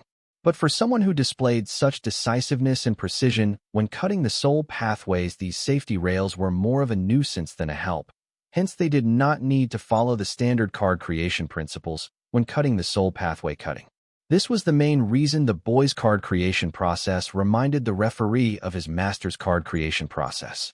In this instant, the referee's speculation was wrong. The card creationists in the audience were right, as the boy had no knowledge of intermediate and advanced card creation. All he relied on was the basic card creation taught to him by his late parents. However, thanks to the soul pupils and the guidance of the Hive AI simulations, the boy was able to achieve the decisiveness and precision that came with achieving the peak in the mastery of card creation. Hence, in a way, the referee was wrong but right too. Soon the referee changed his mind when the boy did not follow the standard card creation principle and methods to combine the extracted soul pathways and create the main soul pathways arrangement for the card he planned to create. The boy's every move, as though decisive, only induced madness in the eyes of the referee as watched. Even he, a diamond-grade card creationist, would not blindly combine the soul pathways of the various ingredients without any room for correction. However, as the boy successfully combined all the soul pathways he extracted from the soul pathway arrangements of both ingredients to form a new soul pathway arrangements, which looked highly stable. Seeing such a result, the referee could think of only one possible reason why the boy was able to create a new soul pathway arrangement with high stability despite recklessly combining all the soul pathways, and that was because the boy had already done it before multiple times. Yes, seeing that the boy was able to create a new stable soul pathway arrangement despite totally disregarding the standard soul pathway merger principles, the referee, like the audience, could not help but wonder if the boy had created a similar card that he had created for the challenge before, and multiple times at that, meaning he doubted if the challenge was rigged for the boy to win. The referee too started to doubt if the Southern Card Creationist Association had rigged the challenge without him knowing. That would be possible if the Southern Emperor had stepped in. With this thought, a deep frown formed on the referee's face as he turned to look at, and who was reprimanding the auction house director for his incompetence in uncovering how did Chris Ainsworth enter the southern capital when he was seen entering a gate dungeon in the western region. However, and soon stopped scolding the director, turned to make eye contact with the referee, feeling his gaze directed at her, and nodded at him respectfully. The identity of the referee was not simple. He was the junior brother of Minster Lorne. He was supposed to be the leader of the Southern Array Master Association and the Southern Card Creationist Association.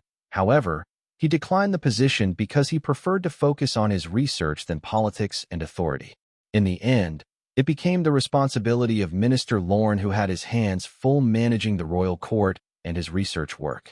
Focusing his gaze on Anne, the referee immediately noticed the minute discrepancy in her soul pathway signature, so he immediately understood that she was not the Southern Emperor, but her other half, the good half, and who would not abuse her authority regardless of the situation and difficulties. Now the referee was confused, unable to figure out what was going on. If the Southerner Card Creationist Association did not rig the challenge in their representative's favor, then did the card soldier get lucky? The referee's confusion was understandable, as he could never imagine that the boy was able to create a stable soul pathway arrangement despite not following the standard soul pathway merger principles, because he had simulated all the possible combinations one could think of to combine the available soul pathways and figured out the most efficient combination. It was worth noting how the referee never considered maybe the boy was a genius card creationist. Rather, he felt more comfortable thinking that the boy was lucky to get a familiar card to create for the challenge. Well, in the referee's eyes, the possibility of such a genius existing was similar to a miracle. So he did not spare any thought to it. However, it did not mean that he did not think the boy was a talented card creationist. It's just that he was underestimating the boy's talent in card creation. In the recording, having created a new and stable soul pathway arrangement, the boy then morphed the core into a card successfully, creating the bloody lasso of prohibition. By now, the audience had already concluded that the Southern Card Creationist Association had rigged the challenge in the favor of their representative, and Chris had the same thoughts. With knowledge of his ancestors, he had noticed many details of his opponent's card creation process, and there was no doubt in his mind that his opponent was a talented card creationist. Considering his opponent's reputation of being a fraud and his opponent's card creation process being too smooth, Chris concluded that this was not the first time his opponent had created the bloody lasso of prohibition card. Considering that at one point the referee himself had thought that the Southern Card Creationist Association had rigged the challenge in the favor of their representative, it was not surprising that the audience and Chris would think the same. Therefore, the referee was in a pickle right now, because the recording of the boys' card creation process had only managed to legitimize the concerns of Chris Ainsworth and the audience that the boy had cheated, so he could not think of a reason to explain that the Southern Card Creationist Association did not rig the challenge, but the boy was just lucky. Fortunately, before Chris Ainsworth or the audience questioned the legitimacy of the challenge conducted by the Southern Card Creationist Association, the boy took the spotlight and said, "With the world's will and the rules in it, as a witness, I swear that I did not cheat in this challenge." Before the crowd could react, the light of righteousness shone on the head of the boy, showing that the boy was not speaking a single word of falsehood. Then the boy turned to Chris Ainsworth and asked, "Is this enough for you to solve your doubts about my card creation? Or do you still feel that I cheated?" Soon the spotlight switched on to Chris, whose expression had turned ugly as he knew that in a way boy did not cheat. It was Southern Emperor who had the challenge rigged. So the ones to cheat here were the Southern Emperor and Southern Card Creationist Association. Chris knew he could not directly point his fingers at them, so he snorted and said, "This only proves that you did not cheat, but not that somebody manipulated the challenge in your favor behind the scene." Watching the boy come forward and swear in the presence of the world's will to clear his name, the referee nodded in satisfaction, but then hearing Chris's response, he frowned. As what Chris stated was not unreasonable, however, it was not true, and he did not have a way to prove that. So he was in a difficult position, unable to prove the innocence of the Southern Card Creationist Association. Listening to Chris, the audience nodded as they too had similar doubts, because not even a single soul present in the auction house or watching the challenge live on the network was willing to think that somebody so talented in card creation existed. "I did not know that the Westerners were such sour losers." The voice of the boy resounded in the auction hall as he glanced at Churs and added, "Fine. Let us compete in another challenge, but this time you select the set of random ingredients. This way you do not have any more reason to defend your incompetent ass when I beat it again." Listening to the boy's words, it wasn't just Chris and the audience who were surprised, but the referee too. However, considering that the boy indeed had a lot of talent in card creation, the referee understood the boy's confidence, and the same was true for the audience. Now the only question in their mind was if Chris would go for it. "You?" Chris glared at the card soldier. Someone whom he did not even put in his eyes was now taunting him and his motherland. Chris was enraged, but he did not rashly agree to the card soldier's proposal. He considered it for a while, and before he prepared to agree to the boy's proposal, he stopped seeing the Southern Emperor stand at the edge of the balcony of her family's exclusive VIP box and say, "Wyatt, you do not have to do that." Seeing the Southern Emperor suddenly interfere, the audience and the referee listened to her curiously, but before she could make her intent clear, she was interrupted by the boy. "Your Highness, please let me handle this." Seeing the boy blatantly interrupt the Southern Emperor, the audience and viewers raised their eyebrows, waiting to watch a show, but to their surprise, the Southern Emperor glanced at the fraudster for a moment before returning to her seat. Witnessing this, the audience could no longer keep calm, understanding that there was more to the boy's relationship with the Southern Emperor. This came as a huge shock to the admirers of the Southern Emperor and the Southerners. How could they sit by and watch at the possibility of their precious jewel being hogged by one person? The jewel of South belonged on a pedestal where they can shower it with their universal devotion. Nobody could monopolize it. Watching the harrowing effect of my reputation of being a fraud spread by Anna's mother, I understood it was more of a risk than I thought. It did not even take the audience a second to believe that I had cheated in the challenge. Not one person stood up in my support. Not even the Southerners whom I was representing in the challenge between Chris and the Southern Card Creationist Association. In weeks, I went from an unknown kid from a third-rate city to a household name as a fraud. Participating in the challenge, I finally saw how infamous I was. People who don't even know me held prejudice toward me. It's not like I did not know that Anna's mother's action would cause harm to my reputation, but I did not think it would be ruined to this instant and prove to be a problem for me this early. I thought I would not have to deal with this, at least not until I enrolled in the university, or maybe once the silver milk powder hits the market my reputation will clear without me having to take action. But seeing the reaction of the public, I had a feeling that if I don't do something about it, it will be too late for me to act. At first, I decided to volunteer as the representative of the Southern Card Creationist Association in the challenge because I was curious about Chris, especially his origin card, but now I stayed to take a step to improve my reputation.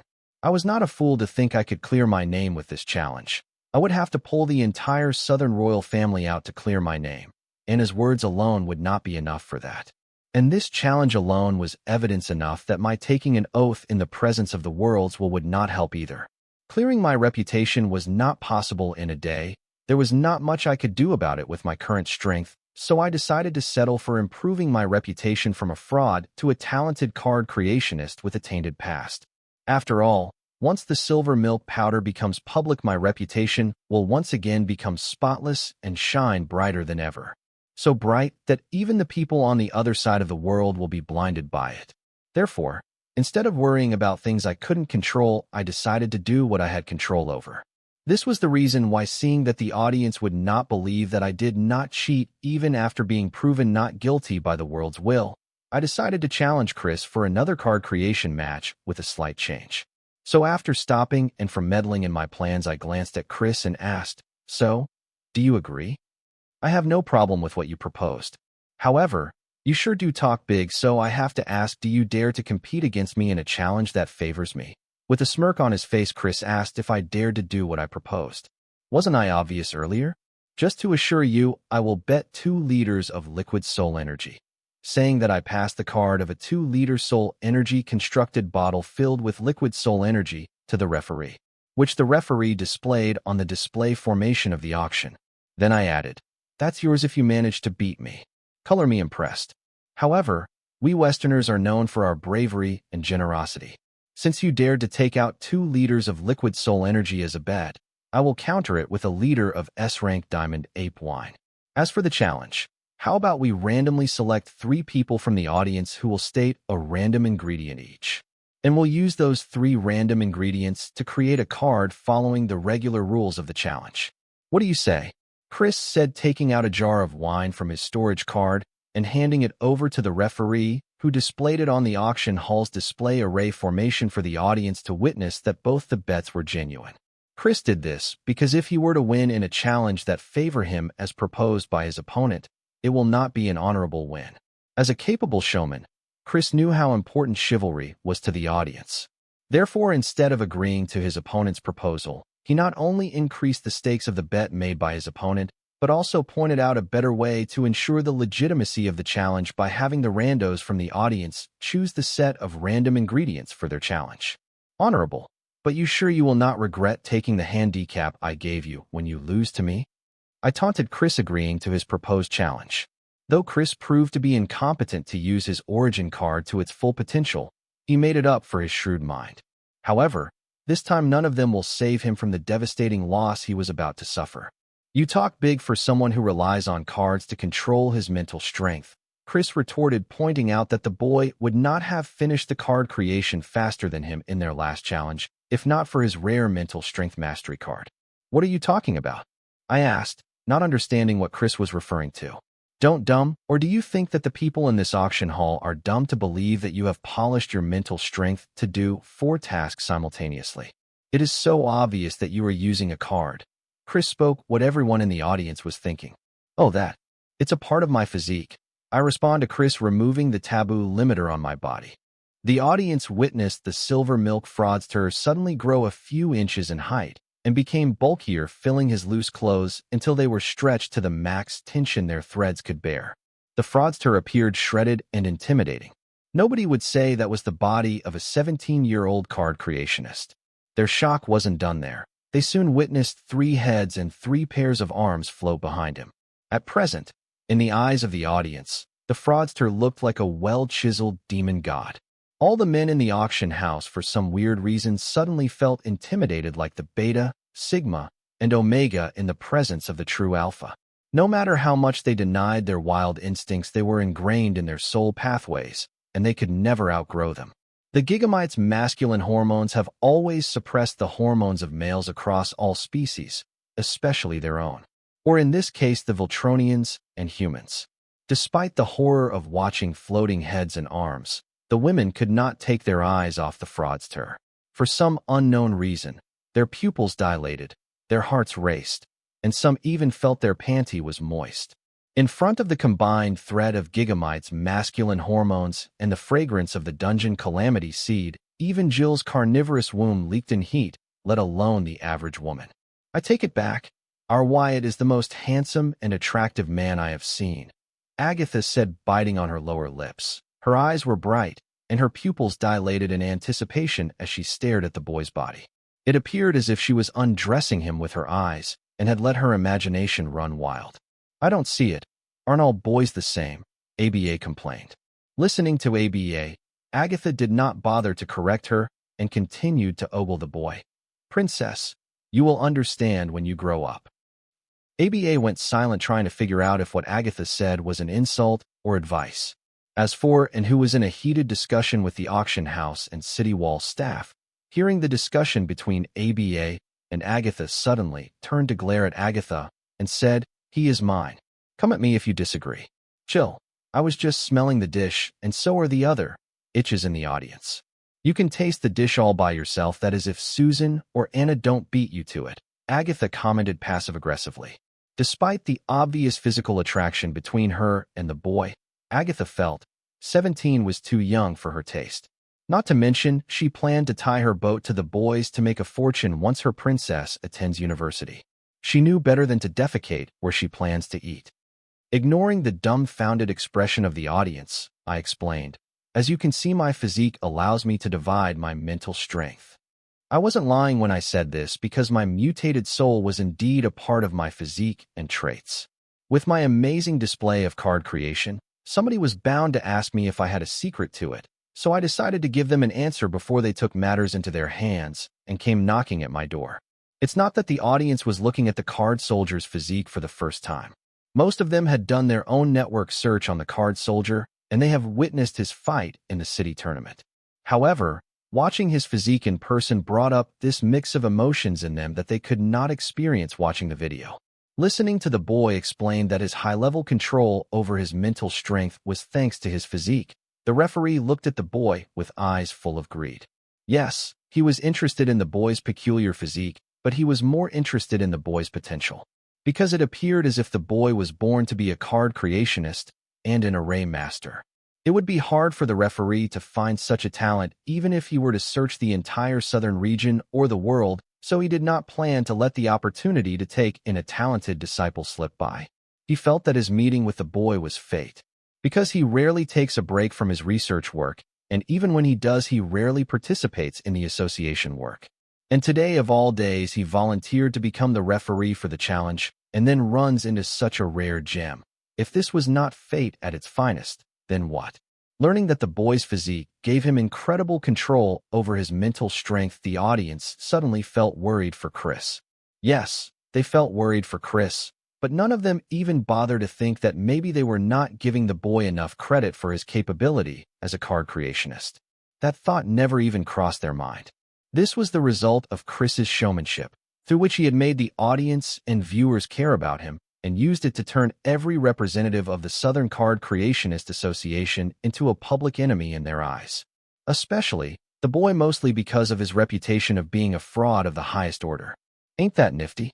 Chris snorted, feeling envious of his opponent's physique and its mental strength-related abilities, since his origin card came with a huge side effect despite its overpowered nature.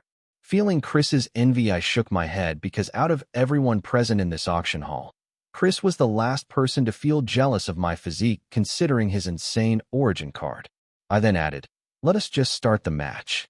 Getting Chris's nod, the referee prepared to commence the challenge, but the announcer suddenly intervened, saying, "Sir, Master Wyatt never got to demonstrate the card he created, and we have yet to judge their previous challenge, which is still underway." Being reminded by the announcer, the referee nodded and said, "If that's the case, we should follow the proper procedure then.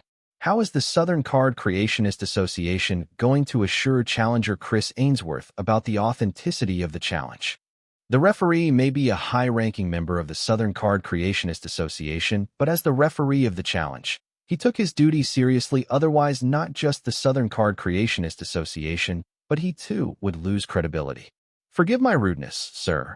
The announcer apologized, understanding that the only way for the Southern Card Creationist Association to prove their credibility was by going through with a second challenge between their representative and the challenger. Only by displaying his prowess concerning card creation could their representative prove that the ongoing challenge was not rigged by the Southern Card Creationist Association, but he was just that good. The second challenge was more of a trial to prove the credibility of the first challenge. "Do you have anything else to add before I commence the trial?" The referee asked the announcer, who, though embarrassed, mustered all his courage to speak his mind. "Sir, the results can wait for the trial to conclude, but Master Wyatt has to complete his card explanation and demonstration before you initiate the trial." "That is only fair." The referee nodded in response to the announcer's demand. Since Chris got to complete his card explanation and demonstration, it was only fair that the representative of the Southern Card Creationist Association got to complete his card explanation and demonstration for they proceed with the trial, which would be the deciding factor of the results of the challenge and the Southern Card Creationist Association's credibility. "Dalton Wyatt, finish your card explanation and demonstration so we can get to the trial." The referee ordered the representative of the Southern Card Creationist Association. Taking the spotlight, I reactivated the taboo limiter and then looked down on the audience and said, "The card's card info speaks for itself, so I won't bore you with the details. However, I would like to add, if you are in the market for similar innovative and creative custom cards, you can contact me. I will be in the Southern Royal Palace's Guest Palace number 01 for the next 3 months. Now, let us just proceed with the demonstration." Not getting a brief explanation of the card created by the representative of the Southern Card Creationist Association, the audience looked disappointed because they were all intrigued by the huge arsenal of additional effects of the bloody lasso of prohibition and wanted to learn more about them. However, this disappointment of theirs was soon buried by shock and envy, having learned that the boy was not only staying at the Southern Royal Palace premises, but also in the Royal Guest Palace number 01.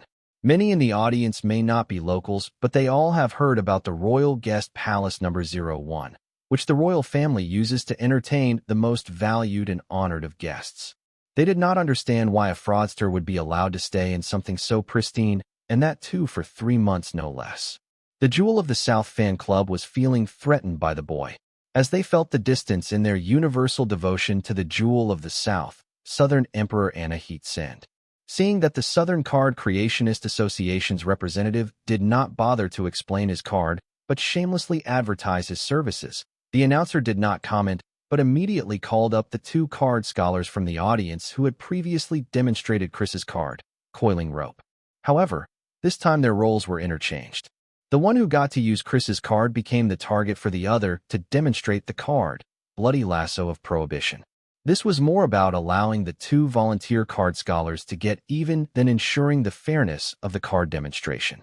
Equipping the card Bloody Lasso of Prohibition, it took a while for the card scholar to get a gist about the various abilities of the card before he used it on the living target, because the card he was about to use had the potential to kill the living target by drain last bit of the blood in his body.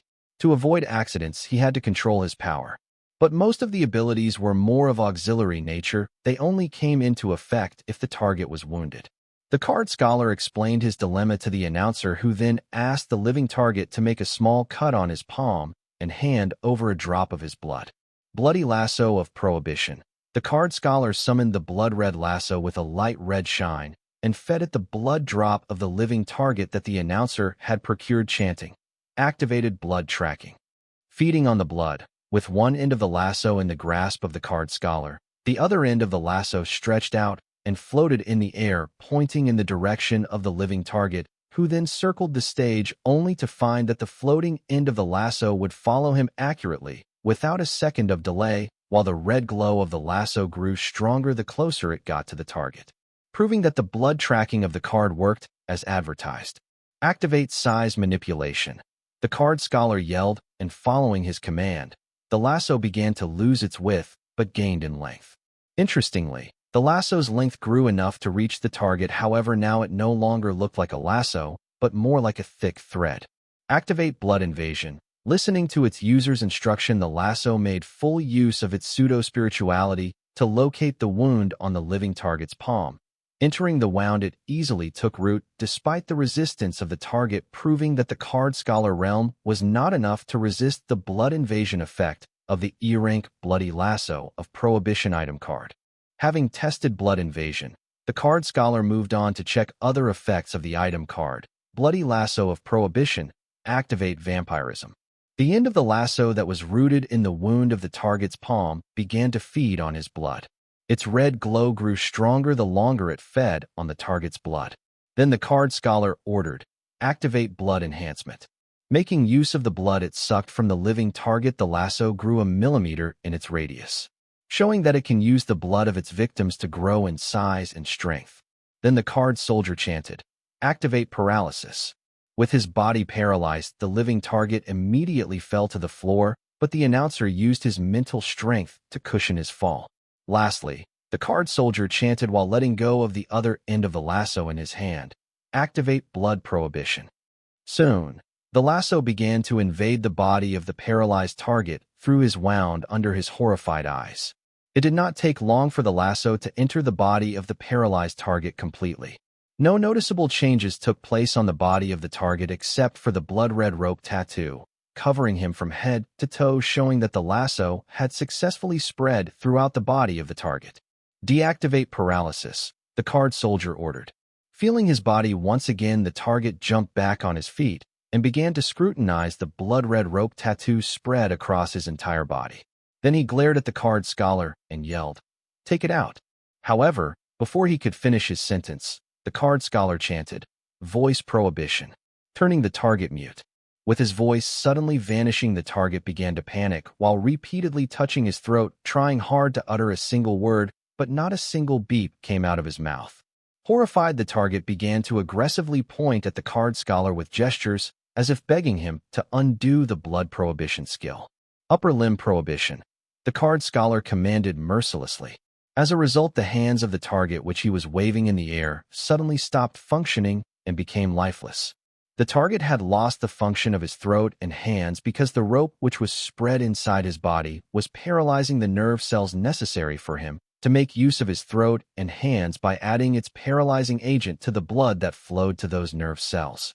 Seeing the helpless state of the target, the audience and viewers were horrified, wondering what if the card scholar commands the bloody lasso of prohibition to prohibit the target's heart from beating or prohibit the target's brain from functioning. Now that was a death sentence.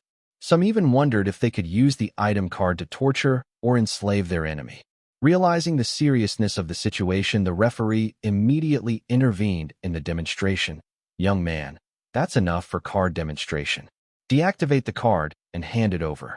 The card scholar reluctantly deactivate the item card. Finally freed from the dreading effects of the bloody lasso of prohibition item card, the target immediately tested if his voice and hands were functioning, while the card scholar hesitated to hand the card over, only to hear the referee say, young man, if you like the card you can buy it from its creator, but as of now, you have to return it.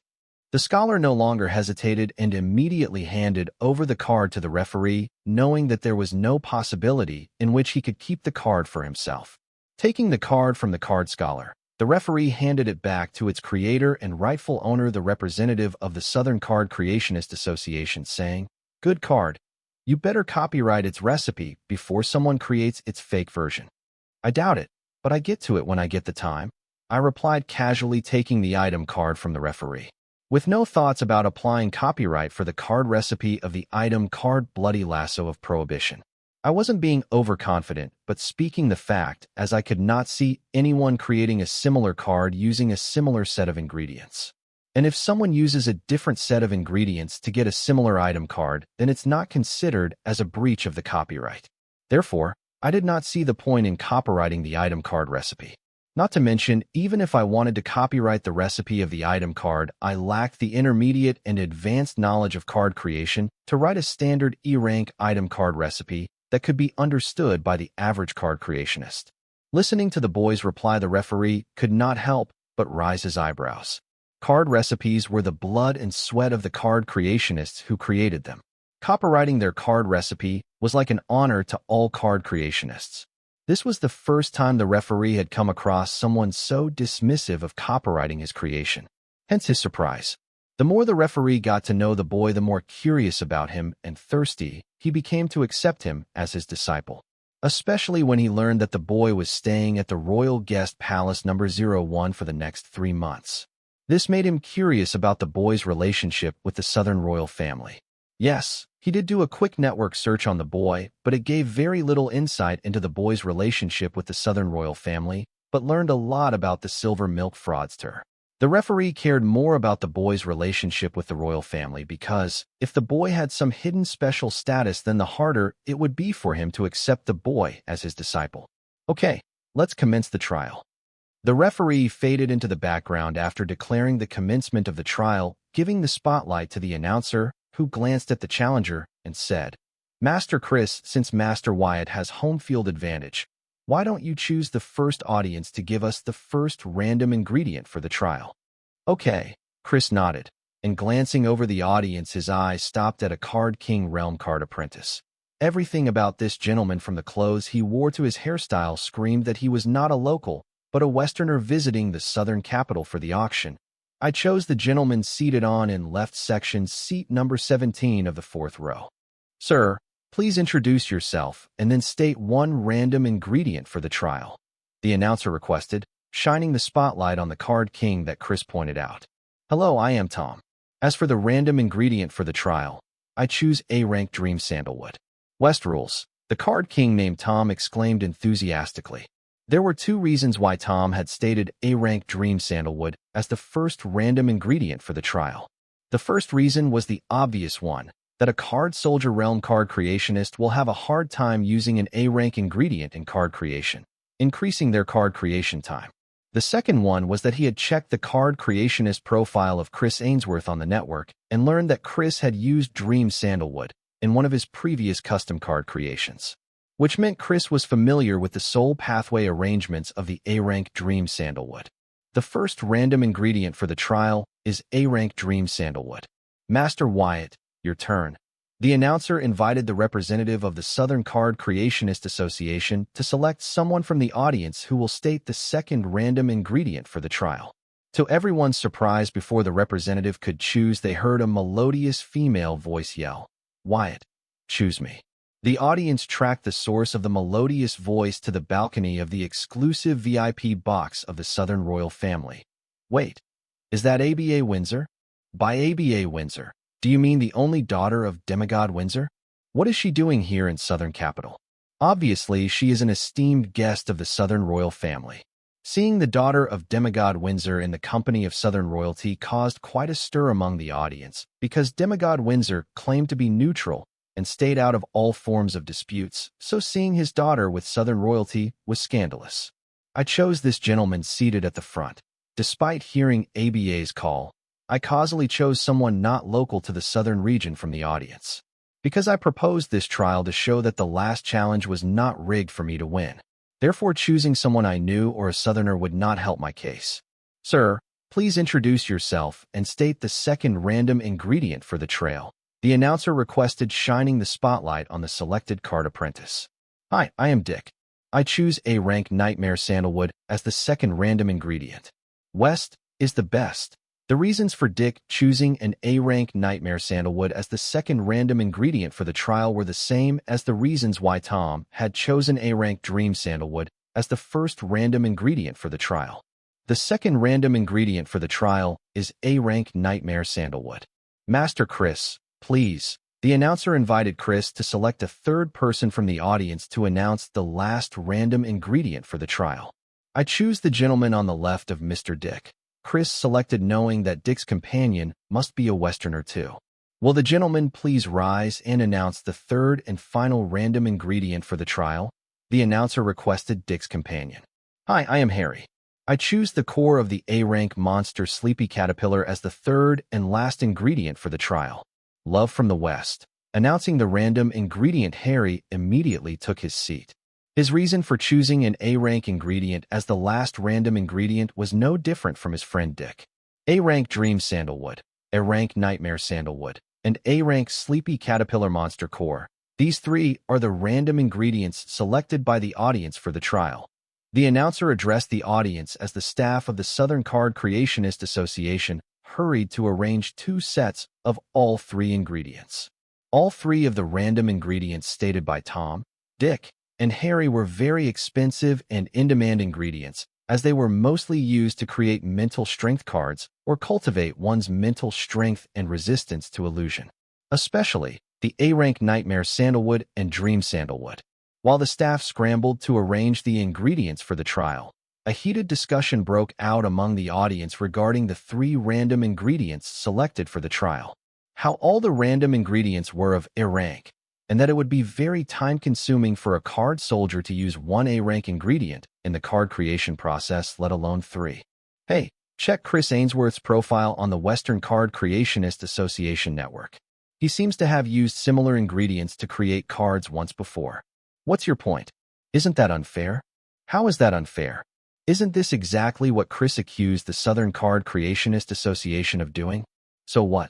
Both of them agreed to let randos from the audience announce 3 ingredients for their trial. From the way I see it, Lady Luck just favored Master Chris over Master Wyatt. So it's fine if you guys do it, but if someone else wins, you accuse them of cheating. Kid, welcome to the world of adults. No rules were broken, so nothing is unfair here.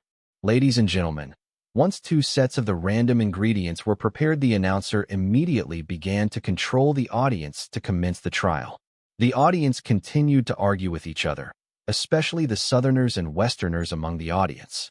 The Southerners felt that the trial was unfair, while the Westerners felt smart for making use of the loophole in the rules of the trial. Though the Southerners were not proud that a fraudster was representing their Southern region in a challenge against the Western region, but their patriotism kicked in seeing that they might lose the challenge again, because the Westerners were shamelessly using the loophole in the rules of the trial to rig the trial in favor of Chris Ainsworth. As for why the sudden sense of patriotism among the Southerners, it was most likely because of the talent and potential shown by the fraudster in the field of card mastery. As for the audience from the other region, the straightforward and hot-blooded ones sided with the Southerners, while the realistic ones had the same opinion as the Westerners.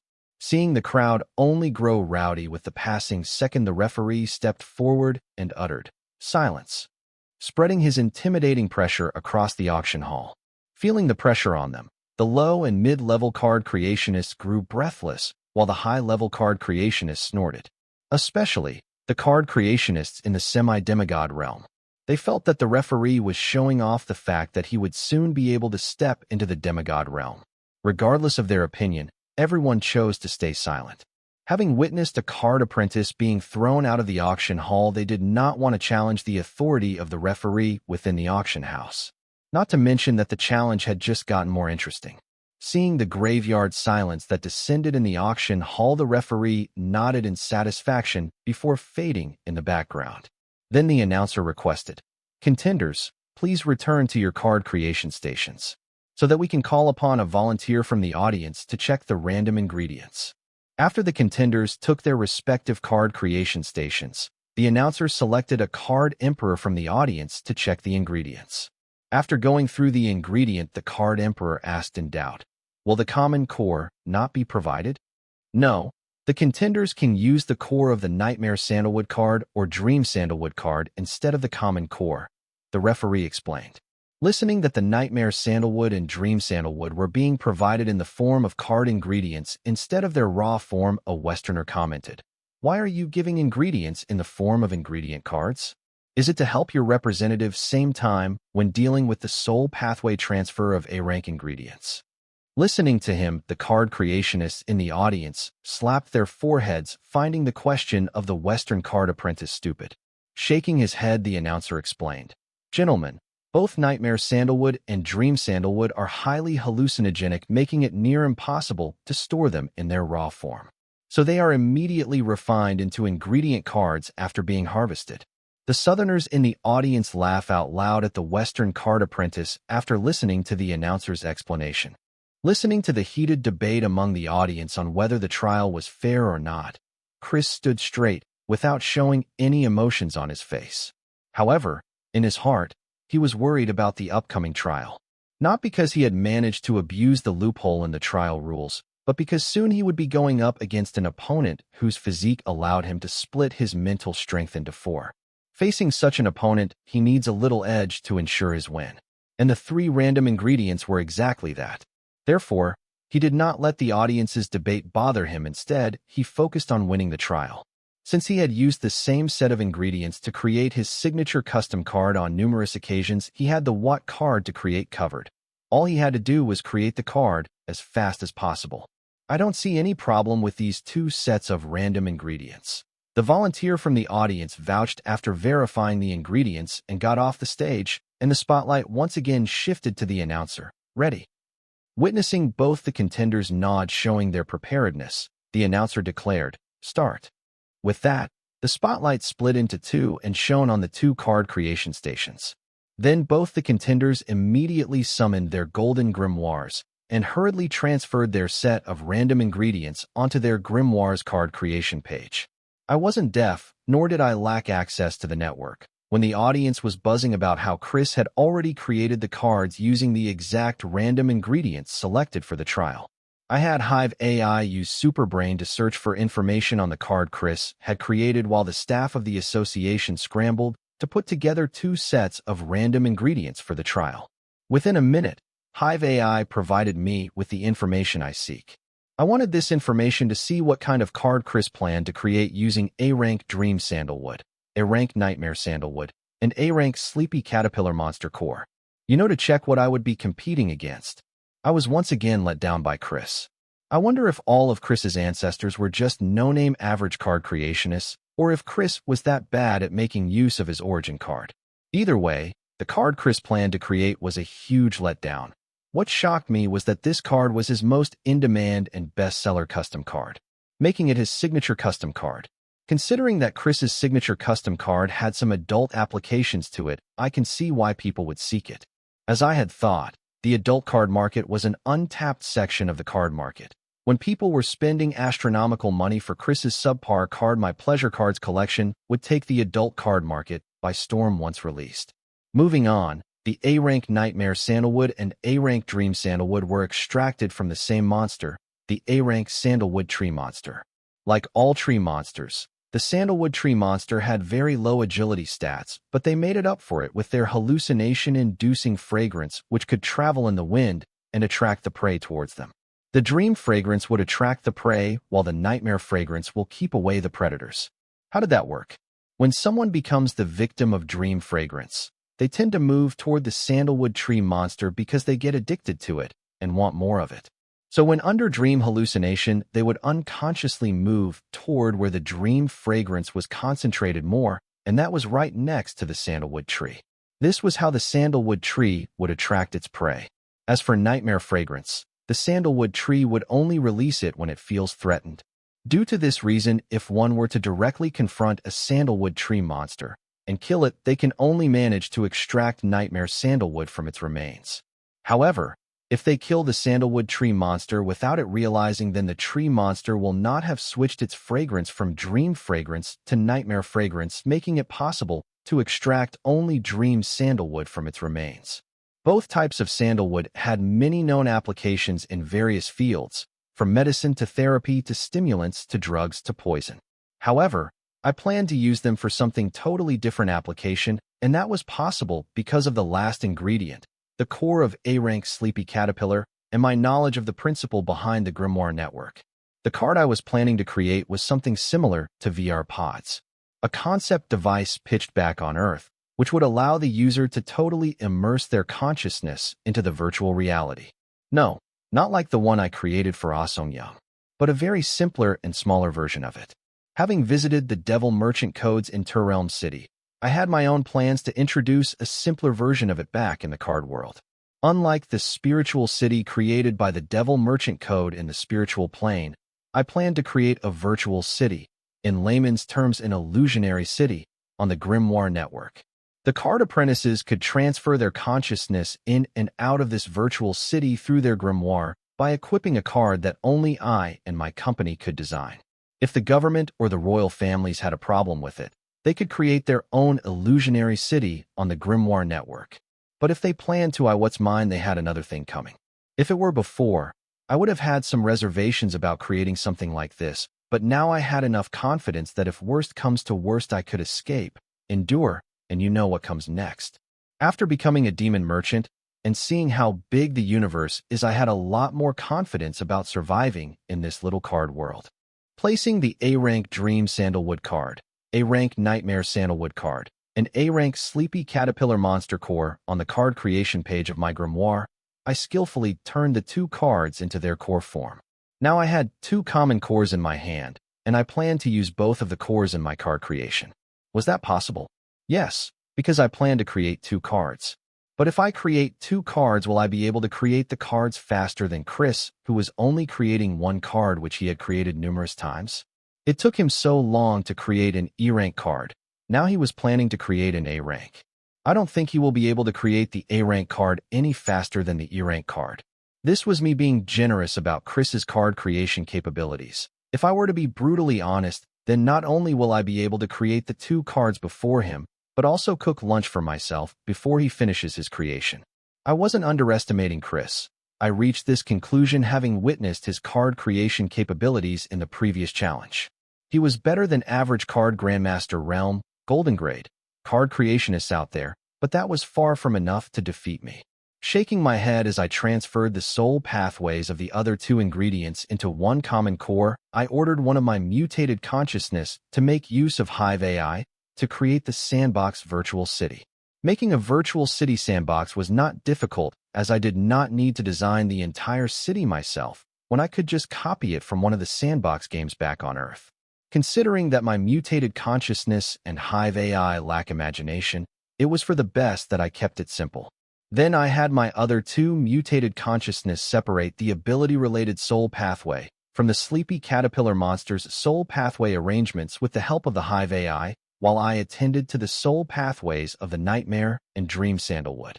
I had two of my mutated consciousness focus on one task, while I took on two tasks, because the soul pathway arrangements of the Nightmare Sandalwood and the Dream Sandalwood were almost the same. Also because I was planning to not just separate their ability-related soul pathways, but also modify them. This was not a task I could hand over to my mutate consciousness. Besides, the Hive AI would be doing the heavy lifting while I would be mostly supervising. Why did I plan to modify the ability of the Nightmare Sandalwood and the Dream Sandalwood? It was because I only wanted a part of their ability that allowed the nightmare or dream fragrance to separate the consciousness of the victim from their body. Once the consciousness of the victim was under hallucination and separated from their body, under the effect of the fragrance, their body would follow their instinct, which was yearning for more dream fragrance.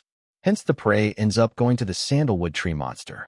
The interesting part about this was that once the consciousness of the victim was separated from their body, neither the body nor the consciousness of the victim would be harmed in any way, even when the effect of both fragrances was interrupted midway.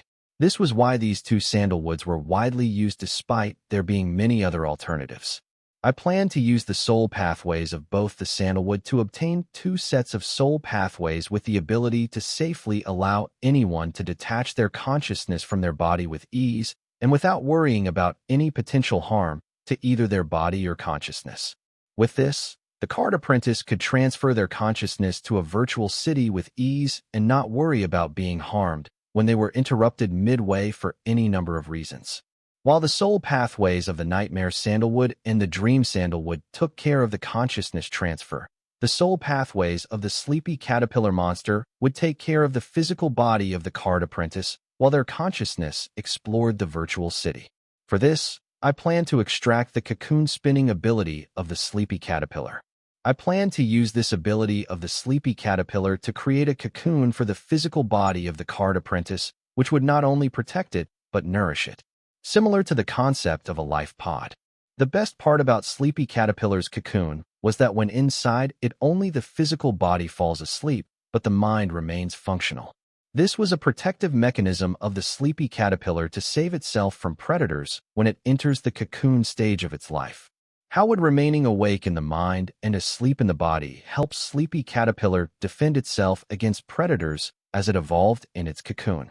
It was because when it feels threatened, it can trigger its cocoon to spray sleeping gas in its surroundings. This sleeping gas was so potent that it could put an A-rank monster or a card lord for a month, enough time for the sleepy caterpillar to complete its evolution. Something so potent was limited, therefore the sleepy caterpillar had to remain awake in mind to use it sparingly, so that the sleeping gas would last until it completes its evolution. However, this perk of the sleepy caterpillar's cocoon spinning ability made it a perfect cocoon for me to use for my VR pod card or VR cocoon card. With the mind of the card apprentice awake inside the cocoon, it would be easier for the card to transfer the consciousness of the card apprentice to the virtual city, where, with enough preparations, they can spend a month without having to worry about their boy being malnourished. With virtual city, consciousness transfer, and physical body health taken care of, all that remained was the user interface. I planned to keep it simple and use the user interface of the grimoire, as the card apprentices of this world were all familiar with it. I saw no point in complicating it by creating something new, as this should be more than enough for this trial. The virtual city was ready. I had my mutated consciousness keep it simple and detailed. After all, this was just a demo version to create hype. While my other two mutated consciousness were also done extracting the soul pathway of cocoon spinning ability from the soul pathway arrangement of the sleepy caterpillar core. I too had managed to separate the soul pathway related to the fragrance ability of the sandalwood tree monster from its soul pathway arrangement, which was only half of the task I took on. Now all that remained was modifying these soul pathways to fit the card I was planning to create. By modifying, I meant to edit the soul pathways of the fragrance ability as per my requirement. The fragrance of the sandalwood tree monster not only separates the consciousness of the victim from their body, but puts them under a hallucination, not to forget the addictive nature which causes the victim's body to near the tree monster in search of more fragrance. I only needed the part of the fragrance ability of the sandalwood tree monster that separated the victim's consciousness from their body, and not the hallucination and addictive part of this ability. So I had to edit the soul pathways of the fragrance ability of the sandalwood tree monster to just get the part of the ability I wanted without compromising the ability's efficiency in any way. Otherwise, the soul pathway would be useless to me. It was a lot harder said than done, because without putting the victim under a hallucination, it was near impossible for the fragrance of the sandalwood tree monster to separate the victim's consciousness from their body. However, the only reason the victim needs to be put under hallucination was that there would be no resistance from the victim when it separates the victim's consciousness from their body. This would not be a problem for the card I was creating, as it would ask the permission of the card apprentice before separating their consciousness from their physical body and entering the virtual city through their grimoire. Since there would be no resistance from the card apprentice when they used the card, I did not require the hallucination part, and I could edit it out or keep it, but render it dormant such that it doesn't show as a part of the ability of the card I was creating. However, I decided to keep the hallucination part of the ability, but keep it dormant, because removing it would only decrease the effectiveness of the part of the soul pathway I wanted, so this was the best choice to get the maximum of the consciousness separation ability. As for the addictive part, I removed it as it did not help in consciousness separation ability in any way. With two sets of consciousness separation ability soul pathways separated and modified, I had all the soul pathways required to create the VR cocoon card. This time I did not plan to add many effects to the card I was creating as I did with the Bloody Lasso of Prohibition item card, because I wanted to keep the card simple such that the focus of the audience would remain on the new concept I was introducing to them. The simpler the card, the easier for the audience to understand what the card actually did. Since virtual reality was a relatively new concept in this world, I knew there was a possibility of the audience giving a mixed reaction. However, I believe during the card demonstration part of the trial, once they see the virtual city and the infinite possibilities within it, I think the audience that was against will have a change of heart, especially when they see PvP fighting action I had added to the virtual city. This was why I decided to create two cards instead of one. There were two parts to the cards I planned to create: the VR cocoon and the virtual city. I say two parts because the virtual city will not be a part of the VR cocoon card, as the virtual city will be nothing but huge data on the grimoire network, which one could only access through the VR cocoon card. Aside from helping the card apprentice transfer their consciousness to the virtual city safely, the VR cocoon card also allowed the transfer to a small virtual room where the card apprentice could experience the grimoire network as a virtual reality. Nothing grand. Instead, using the network in 2D form, they will get to experience it in 3D form. Once the virtual city and virtual safe room were established on the grimoire network, I verified them for bugs. Hive AI was thorough, so no bugs were found. Then I began combining the soul pathways of the cocoon spinning ability with the soul pathways of the consciousness separation ability, following the most efficient combination the Hive AI came up with, creating a near-perfect soul pathway arrangement in the first common core, while my mutated soul consciousnesses repeated the same for the second common core. Then we tugged on the transforming soul pathways of the common cores, morphing them into cards. The audience gasped, seeing the grimoire of the representative of the Southern Card Creation Association shine brilliantly, and witnessed 2 golden cards float out of it. While Chris was still busy creating his card, they were all shell-shocked and could not believe their eyes. The fraudster had not only managed to complete his card creation faster than Chris, but he created 2 cards using the ingredients for 1 card.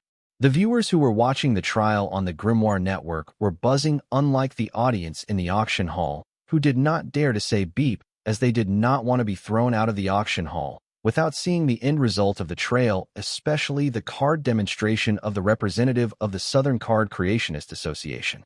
The audience and viewers were not the only ones who were shocked, having witnessed the card soldier create 2 cards even before Chris, but the staff of the Southern Card Creationist Association and the mighty referee were also dumbfounded. They all wanted to argue the impossibility of such a thing, but knowing that the card soldier's physique allowed him to split his mental strength into 4 and do 4 tasks simultaneously, they felt that anyone could create 2 cards at a time with such a physique. So there wasn't much surprise there, but what surprised them was the time he took to create the 2 cards. They wondered if the card soldier realm card creationist could create an A-rank card in such little time, or did he create a lower rank card, believing to make up for it by creating 2 cards. Everyone present in the auction house was now looking forward to the card demonstration of the card soldier. They wanted to see what rank and type of cards he had created, so much so that they all hurried Chris to finish his card creation in their mind. Since they already knew what kind of card Chris was going to create, they did not look forward to his card demonstration. All they cared about was he would finish his card creation faster so that they could get to the card soldier's card explanation and demonstration. Ultimately, all the gimmicks and showmanship Chris used to get the audience on his side were not failing, as they were curious about the card soldier. They were not only curious about what card the card soldier had created, but also curious, why would someone so talented resort to fraud and ruin his future? They felt that there was an untold story here, especially considering the attitude of the Southern Emperor and ABA Windsor towards the boy. Why would someone with their status be seen along with a fraudster? The audience and viewers began to strongly believe that there was more to what the media was telling them about the silver milk fraud. However, more than that, they wondered if the 2 cards created by the card soldier were enough to outmatch the A-rank card that Chris was creating. As in a challenge, finishing card creation faster than your opponent meant nothing if you created a card of lower rank than your opponent. Finishing the card creation, I went through their card info and nodded in satisfaction, seeing that they were exactly what I imagined them to be. Then I decided to address the heated gaze I felt on the back of my neck. When I turned, I found the referee staring at me and salivating. Such a sight sent a chill down my spine. Still, I calmly nodded at him and turned to look at Chris, who was still busy with his card creation. 12 minutes later, Chris completed his card creation, and with a satisfied look, he turned to look at his opponent, only to find him looking right back at him. Chris was dumbfounded. He did not expect to once again be outdone by his opponent, especially when he had an edge over his opponent. Now this was embarrassing. In frustration, Chris clenched his fist so hard that his nail dug into his palm. However, the wounds did not bleed as they quickly healed. Seeing both the card creationists were down with their card creation, the announcer quickly took to the stage and announced, "Folks, both the card creationists have completed their card creation. Now let us move to the card explanation and demonstration phase. Master Wyatt, since you finished card creation first again, please choose if you will go first or later," the announcer asked the card soldier, only to see him signal that he would demonstrate his card after his opponent. Understanding the signal, the announcer looked at Chris and said, "Master Chris, please." Chris hid the humiliation he felt well and quickly took over the controls of the auction hall array formation and displayed his card for the audience to watch. Being unable to finish his card creation faster than this opponent once again despite having an obvious advantage, had left a dent in his confidence, but then thinking about his opponent's physique, he felt better, but irritated out of envy. Card name, Sleepy Cloak. Card type, item card. Card rank, A rank, rare grade. Card rate, 8 stars. Card durability, 93/100. Card effect, the user can summon a clock made from the silk extracted from the sleepy caterpillar's cocoon. Additional effect, enhanced dream fragrance, enhanced nightmare fragrance. Enhanced dream fragrance. The user of the Sleepy Cloak can release dream fragrance released by the sandalwood tree monster at will, except it is enhanced using the sleeping gas of the sleepy caterpillar. Enhanced dream fragrance will attract the victim's body toward the user while their consciousness is trapped in a strong hallucination. Note, the sleep gas of sleepy caterpillar has enhanced the hallucination effect of the dream fragrance of the sandalwood tree monster. All effects are limited to the rank of the card. Enhanced nightmare fragrance. The user of the Sleepy Cloak can release the nightmare fragrance released by the sandalwood tree monster at will, except it is enhanced using the sleeping gas of the sleepy caterpillar. Enhanced nightmare fragrance will repel the victim's body far from the user while their consciousness is being confused and fighting its strong hallucination effect. Note, the sleep gas of sleepy caterpillar has enhanced the hallucination effect of the dream fragrance of the sandalwood tree monster. All effects are limited to the rank of the card. As predicted by the audience and viewers, Chris had created his signature Sleepy Cloak whose effects were similar to that of a sandalwood tree monster but enhanced by the sleepy gas ability of the sleepy caterpillar. This card was popular in the Western capital for its enhanced dream fragrance, which could easily be abused to do perverted stuff. The victim will not even realize what happened or struggle thanks to the enhanced hallucination of the enhanced dream fragrance. With such an application, it wasn't a surprise that it was one of the in-demand and best-selling custom cards. What was surprising was that the authorities have not taken action to put an end to it by adding this card to the list of forbidden and illegal cards.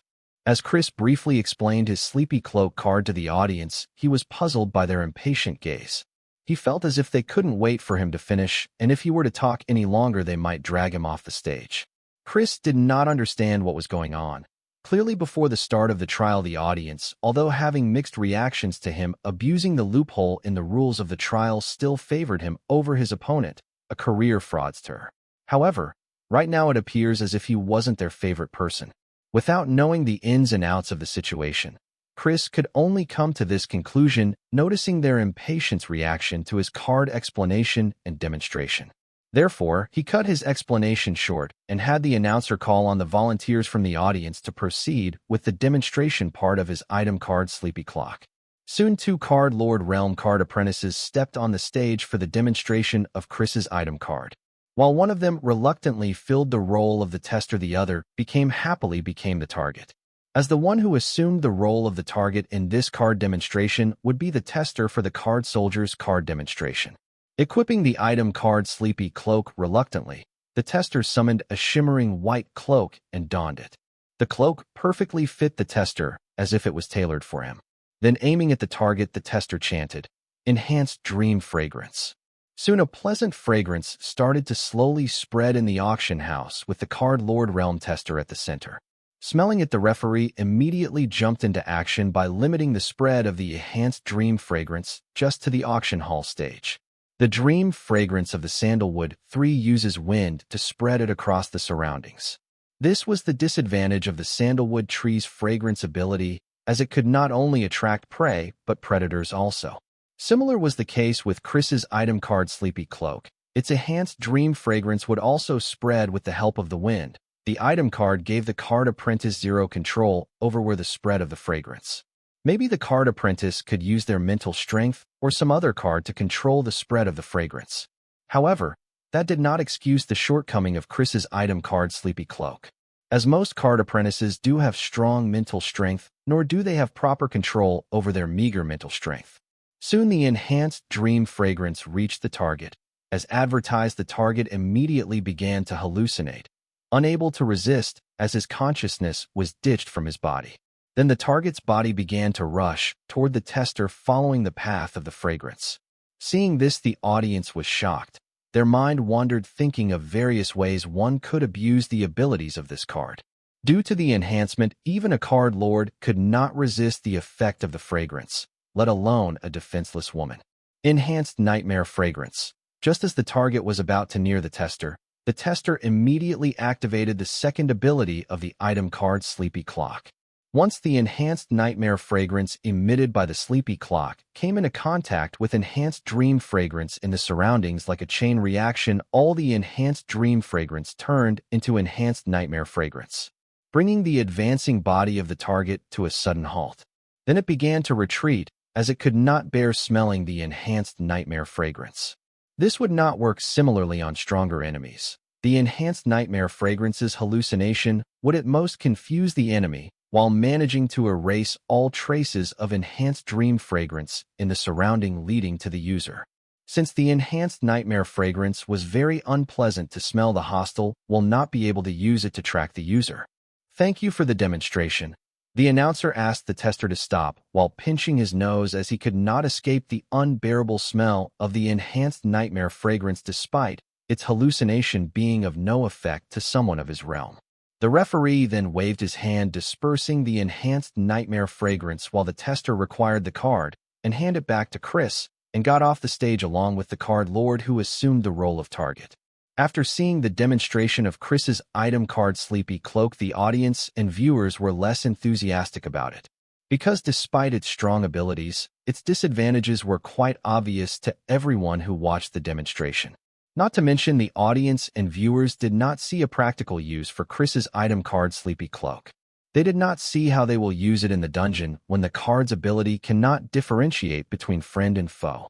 Many even wondered why a card with such obvious limitations had such high demand. The reason was apparent to everyone: the obscene way one could abuse the enhanced dream fragrance ability of the item card Sleepy Cloak. The only reason this card was able to become the best-seller's custom card in the Western Card Creation Association was because of its profane applications. Other than that, this card was not that special. Since the item card Sleepy Cloak was Chris's signature card, there was no way he did not know about its abilities could be abused for obscene purposes. Yet, Chris not only did not stop making such a card, but he advertised it as his signature custom card to shamelessly draw in shady clients who would not think twice before abusing the enhanced dream fragrance of the item card Sleepy Cloak. This only showed that Chris would not hesitate to harm society to make a buck, causing Chris's chivalry image to immediately fall to the bottom and shatter to pieces in the hearts of his female fans and righteous male audience. Seeing Chris's disappointing card demonstration, I shook my head thinking that he did not deserve his origin card. Maybe I should reconsider adding him to my Calamity Daughter gem collection and consider plundering his origin card for myself. No, despite how useless Chris was, he was still a Western prince. Killing him would only bring me endless trouble. So, it was best if I stick to the original plan and planted a Calamity Daughter gem in him. After Chris's card demonstration was concluded, the spotlight shone on me and I heard the announcer request, "Master Wyatt, please." As took control of the auction hall's display formation, the audience looked at me with great anticipation. They all were wondering what were two cards I created and if they both were A-rank cards. Not letting them wait any longer, I displayed both the cards I created on the auction hall's display formation. Card name, VR Cocoon. Card type, item card. Card rank, A rank, rare grade. Card rate, 7 stars. Card durability, 98/100. Card effect, the user can summon a cocoon to rest the body while their consciousness enters the virtual reality. Additional effect, key. The unique key of the user to enter the VR city and their designated VR safe room. Seeing his opponent display two card info of two similar cards, Chris was confused. He did not understand why the boy would display two cards. Was there a glitch in the display array of the auction house causing the display screen to split in two? Chris looked at the audience to get clues about the situation from their reaction, but they did not seem to react and acted as if everything was normal. Then Chris turned to look at the referee and the Southern Card Creation Association staff. Their reaction was similar to the audience. Frowning, Chris decided to wait and watch.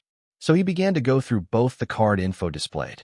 To his surprise, they did not understand what the card actually did. What did it mean by the user's physical body would rest in the cocoon while their consciousness enters the virtual reality?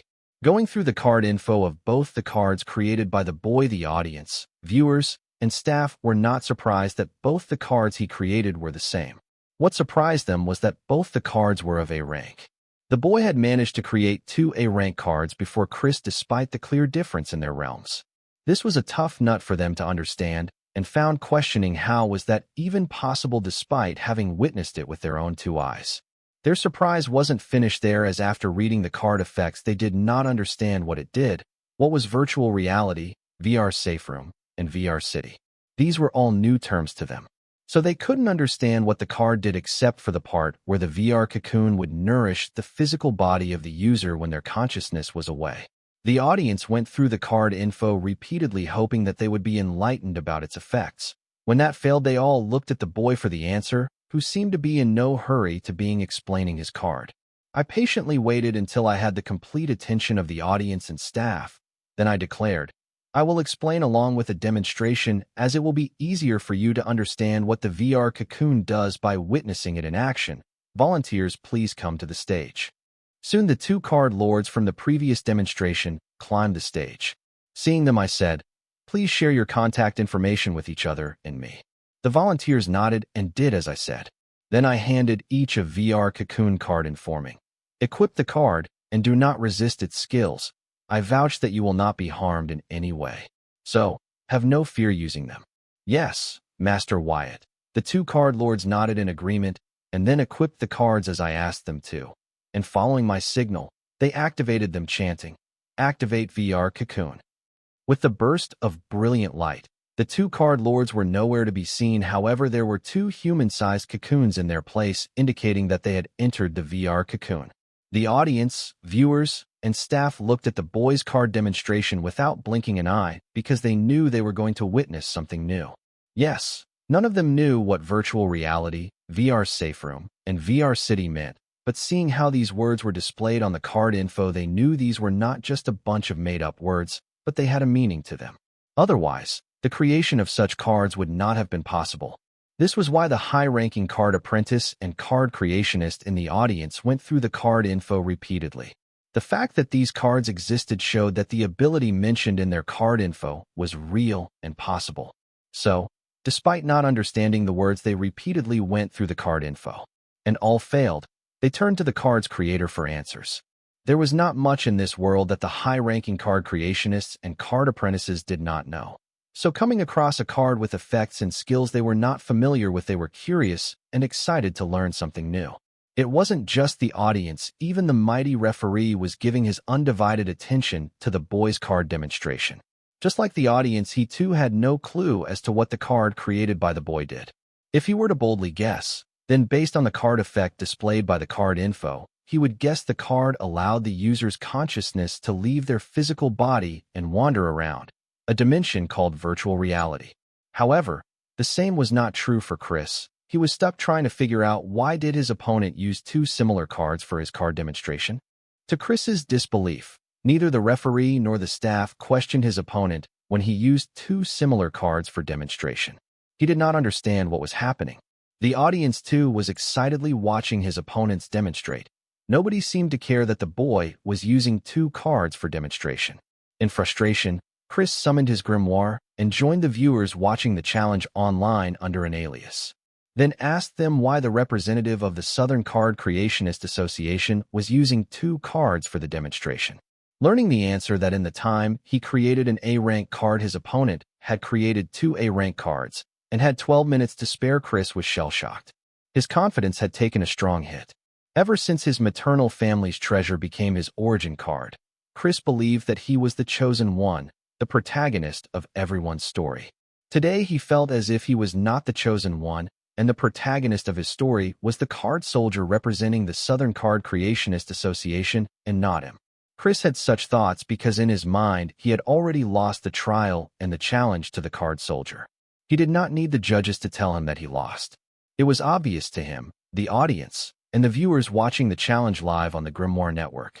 No matter the effects of the boys' cards, The fact that he was able to create 2 A-rank cards 12 minutes faster than he created an A-rank was enough for the boy to win the trial. That was not considering the limitations of Chris's A-rank item card Sleepy Cloak. If it were to be considered, Chris stood no chance of winning the trial. Once his opponent wins the trial, it would become the proof required to prove that neither Southern Emperor nor the Southern Card Creationist Association had rigged the challenge in his opponent's favor. With that handled, his opponent will be declared the winner of the challenge. Chris could see it all playing in front of his eyes. Chris did not forget the fact that the Southern Emperor already knew his identity and was waiting to reveal it to everyone and arrest him after her minion defeats him in the challenge.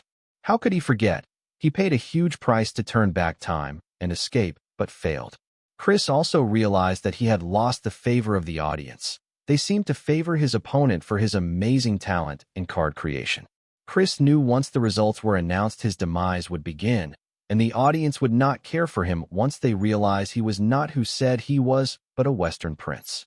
The Westerners in the audience may speak up for him, but considering that they were hardly enough to be considered a minority in the audience, their voice would not be heard. Knowing that he had lost and had no hope to turn things around, Chris felt that it would be stupid of him to stick around till the end and watch things play out exactly as he imagined, being arrested by the Southern Emperor under the charge of conspiring against the Southern region. Having thought it through, Chris decided to escape while everyone was still engrossed in watching the card demonstration of his opponent. However, the auction house isolation array formation was turned on, making it impossible for him to use the broken teleportation rune or the broken stealth runes of his ancestors to escape from here without alerting the auction house staff. Unless Chris used his last resort, a desperate measure that could result in him harming his life force, damaging his soul, and also increasing his gross mental erosion. Chris was very reluctant to use his last resort, as the last time he used it, he was bedridden for weeks. However, if he did not use it now and continued to stay, his identity will be revealed, and then he will lose the favor of the Western royal palace for losing face in the Southern capital. Being the Western prince, for Chris, losing the favor of the Western royal palace meant death, which was more frightening than being bedridden for weeks. Therefore, after a lot of thought and consideration, Chris decided that despite what it would cost him, he was prepared to use his last resort, as continuing to stay here was nothing but him waiting for his death. He was willing to suffer the pain than die. Space-time tunnel, location Western capital, Chris chanted. With Chris's chant, the time all around the card world came to a sudden halt, then a big hole ripped into the space in front of Chris, forming a space tunnel of sorts. On the other end of the space tunnel, the image of Chris's safe house in the Western capital was visible. Since the longer he used this ability, the higher the price he will have to pay, Chris immediately jumped into the tunnel, and the space rift closed behind him. In his hurry, Chris failed to notice that despite the time being paused uniformly across the card world under the effect of his broken runes ability, a figure not only was able to move, but also had rushed toward the space-time tunnel behind him, but it was a step late and failed to enter his space-time tunnel before it closed. The space-time tunnel used by Chris was the effect of his ancestors' hybrid rune made using the meanings of the space rule and the time rule. Since Chris did not have the appropriate realm or mental strength to borrow the power of such an ability, he could not use it like any other broken rune, instead had to use it forcefully. However, forcefully using it would hurt his life force and soul. Hence, Chers only dared to use it as his last resort in desperate situations. As I was about to begin a conference call with the 2 volunteers for card demonstration so that I could help them use the VR cocoon cards from outside their VR cocoon, I felt the time suddenly pause. I immediately turned to look at Chris, only to find a space tunnel open in front of him. In a split second, I decided to take action and implant my Calamity Daughter gem into him while he paused the time. FCK, I cussed, seeing the space tunnel summoned by Chris close behind him after he entered it. A quarter of a second, I missed the window by a quarter of a second. I should have used my floating heads and arms to implant the Calamity Daughter gem in him. No. The time it would take me to summon them would have been the same as the time it took me to reach the space tunnel while creating a Calamity Daughter gem. Also, what if the tunnel had closed with my floating heads and arms inside the tunnel? I would lose connection to my floating heads and arms. So, it would all be for nothing. I would not have achieved anything and instead revealed the fact that I am unaffected by his time ability to Chris and maybe even revealed the Calamity Daughter gem to him. In a way, this was not the worst outcome.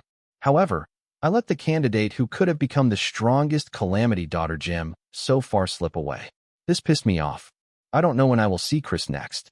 And if I do see him, whether his control over his origin card would improve or his origin card will swallow his mind. Not wasting time on useless thoughts, I quickly return to my previous position on the stage before the time pause expires. I managed to make it to the spot of breath before the time pause was released. Then, controlling my expression, I continued with my card demonstration. I used my grimoire to start a conference call with the two volunteers using the VR cocoon cards. However, before the call could connect, a Southern card creationist in the audience pointed out, "Chris Ainsworth is missing." Listening to his words, I acted confused as if I had no idea what the Southern card creationist was talking about, and turned to look at Chris Ainsworth's card creation station. Then, unable to find him, just like everyone in the auction hall, I acted surprised. Silence. The referee suddenly ordered the audience to maintain the order, as he used his mental strength and the auction house array formation to search for Chris Ainsworth. And, who heard the commotion in the audience, walked to the balcony of her family's exclusive VIP room and overlooked the auction hall stage in search of Chris Ainsworth. Unable to find him, she turned to look at the director of the auction house and the city wall staff. Seeing them not take action, she yelled, "What are you guys waiting for? Go find him." Chris Ainsworth ran away. In the surveillance footage, Chris just vanished out of thin air. He must have used a high-level teleportation card. I can't believe he ran away after all that big words he spoke. What did you expect from a Westerner? His forefathers ran away with their tails between their legs during the Monster War, and now Chris ran away knowing he was going to lose. Back then, those Westerners escaped the accountability of their actions, and now their descendant is doing the same, escaping the accountability for his actions. What are you guys talking about? Kid, anybody who lived through the Monster War era knows what I am talking about. During the Monster Wars, amidst the confusion, some supreme beings tried to cross the western post of the Way Beyond. The Westerner card apprentices were asked to hold the post till the reinforcement arrived, but they abandoned the western post and ran away. It took the reinforcements months before they were able to find and fend off the supreme beings back to the Way Beyond. Do you know many innocent lives were lost because of that one cowardly act? Friend, you weren't there, you don't know what exactly happened. Millions, 8.7 million innocent lives to be exact. Westerners are nothing but cowards and losers. Hey, buddy, watch what you're saying. Why? Did I say something wrong? Did your forefathers abandon their post on the Way Beyond or not? Did Chris run away or not? Tensions were high among the audience in the auction hall, especially between the Westerners and the Southerners. After all, Chris was a Westerner and trying to shame the Southern region. With Chris gone, the Southerners did not have a target to vent their shame and anger on. So they targeted the Westerners in the audience whose support for Chris was an eyesore for the Southerners from the beginning of the challenge.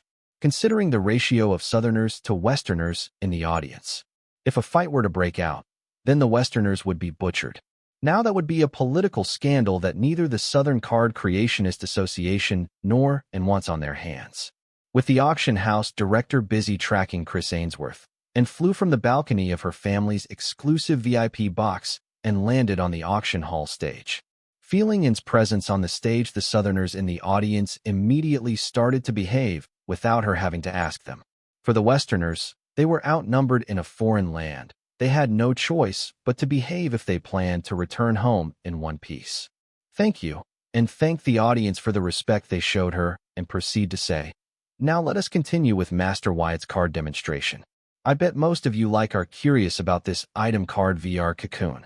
And then walked next to the representative of the Southern Card Creationist Association and said, Master Wyatt, please. After handing the spotlight to the card soldier, and did not leave the stage but stood next to him as if she were his assistant. This came as a shock to the Southerners, however they held back their protest, knowing that the Southern Emperor was watching them. I did not mind in standing next to me, but seeing the threatening glares the audience threw at me. I had just managed to change the impression of the audience of me. I did not want all the work to be vain, and had to go, so I sent her a text informing her that Chris has already left the Southern region and that she should call off the people looking for him.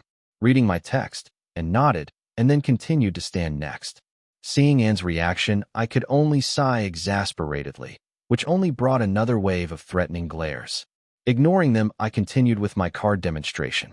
While the audience was arguing about Chris's escape, the two volunteers joined my conference call, and following my instructions, their consciousness entered the VR safe room designated to the unique key of their VR cocoon card. Right now, they were exploring the wonders of VR cocoon by interacting with the data of the Grimoire network at a very immersive level.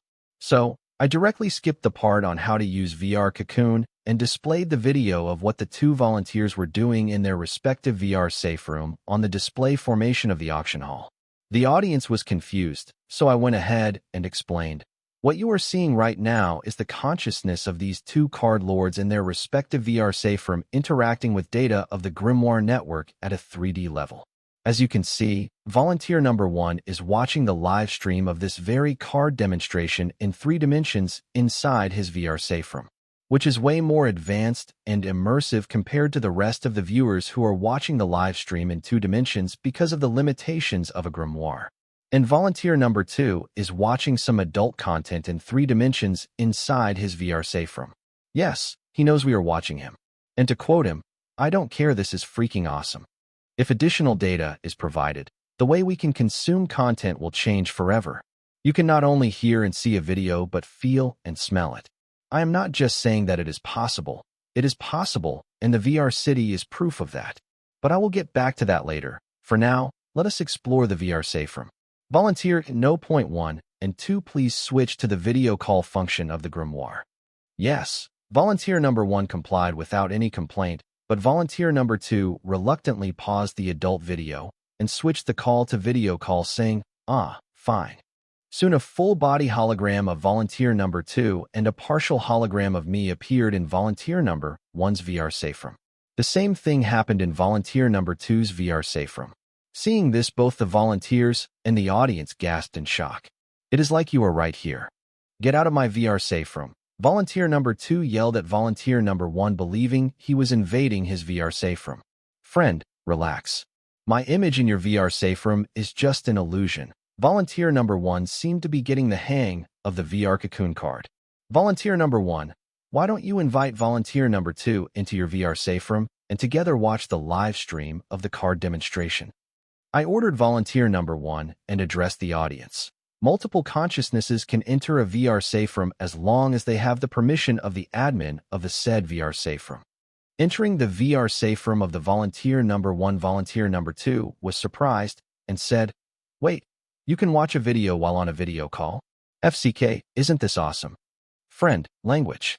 Kids might be watching this live stream." Volunteer number 1 condemned volunteer number 2's use of coarse language. "FCK, kids and FCKU.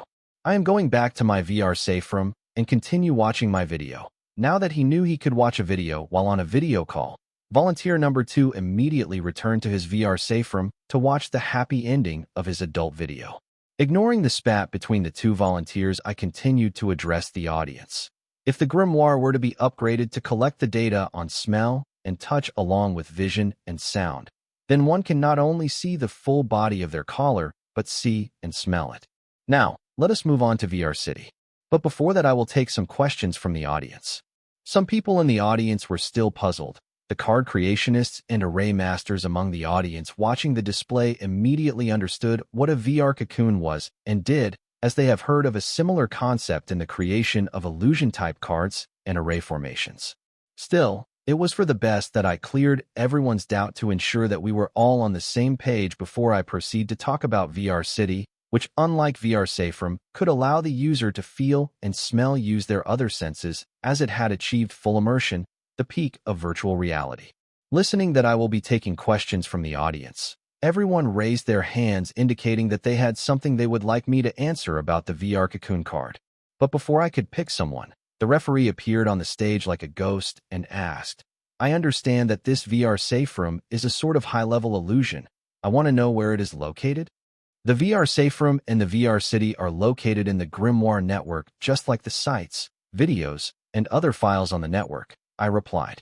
The referee did not seem to be satisfied with my answer and asked, "I have already gathered that. I wanted to know how you placed it in the Grimoire network. How did you create an illusion which cannot only interact with the grimoire network data, but also house multiple conscious and interact with them? Mr. Referee, I can't tell you that. You seem to already understand what a VR safe room and VR city are, so I will move on to another person. I politely respond to the referee and then turn to look at the audience. Two-thirds of them were no longer lifting their hands. It seems from my response to the referee they understood I was not going to talk about the working principles behind the VR safe room and VR city, so they gave up prey on that information. Pointing at the person at the front of the audience, I said, "Yes, what is your question? You said VR safe room is located in the grimoire network. My question is, how did you manage to transfer 2 rooms and 2 people into the grimoire network?" Listening to the person's question, the audience turned to look at him to see if he was for real. How can he think that the 2 card lords were physically transferred into the grimoire network? Does he not see the 2 cocoons laying on the stage? The VR safe room is not a real safe room. It is a high-level illusion built inside the grimoire network capable of housing multiple consciousnesses and interacting with them and the data of the grimoire network. And people are not transferred into the grimoire network. Their consciousness is. Their physical body is here in these cocoons, I explained. Seeing that the person was not satisfied with my answer, I immediately added, I have opened a Q&A section about the VR Cocoon item card in my online boutique store. Please visit it and ask your doubts about virtual reality, VR Cocoon, VR Safe Room, and VR City. I promise to answer them to the best of my knowledge. Now, let us move to VR City. Almost all of the learned audience had already understood the concept behind virtual reality, VR Cocoon, VR Safe Room, and VR City. Now all they cared was about the working principles that made them possible. As for the remaining audience, let us just say they have a very strong imagination. I did not want to waste my time explaining to them the basics of an illusion, consciousness, etc., so I created a Q&A page in my online store where the Hive AI and Superbrain will answer their silly questions regarding VR Cocoon and its effects for me. This way, I could also answer the doubts of viewers who were watching the live stream of the card demonstration. I should have thought of this sooner. Volunteers, enter the VR City. I commanded both volunteers to leave their designated VR safe room and enter the VR City. Yes, both of them nodded in agreement and used their VR Cocoon card's unique key to enter the VR City. Soon their consciousness vanished from their designated VR safe room and appeared in the VR City. As for the audience, all they saw was the scenery surrounding the volunteers changing from their VR safe room to a crossroad in the VR City. This is so real. I can feel the wind brushing my hair, light kissing my skin. This is so real. I can feel the wind brushing my hair, light kissing my skin. I can breathe air and feel its freshness. How is this even possible? Volunteer number 1 exclaimed. Hey, genius. Have you never experienced a high-level illusion? Volunteer number 2 scoffed at volunteer number 1. He did not seem to be impressed by the VR City as it resembled a typical high-level. He would rather go back to his VR safe room and continue watching his adult videos in 3D. Volunteer number 2 has a lot of experience with illusion-related cards and arrays. He even funded research to create an illusion array or card that could turn adult videos on the network into 3-dimensional experiences. However, no reputed and named array masters or card creationists were willing to participate in his research. So his promising research idea, despite having enough funds, came to an end as it was ahead of its time. However, today he saw a chance of reviving that idea in the VR Cocoon card. Volunteer number 2 felt that VR Safe Room would be more promising if it could also exhibit the sense of touch and smell, just like its creator proposed. Not everyone is shameless to live off their daddy's money. Volunteer number 1 mocked volunteer number 2. Friend, you don't know the burden of having a rich father. I cannot get a job because I am too busy helping my father spend his money. Volunteer number 2 sighed exasperatedly. Friend, I misunderstood you. Your life is hard. Volunteer number 1 expressed his understanding as he neared volunteer number 2. And then out of nowhere, he punched volunteer number 2 in his face, sending him flying into a nearby wall, and yelled, I have tolerated you enough. FCK, that hurts. Getting up from the rubble, volunteer number 2 cussed. Despite the pain, he did not suffer any damage. I will this one last time, watch your language. Kids might be watching this. Volunteer number 1 warned volunteer number 2 from using profanity. FCK, F Kitty FCK. I say FCK FCK, F Kitty FCK. In response to volunteer number one's warning, volunteer number two began to sing a crude song, but then he had to stop and run for his life as the hulking volunteer number two dashed toward him with the anger of 10,000 fathers. While running for his life, volunteer number two yelled, "Yo, Master Wyatt, you seeing this? Isn't this against auction house rules?" Volunteer number two, you are in VR City. Their auction house rules don't apply. I respond, not planning to intervene in their drama, as the drama was good for business. What about VR City rules? Volunteer number two inquired in distress. I am sorry, volunteer number two. As of now, VR City has no rules, I said, talking pleasure in volunteer number two's misery. Though both of the volunteers were of the card lord realm, just by looking at their appearance, one could tell that volunteer number one's physical prowess were higher than volunteer number two's physical prowess. Master Wyatt, I am begging you, do something about this madman before he kills me. Volunteer number two pleaded. Why don't you just fight back? I asked. Fight back? Have you seen him? He looks like a human-orc hybrid. How can I go against him using my average human body? Volunteer number two complained. Human-orc hybrid, mock all you want. Once I catch you, I will thrash you so hard that you will look like a human-goblin hybrid. Volunteer number one was enraged listening to volunteer number two comparing his appearance to a human-orc hybrid. Master Wyatt, I don't want to look like a human-goblin hybrid even if all this is just an illusion. Volunteer number two sounded like he was going to cry. So, why don't you summon your grimoire and defend yourself? I advised volunteer number two. Listening to the creator of VR City, volunteer number two tried summoning his grimoire in doubt. Seeing he could summon his grimoire in the VR City, he yelled, "Come here, you big fat boar. I will show you the power of the best cards my daddy's money can buy. You shameless son of a rich daddy." Volunteer number one too summoned his grimoire. However, he knew that his card collection could not compare to volunteer number two's card collection, which costs a big fortune. So he asked, Master Wyatt, can we use Ego Gem in here? Yes. Go wild, you two. I rooted for both the volunteers to fight as it would allow the audience to see the possibilities of the VR City. Actually, I had created a huge stadium in the VR City just for these two to fight after they were done exploring the VR City, but fighting on the streets of the city works way better than what I had planned. It reminded me of open world, player versus player, and battle royal games back on Earth. Learning that he could use his Ego Gem inside the VR City, volunteer number one did no longer hesitate and was about to launch an attack, but paused hearing volunteer number two say, "Shameless son of a rich daddy? What kind of taunt is that? You are just stating the obvious. Friend, kneel and expect me as your teacher. I will help you attain enlightenment in the art of cussing." My kid is watching the live stream of the card demonstration, volunteer number one explained before resuming his attack. He dashed toward volunteer number two like a lightning bolt, burning the asphalt under his foot and leaving a charred footprint in it.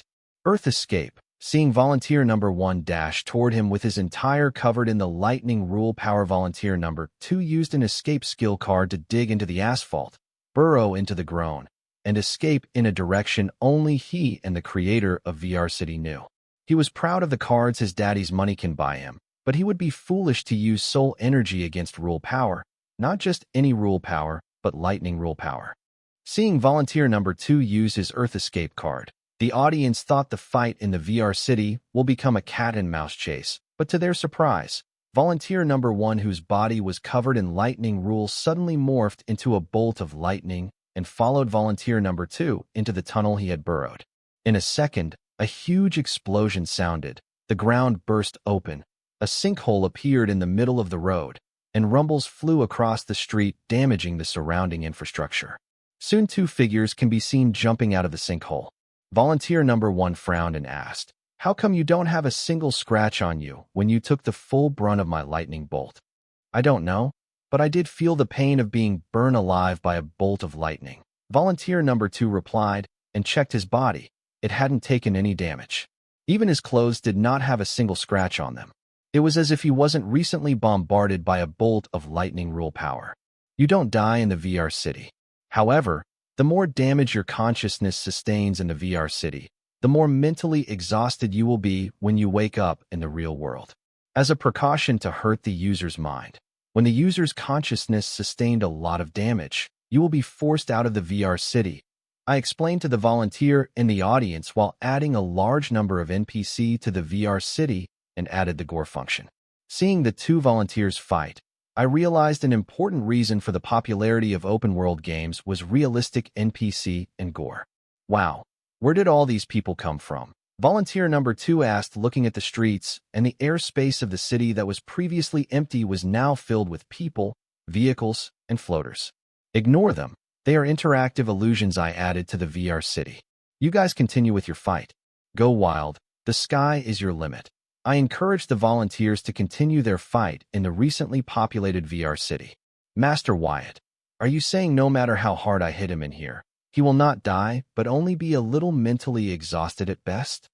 Volunteer number 1 inquired as his eyes glanced at volunteer number 2 like a predator looking at its prey. It was not every day he got to beat the ass of a rich young master without any consequences. Yes, so don't hold back. I answered volunteer number 1, feeling pity for volunteer number 2, who had not forged his ego gem yet.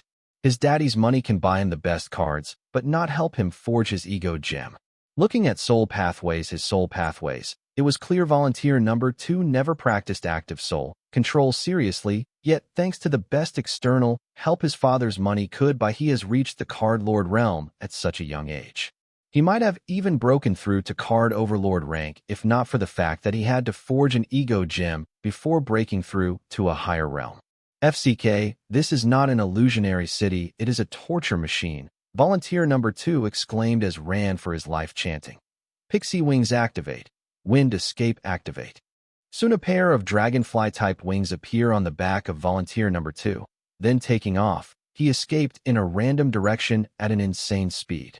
Seeing this, volunteer number 1 once again morphed into a bolt of lightning and followed behind volunteer number 2.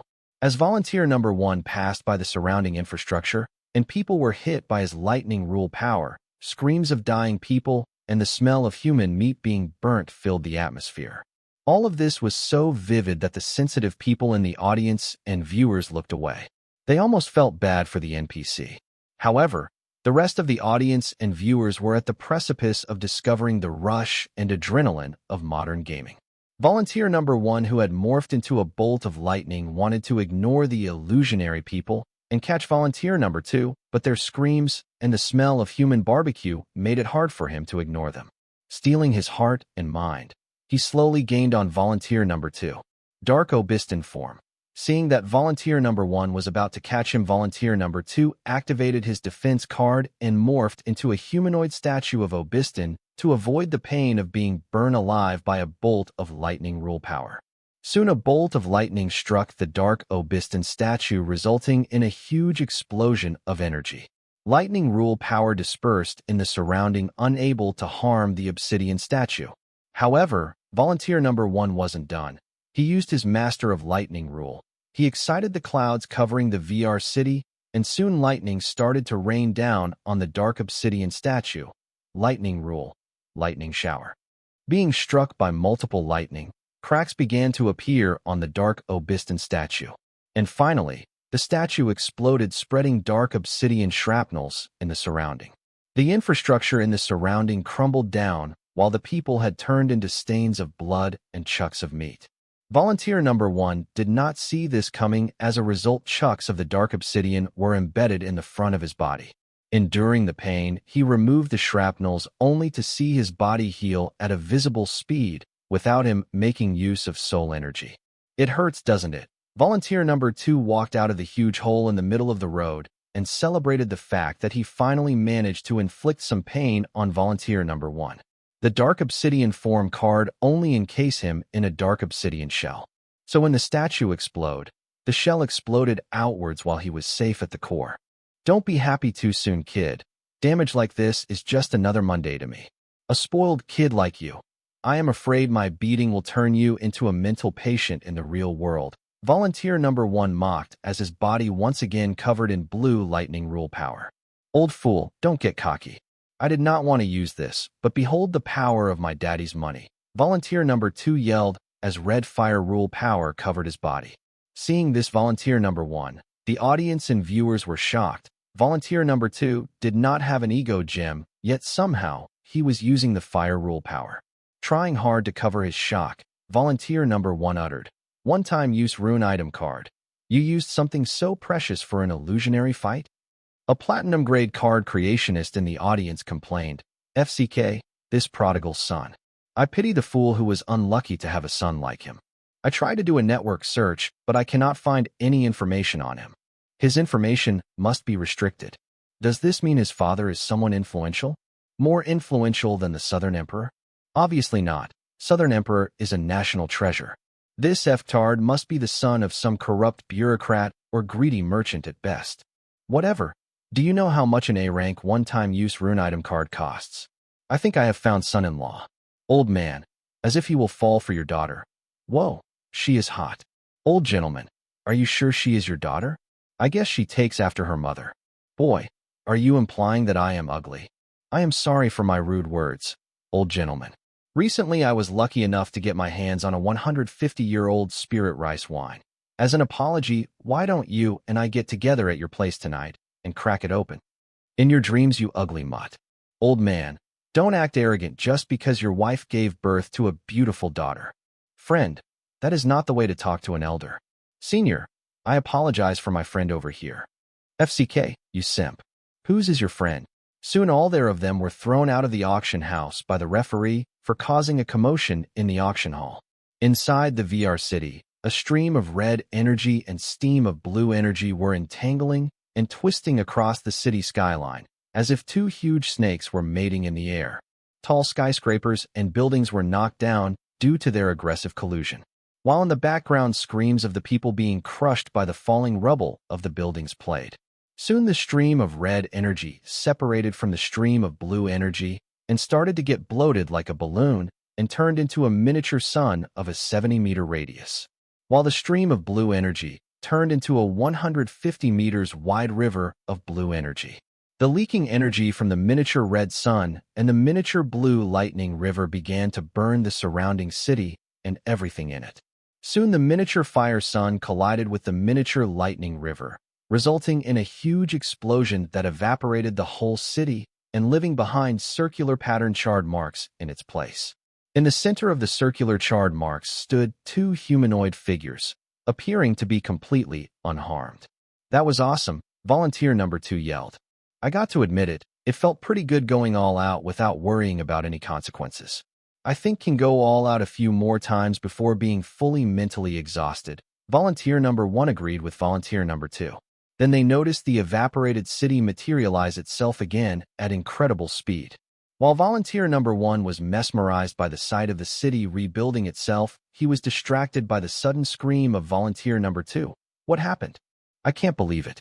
Didn't I just use it? How is it still there? Volunteer number 2 mumbled to himself. What is still there? Volunteer number 1 did not know what it was, but after having an all-out fight with volunteer number 2, he felt a sense of camaraderie between them. The one-time use, fire rule, rune item card. It is still in my grimoire untouched, volunteer number 2 exclaimed excitedly. Are you serious? Volunteer number 1 had a hard time believing volunteer number 2's words. Look at this. Volunteer number 2 shoved his grimoire on volunteer number 1's face to show him that the one-time use rune item card was still equipped in it, even though he had just used it. Master Wyatt, what is going on? Volunteer number 1 called out to the creator of the VR city for answers. The cards and rule powers you two used so far were all illusions simulated by the VR city using the information collected from your grimoire.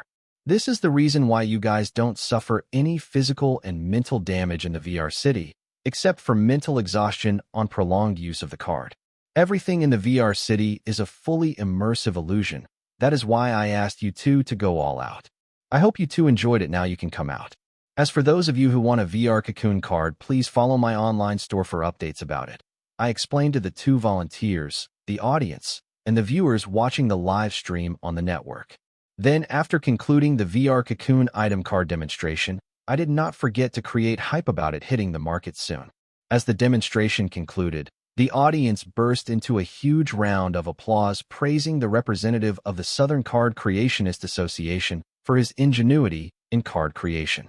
The audience started a heated debate about the various possibilities and applications of the VR Cocoon card, forgetting the real reason they were here, be it to witness the challenge or Southern Capital's monthly auction.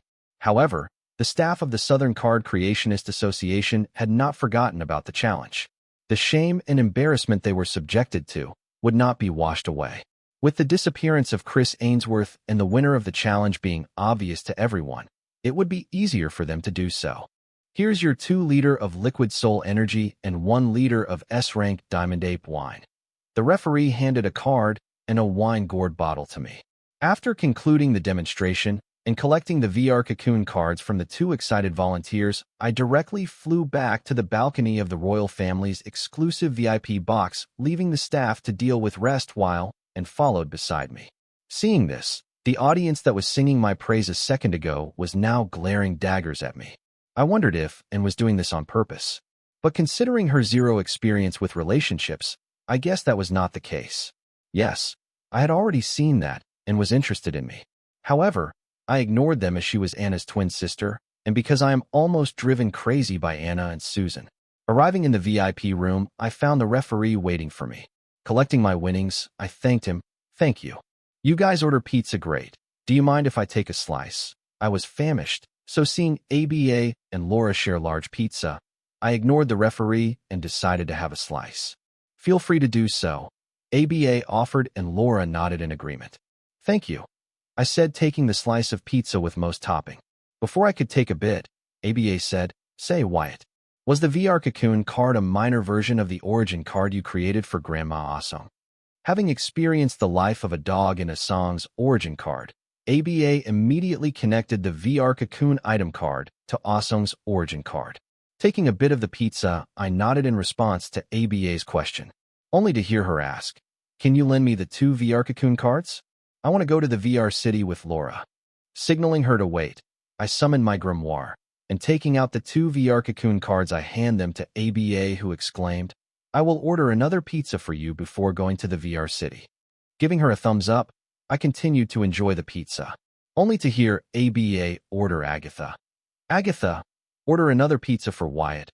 I am going to the VR city with Laura soon," and approached me and said, "Wyatt, can you spare a moment? I need to introduce someone to you."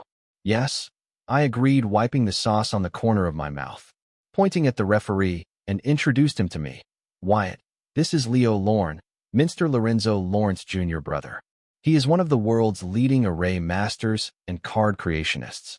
He wants to talk to you about your VR city." Listening to Anne's introduction of him and his purpose, Leo looked at and in dissatisfaction, as this was not what they talked about. Yes, he does want to discuss the VR city with the boy, but also wanted to talk about one another thing. However, and skipped it. Still, he did not let his dissatisfaction show on his face, and could only nod with a smile pasted on his face. "Yes, Master Leo. What about VR city do you want to take about? If it is about its working principle, then please forgive my rudeness," I said after gulping the nice chewed pizza, and then took another bite. Seeing the boy continue to enjoy his pizza despite being in the middle of a discussion with him, Leo was very dissatisfied. Noticing that the boy dared to casual in front of him even after learning his identity, he started to understand why and did not talk about the second part of the conversation he had with her.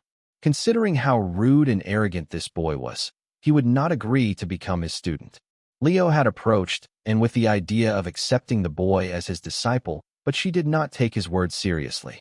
Leo was dissatisfied, since when was he, the greatest card creationist and array master of the southern region, lacking people wanting to be his disciples? Yet, here he was looked down on by a card soldier realm brat. Witnessing the boy's attitude, Leo did not know how to continue the conversation. Apart from expecting the boy as his disciple, he wanted to talk to him regarding the principle of inserting illusion in the grimoire network and the card apprentice's consciousness into the illusion in the grimoire network. However, the boy had already made it clear that he did not want to talk about the working principles behind the VR city. "Kid, I will applaud your ingenuity for thinking of a way to insert illusion into the grimoire network and the card apprentice's consciousness into the illusion in the grimoire network. But don't even think for a second that I cannot recreate similar results. Leo was confident that with 1 or 2 years he will be able to come up with a way to insert illusion into the grimoire network and Card Apprentice's consciousness into the illusion in the grimoire network. Okay, I replied nonchalantly, continuing to savor the pizza. 2 years. No. 1 year, that is all it will take for me to find a way to produce similar results, Leo declared. I nodded, chewing my pizza. 1 year. You hear me? Leo repeated himself, not getting the reaction he desired from the boy. Good for you. I reached for another slice of pizza. In 1 year, I can create a VR city of my own. Leo repeated himself for the third time, feeling that the boy did not understand what he was implying. I don't doubt it. I think my hunger has increased the flavor of the pizza. Boy, if I were you, I would not invest too much time and money in your VR city because it would not survive the competition. Leo finally spoke his mind. He was impressed by the boy's VR city, but he knew it was not completely developed yet. It was barely big enough for 2 card lords, let alone millions of card apprentices of different realms. By saying that he can replicate the VR city in a year, Leo was trying to imply that by the time the boy completely develops his VR city, he too will have created one. So instead of being competitors, they should join hands and become partners. This way, together they can conquer the market before other replicas of VR City flood the market. Listening to Leo's advice, I took a long, hard look at him before placing my half-eaten pizza slice back on the tray, and staring right into his eyes, I asked, Master Leo, are you threatening me? If not, what are you trying to achieve here? Threatening you? Kid, stop playing dumb. You should have already gotten the gist of my advice, Leo said, understanding that the boy was trying to use the royal family to do his dirty work for him. Threatening the esteemed guest of the royal family. Even he, Leo Lorne, with his meritorious service to the southern region, could not escape the blame. Instead of saying a simple no to his face, the boy planned to use the royal family to deliver the message. However, Leo liked the boy's ruthless way of handling things. A simple no from the boy to his face would offend him, but hearing the same no from the royal family would not only offend him, but also serve as a warning to not mess with the boy. The boy's arrogant and rude demeanor was all an act to get him riled up and fall for his trap. Why you? I asked Leo. The moment Leo personally came to the VIP room to hand me my winnings instead of handing them to me on the auction hall stage, I knew he wanted something for me. However, the old man was too sly to fall for my obvious trap. Leo wasn't the only one who wanted my VR city, though others were yet to approach me in person. My online store message section was overflowing with various companies asking how to reach out to me.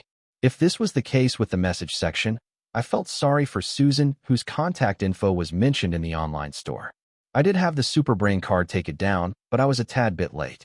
Not to mention volunteer number 2 from the VR Cocoon card demonstration and Jill Norley have been trying to reach out to me by call and text. So I had no choice but to block their contact. All I am trying to say was there were a lot of people interested in my VR city, some more eager than others. So why would I partner up with Leo when I did not even plan on getting a partner to begin with? Why me? Kid, I am not here on behalf of myself. I am here representing the Southern royal family, Leo clarified. You say as if that should matter to me, I said with a straight face. Listening to the boy, Leo was without words and then turned to look at and to see if he heard right, only to find her voiding his eyes. Seeing this, Lo was confused and asked, What do you mean? Aren't you a Southerner? Aren't you a guest of the Southern royal family? Aren't you seeking asylum under their protection? Correction, I am not a guest of the Southern royal family. I am being held here against my will. I am not seeking asylum under their protection. I am strong enough to be responsible for my life, I corrected Leo. Leo once again speechlessly turned to look at Anne, and like the previous time she avoided meeting his eyes again. Let us agree to disagree that you are speaking the truth. Still, aren't you a Southerner? Where is your patriotism for your motherland? Leo pulled out the age-old patriotism card. I am speaking the truth. And what does the fact I was born in Southern region have to do with whom I do business? Master Leo, if you do not have anything worthy to offer, then please do not waste our time. I indirectly asked Leo to leave. Kid, you don't understand. Say, even if your VR city is one of a kind, where are you going to get materials for the VR Cocoon card? You do know how costly the Nightmare and Dream Sandalwood is? Forget the huge amount of seed money you would require to buy these ingredients. Considering their demand in the market, where are you going to find a reliable supplier for those ingredients? Even if you are willing to pay more than the premium price, you will not get a reliable source of supply. Kid, face it, you can't do all this by yourself. You need a reliable partner, someone like the Southern royal family. Leo pointed out the reason why the boy needed the Southern royal family as his partner in his new business venture. Ha ha ha ha. I burst out in wild laughter hearing Leo, puzzling everyone in the VIP box. Kid, what's so funny? Lo asked, feeling his patience thinning. Hearing the words reliable partners and Southern royal family used together, I couldn't hold back my laughter. That's the best joke I have heard in a while. Oh, I am sorry. You were being serious. I apologize sarcastically. Boy, you can be arrogant, condescending, even look down on me, but I will not stand by and watch you mock the Southern royal family. Seeing Leo was fuming, and before he said or did something, and stepped in and interrupted him saying, Wyatt, don't you think you are going too far?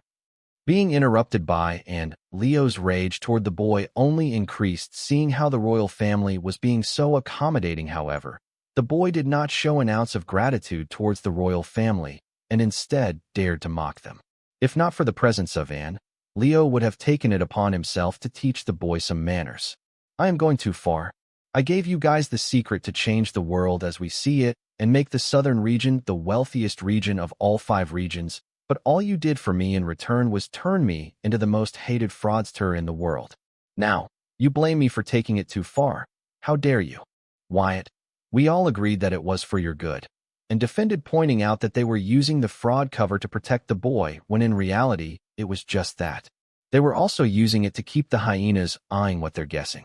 Who gave you permission to decide that for me? One day I woke up and became the most hated fraudster in the world. I looked past that, but what did you guys do?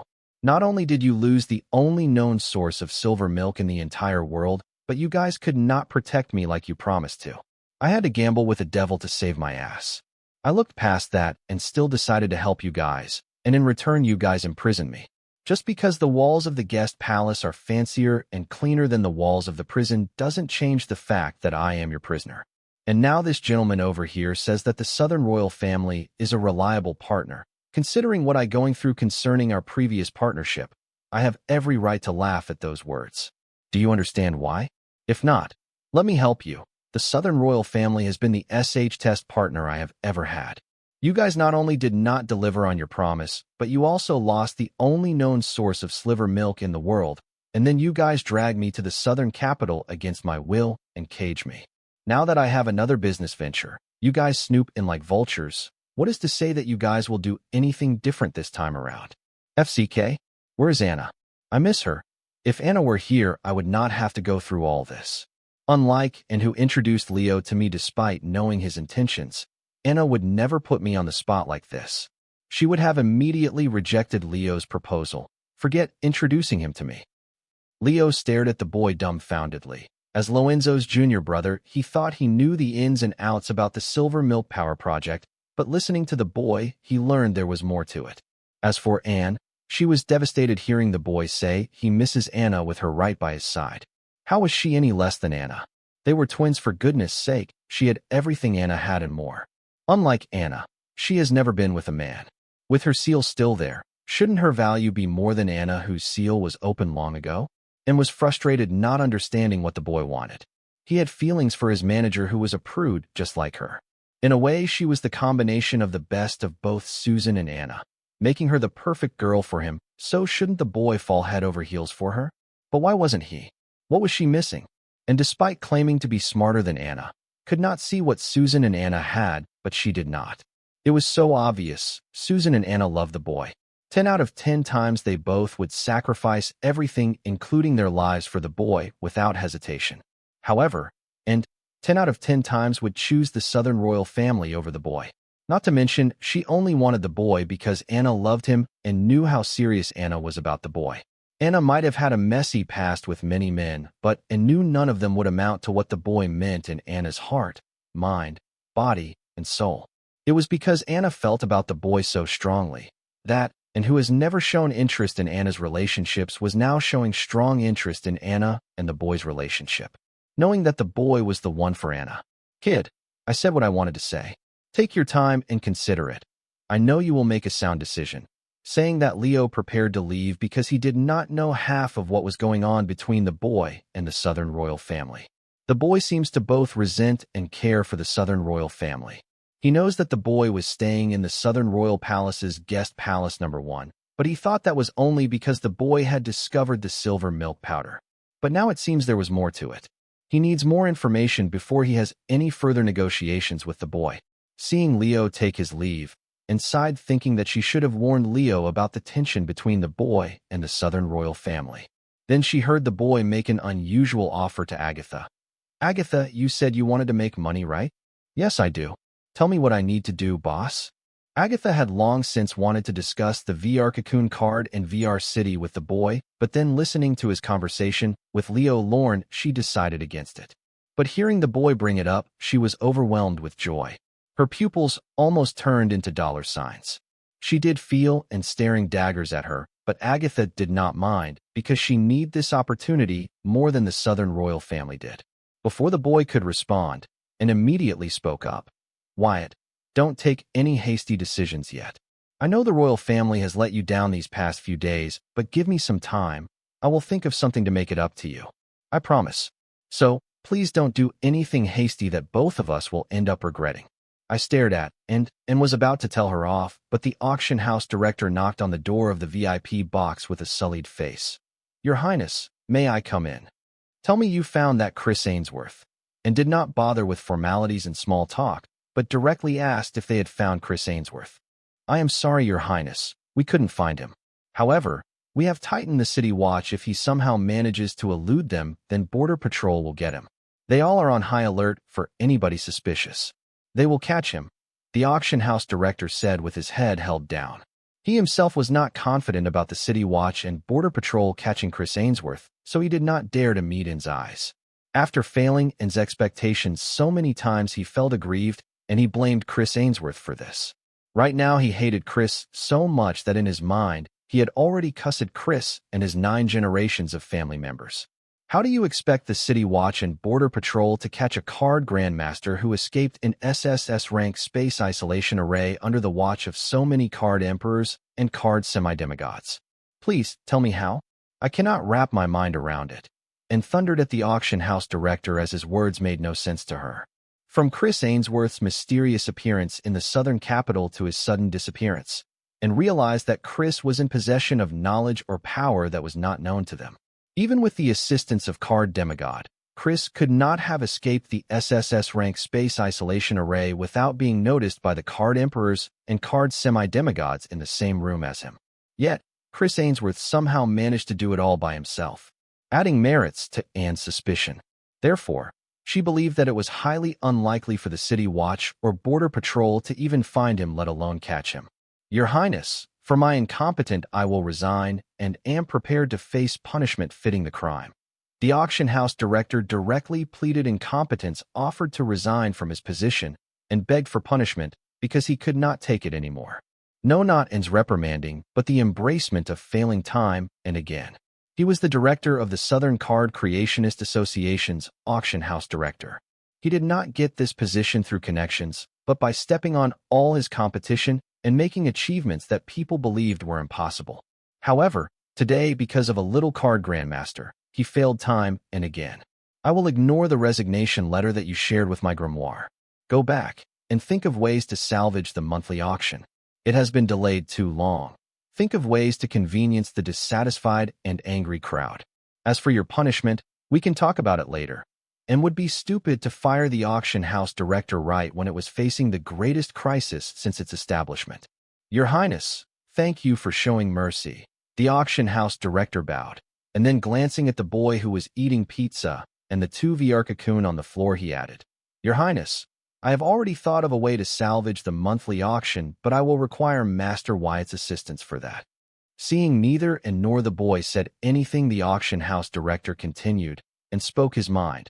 "I can conduct the monthly auction right away, hoping the customers would understand our difficulties as there isn't much we can do at this point, or if Master Wyatt is willing to assist us, I can postpone the auction to the next week. This way we will not only able to appease the disappointed crowd, but also make this month's monthly auction the most successful monthly auction this decade." listening to the auction house director, and immediately understood that he planned to auction the boy's VR cocoon cards in the monthly auction. And considering that the VR cocoon was one of a kind, and felt that it was the best way to salvage this month's monthly auction. However, would the boy be on board with this? Considering how he just chewed her and Leo's heads off, it was likely the boy would not be willing to help them out. The auction house director patiently waited, seeing that neither and nor the boy said a word despite understanding what he was hinting at. The atmosphere in the VIP box was heavy. The auction house director did not dare to speak his idea again unless and/or the boy brings it up. After a long, awkward silence, and finally asked the boy, "Wyatt, what do you think? I can, but what will I gain by helping you again?" The Southern Capital's auction was a great place to start the sales of my VR cocoon cards, but why settle when I could get more? Master Wyatt, for your help. In the future, auction house will never charge you for handling fees on any card you auction or sell here. The auction house director immediately proposed. It might look like he was compromising, but actually, it was the other way around.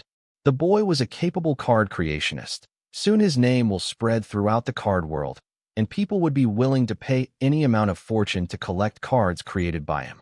So by waiving all the handling fees for cards the boy auctions in their auction house, the auction house manager was not losing money but tying the name of a promising card creationist to his auction house. In time, they will reap more profits than they lost by waiving the handling fees. Not enough? I was not impressed by the offer put forward by the auction house director. Instead, I was a little dissatisfied that he planned to charge me handling fees for auctioning the cards in their auction house to help them. We will also provide all the ingredients Master Wyatt needs to create cards for the auction. Of course, the price of the ingredients will be deducted from the sales. As if he had anticipated the boy's rejection, auction house manager immediately put forward another offer. You do realize that I will be doing you guys a favor and not the other way around. You do realize that I will be doing you guys a favor and not the other way around. I asked the auction house director, whose negotiation was making me reconsider helping him. Master Wyatt, are you not satisfied by my offers? If you have any demands, please say. I will see if the auction house can achieve it. The auction house director knew his stuff. He acted to be accommodating when he was trying to screw me over without me realizing it. Let me repeat myself. I agreed to auction my cards in your auction house as a favor, so it is given that I will not be charged handling fees and will be provided with the card ingredients. Don't effing try to underestimate me because of my age. Your next offer better be genuine and show your gratefulness, otherwise I will leave. It was cute how the auction house director felt that he can negotiate with me when it was they who need me and not the other way around. Listening to the boy, the auction house manager's eyes squinted, wondering if all the younger generation were so capable. First Chris Ainsworth, and now this boy. Can he not get a win today? Master Wyatt. The auction house manager was about to speak a few flattering words to the boy and make a new offer, but he was interrupted by Anne. Get out and make arrangements to hold the auction next week. No. Postpone the auction by 2 days, I suggested to Anne. You confident you can get the cards ready by then? Anne asked in doubt. I have already designed the required card creation array formation. As long as I have sufficient ingredients, I can start creating the cards, I assured Anne. Great. Anne exclaimed, and the glaring auction house director, she said, you heard him. I believe you know what to do next. Leave it me, Your Highness, the auction house director said confidently, as this was right up his alley. If he failed to do even this, then his life until now would be in vain. After the auction house director left, and asked the boy, so what is it that you want? The reason, and interrupted the auction house director's negotiation with the boy and sent him on an errand, was that the auction house director did not know the boy well enough to successfully negotiate with him. This boy was someone who tricked Anna into signing a one-sided soul contract, turning the entire Southern royal family into his bodyguard. Then he outsmarted the devil into giving him the power he needed to save his life for free. The wrath-filled screams of Belphegor as he was dragged back to the dark realm were still fresh in Anne's ears. There was no way the auction house director would be able to win a negotiation against someone who was capable of such feats. So, and threw him out, having decided to just give the boy what he wants in exchange for his help. Hopefully, it will soothe his anger toward the royal family, especially her grandma. I want you to sell me 50 devil-grade ingredients. At present, I don't have the money, but I will use 10% of my shares in the silver milk powder as collateral. That should be fair, right? I spoke my demand. Agatha, who was silently listening to their conversation on the side, learning the boy's demand, suddenly felt her knees go weak, and taking the support of the wall, she sat on a nearby chair. Regaining her calm, she wondered if the 10% of the boy's share of silver milk powder was even worth 30 devil-grade ingredients. If it was before the freedom fighters stole the only known source of sliver milk, then it would have been worth a lot more than 30 devil-grade ingredients. However, now, they would not even fetch a single devil-grade ingredient. But if the central government manages to get the gate dungeon back from the freedom fighters, then it would be a different story. After the only known source of silver milk was stolen by the freedom fighters, the central government did not waste time and immediately spread everything they knew about the Southern royal family's silver milk project and their deal with the boy to other world leaders, to rally them all against the Southern royal family and force it to give up its exclusive rights of silver milk powder's production and supply. So it was not surprising that, as the demigod Windsor's trusted retainer Agatha knew about whole silver milk powder overdeal. Make it 20 devil-grade ingredients, and you will have to pay us back within 10 years along with the compound interest rate of 3% per month. In case you fail to do so, we not only reserve the right to claim 10% of your share of silver milk powder that you used as collateral, but will also seize a part of your remaining shares to make up for our losses. And counter-proposed, the condition proposed by her did not favor the boy. It was as if she wanted to make sure the boy would not be able to pay her back. Agatha was surprised that, and was considering the boy's offer. But listening to the condition put forward by Anne, Agatha felt that and wanted to use 20 devil-grade ingredients to take control of all the boy's share. Now that was a cold-hearted move. Make it 50 devil-grade ingredients, and you have a deal.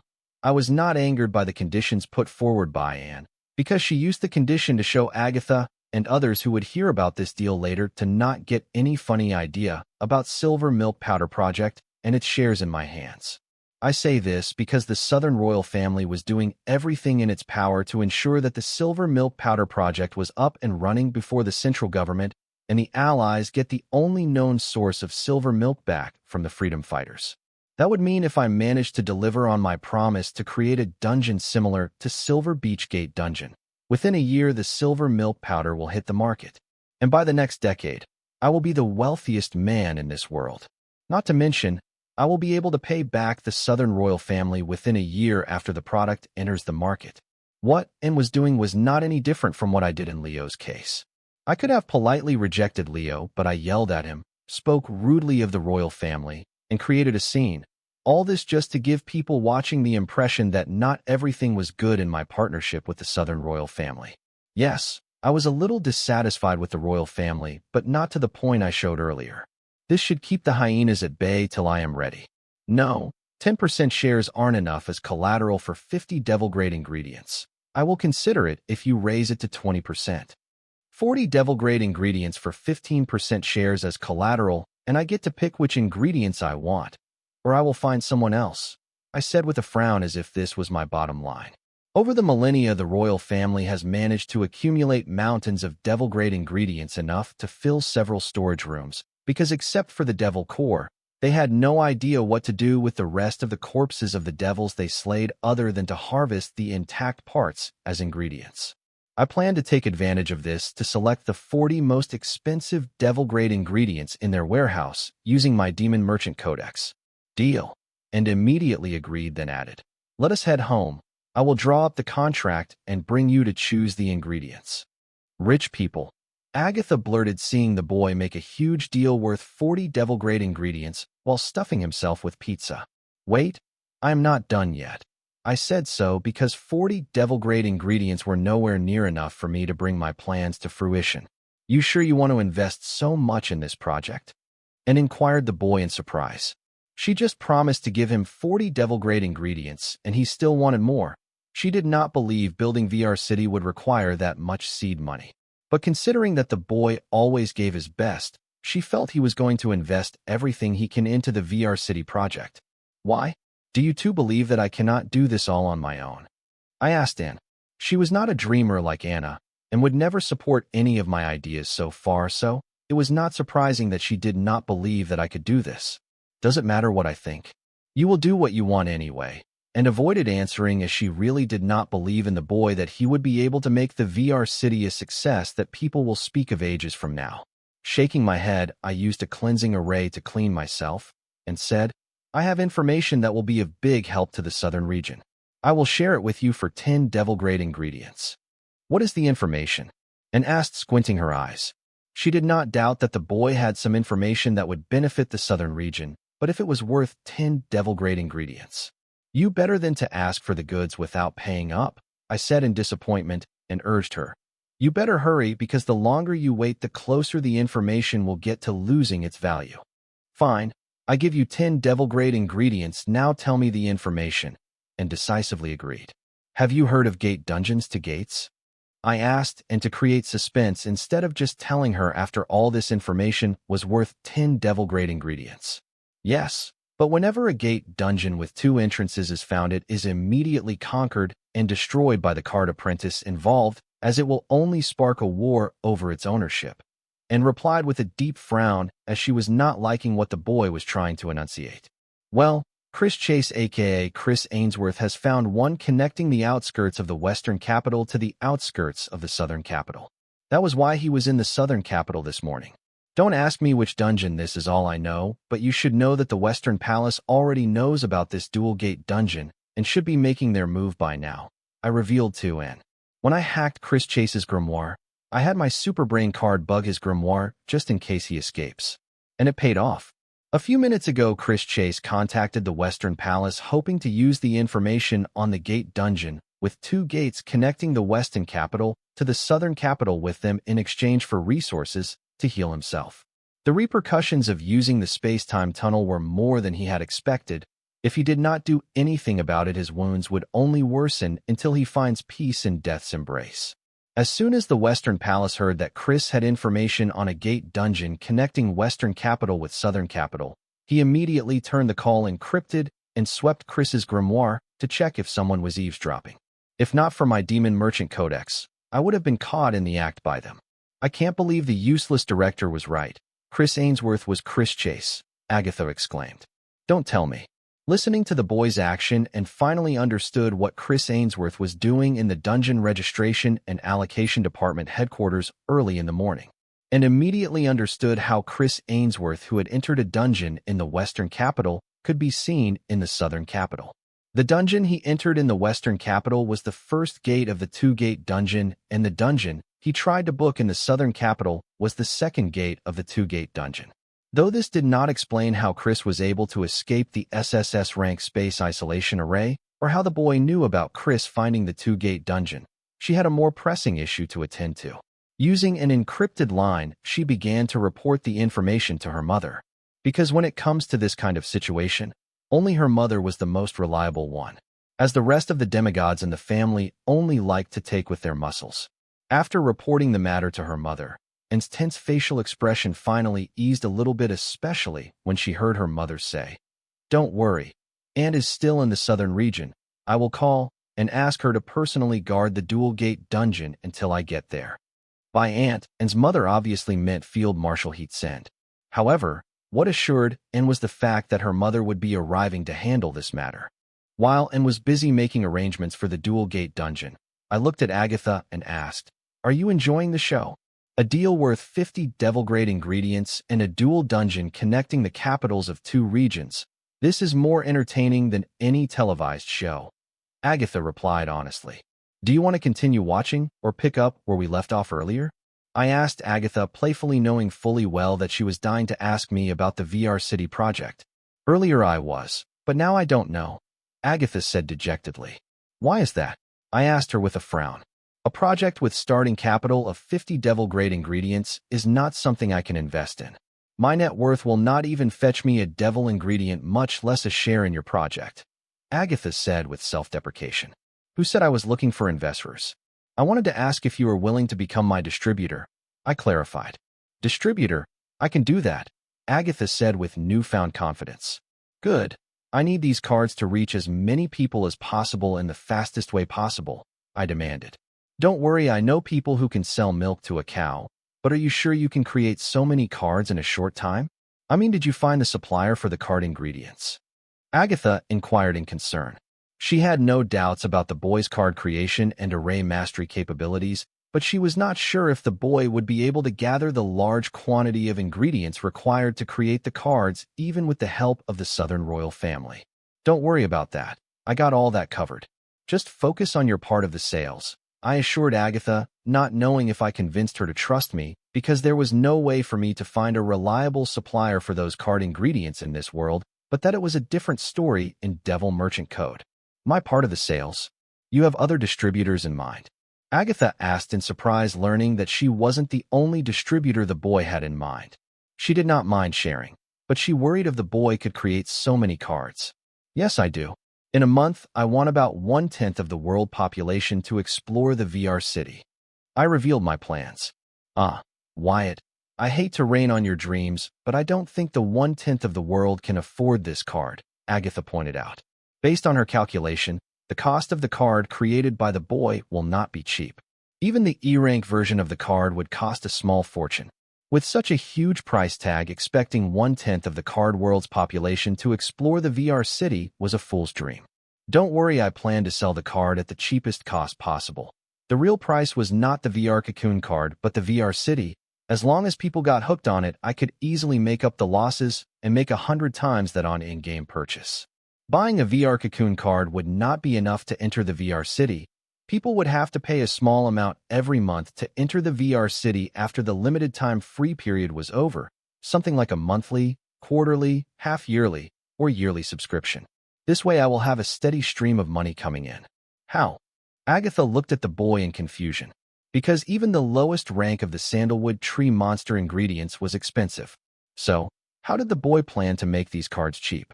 You do know that the only reason I used sandalwood tree monster ingredients and sleepy caterpillar ingredients to create the VR Cocoon card was because of the stupid challenge? I have other better but cheap alternatives to create the VR Cocoon cards. You do know that, right? I looked at Agatha with a questioning gaze, implying, are you dumb? I knew that. I was just making sure that if you were planning to do exactly that, Agatha said, trying to hide her embarrassment. I will take your word for it. Anyway, contact your people and get them ready. I will have the first batch of cards ready in 2 days. I asked Agatha to make appropriate arrangements as I wanted these cards in the market as soon as possible. Got it, boss, Agatha affirmed and got to work summoning her grimoire. Now that Agatha was taken care of, I had to call my other distributor, Jill. She must be pissed that I have been ignoring her call and text for a while now. Well, she is easy to please. She will cool down once she hears I am going to help her make a buttload of money. Wyatt, this is too much. How dare you block my number after I gave you my first time? Jill complained immediately after answering my call. Well, your womb tried to swallow me whole, I defended. Call it even. Jill's answer surprised me. I was shocked by how quickly she gave up, using the fact that I blocked her number to guilt and take advantage of me in the negotiation. Nope, your first time was not worth my life. What if she lets go of this matter I did not plan to, since she was the one who brought it up? How can you say that to my face? Believe it or not, if I tell my father that you took his precious daughter's innocence, he will send his army of assassins to kill you while you are taking a dump. Jill seemed to be offended hearing me say that her first time was not worth me risking my life. Fine, let us call it even. So what is it you wanted to talk to me so urgently? I asked, pretending to not know Jill's intention for calling me right after the VR Cocoon card demonstration.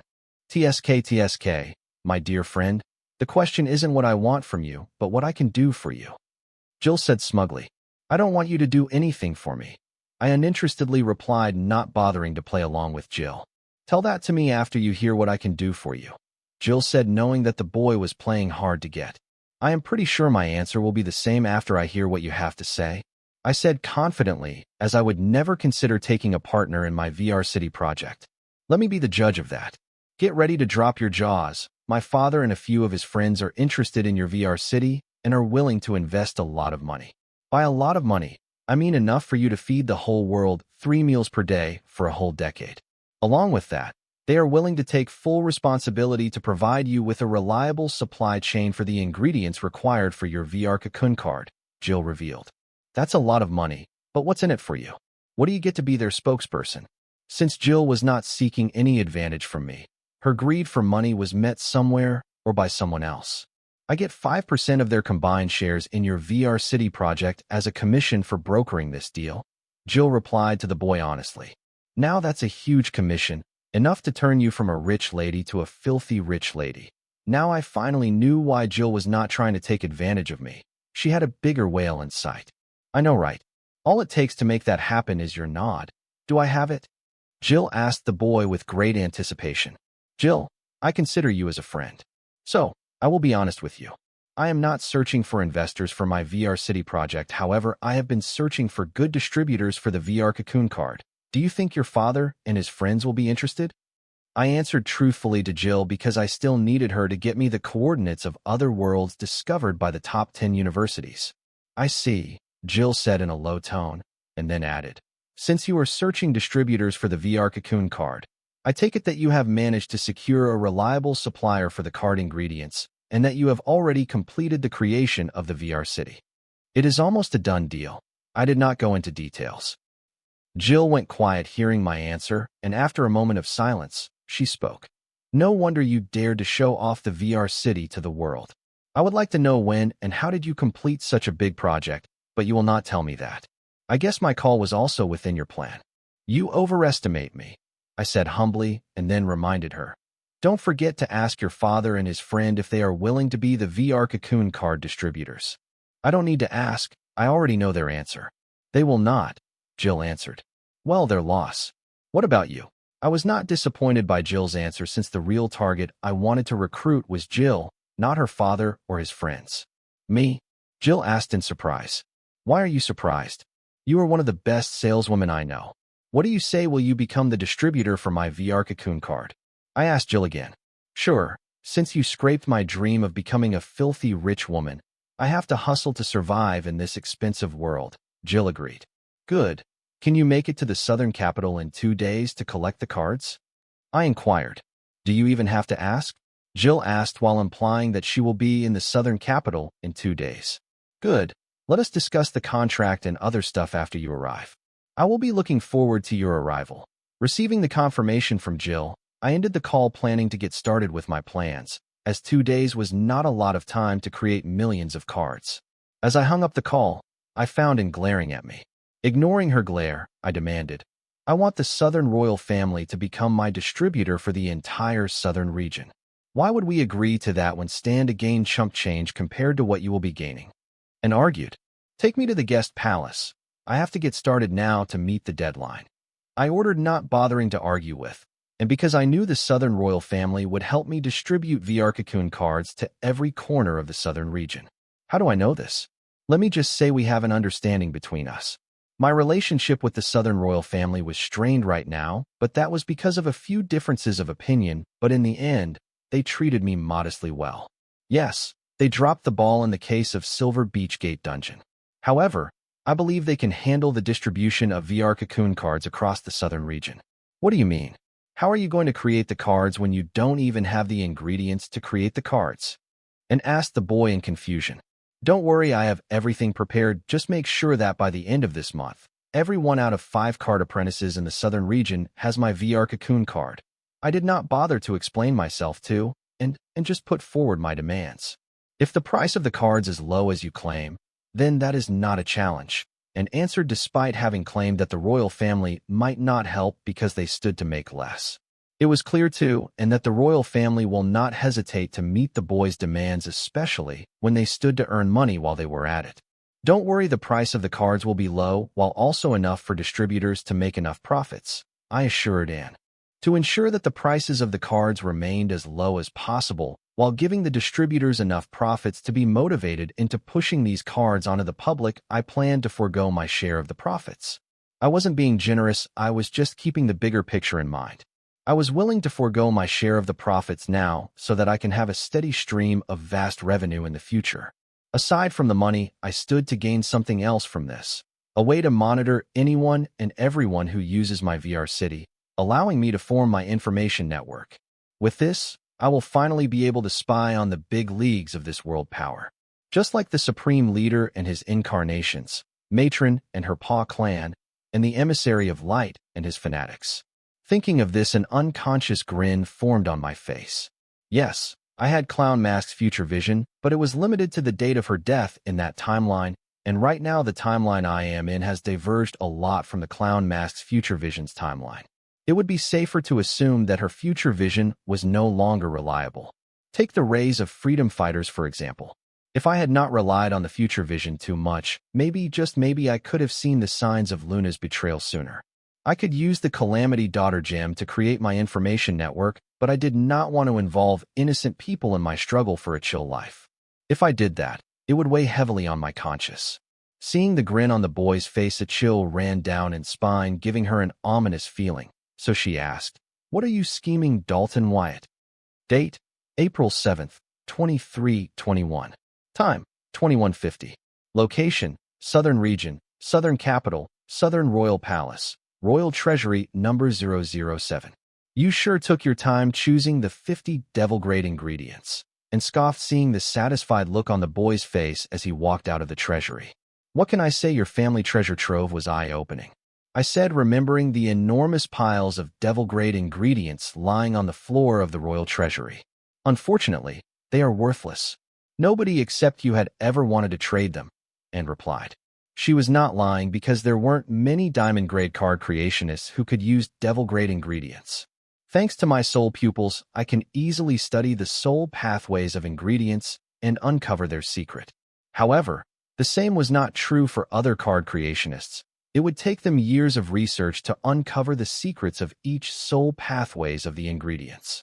Not to mention the devil-grade ingredients that were basically the parts of fallen devils were unique, which meant to use them as ingredients for a card, it would require a diamond-grade card creationist to conduct years of individual research on that ingredient. Therefore, devil-grade ingredients were not popular for trade. Powered by the insane computing speed of Hive AI, I can use my soul pupil's ability to deduce any soul pathway within minutes. With such deduction power, I did not have to worry about using devil-grade ingredients in card creation.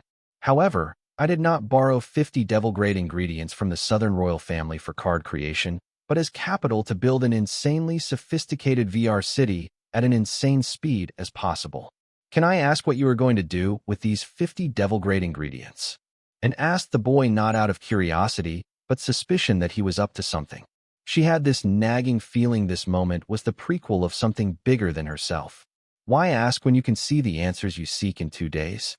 I said without much thought, and then following my memory, I headed toward the guest palace.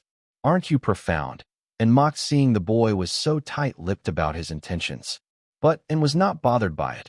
As long as the boy is within the Southern Royal Palace, all his actions will not escape the royal family's eyes. Date: April 7th, 2321. Time: 2221. Location: Southern Region, Southern Capital, Southern Royal Palace, Royal Guest Palace number 1. Colton, don't disturb me for the next 2 days, I said to the butler, about to slam the door in his meddling face, but he held the door by its edge and asked, "Sir, what about your meals?" "I have other arrangements," I said with a frown. This guy has been more clingy since I returned from the auction house, making his intentions to keep tabs on me for his master obvious. How shameless was the Southern Royal family willing to be? Or was he just a distraction for something else? "Sir, I will be right by the door, so please call if you need anything," the butler said, letting go of the door. Either way, it did not matter, because I had the seed world. Inside its isolated space, any of the Southern Royal family's surveillance was bound to be useless. Closing the door and locking it, I moved into the seed world. "Now, this is troublesome," muttered Colton, who stood expressionlessly by the room door, feeling the boy's presence disappear from the room into a seed that burrowed into the surrounding space and lodged in there. Inside the seed world, I summoned the stone Voltronians and had them use their stone rule to create more floating islands so that my mutated soul clones can erect the VR card creation array formations on them. While my summons and clones got busy, I turned my grimoire pages to the demon merchant pages and accessed the Interrealm network. Welcome to Interrealm network. Please choose the network you want to explore. Personal Realm Network. Dear Demon Merchant, you are yet to host a Personal Realm Network. Do you want to host a Personal Realm Network by giving the Devil Merchant code an appropriate offering? Yes/no. Yes, I answered decisively. Dear Demon Merchant, To host a personal realm network for a day, you will have to offer 10 mid-grade soul jade. Do you wish to proceed with the offering? No. Note: Demon Merchant can offer other offerings of equal value. Yes, I said, placing one devil-grade ingredient on the offering page of the Demon Merchant pages. Dear Demon Merchant, with this offering you can host a personal realm network for a century. Do you want to proceed with the offering? No. Yes, I affirmed, taking a step toward my plan. Dear Demon Merchant, your personal realm network, PRN, is online for the next 100 years. As the administrator of the personal realm network, PRN, you can personalize it through the admin page in your Demon Merchant Codex. Note: due to the special offering, Devil Merchant Code has added a free network security to your PRN for the next 100 years. Was this the Devil Merchant Code's way of asking me to use devil-grade ingredients as an offering more often? I wondered, having learned that the Devil Merchant Code that was known for its greed actually offered free network security to my PRN for the next 100 years. Regardless, this was good news for me as I planned to conduct my next transaction using devil-grade ingredients. After hosting my own PRN, I explored it, and except for my Demon Merchant ID, it was empty. I guess other Demon Merchants can now access my PRN using my Demon Merchant ID. Soon I accessed the admin page with my Demon Merchant ID and uploaded the Hive AI into my PRN servers, giving it full administrative powers. With this, I no longer had to use the Demon Merchant pages to access my PRN. Instead, I could directly access it through the Hive AI. Now this was a very important step for my plans to host the VR city. No, the VR universe in my PRN. Next, I accessed the Devil Merchant Code to help me create a VR universe big enough to house trillions of consciousnesses within it in my PRN. First, I just wanted to stick with the plan and create a VR city, but seeing how low it costs to create a fully immersive illusionary city with interactive NPCs, I decided to expand the VR city into a VR universe as my budget allowed it. Since I conduct the whole transaction using devil-grade ingredients, the Devil Merchant Code added the high-level interactive NPCs to the VR universe for free. It connected my PRN to the sample VR city I create in the Grimoire network for free, and also offer free security, maintenance, and upkeep of the VR universe and its NPCs for the next 100 years. By connecting my PRN to the sample VR city I built in the Grimoire network, the Devil Merchant Code had turned it into a gateway for the natives of the card world to enter the VR universe in my PRN using their Grimoire through the Grimoire network. I'd love to hear from you. Thanks so much for watching. Did you enjoy this video? If you did, make sure to hit that notification bell so you never miss an update. And don't forget to subscribe and give this video a big thumbs up. Your support means the world to me, and I can't wait to see you in the next one. Thank you.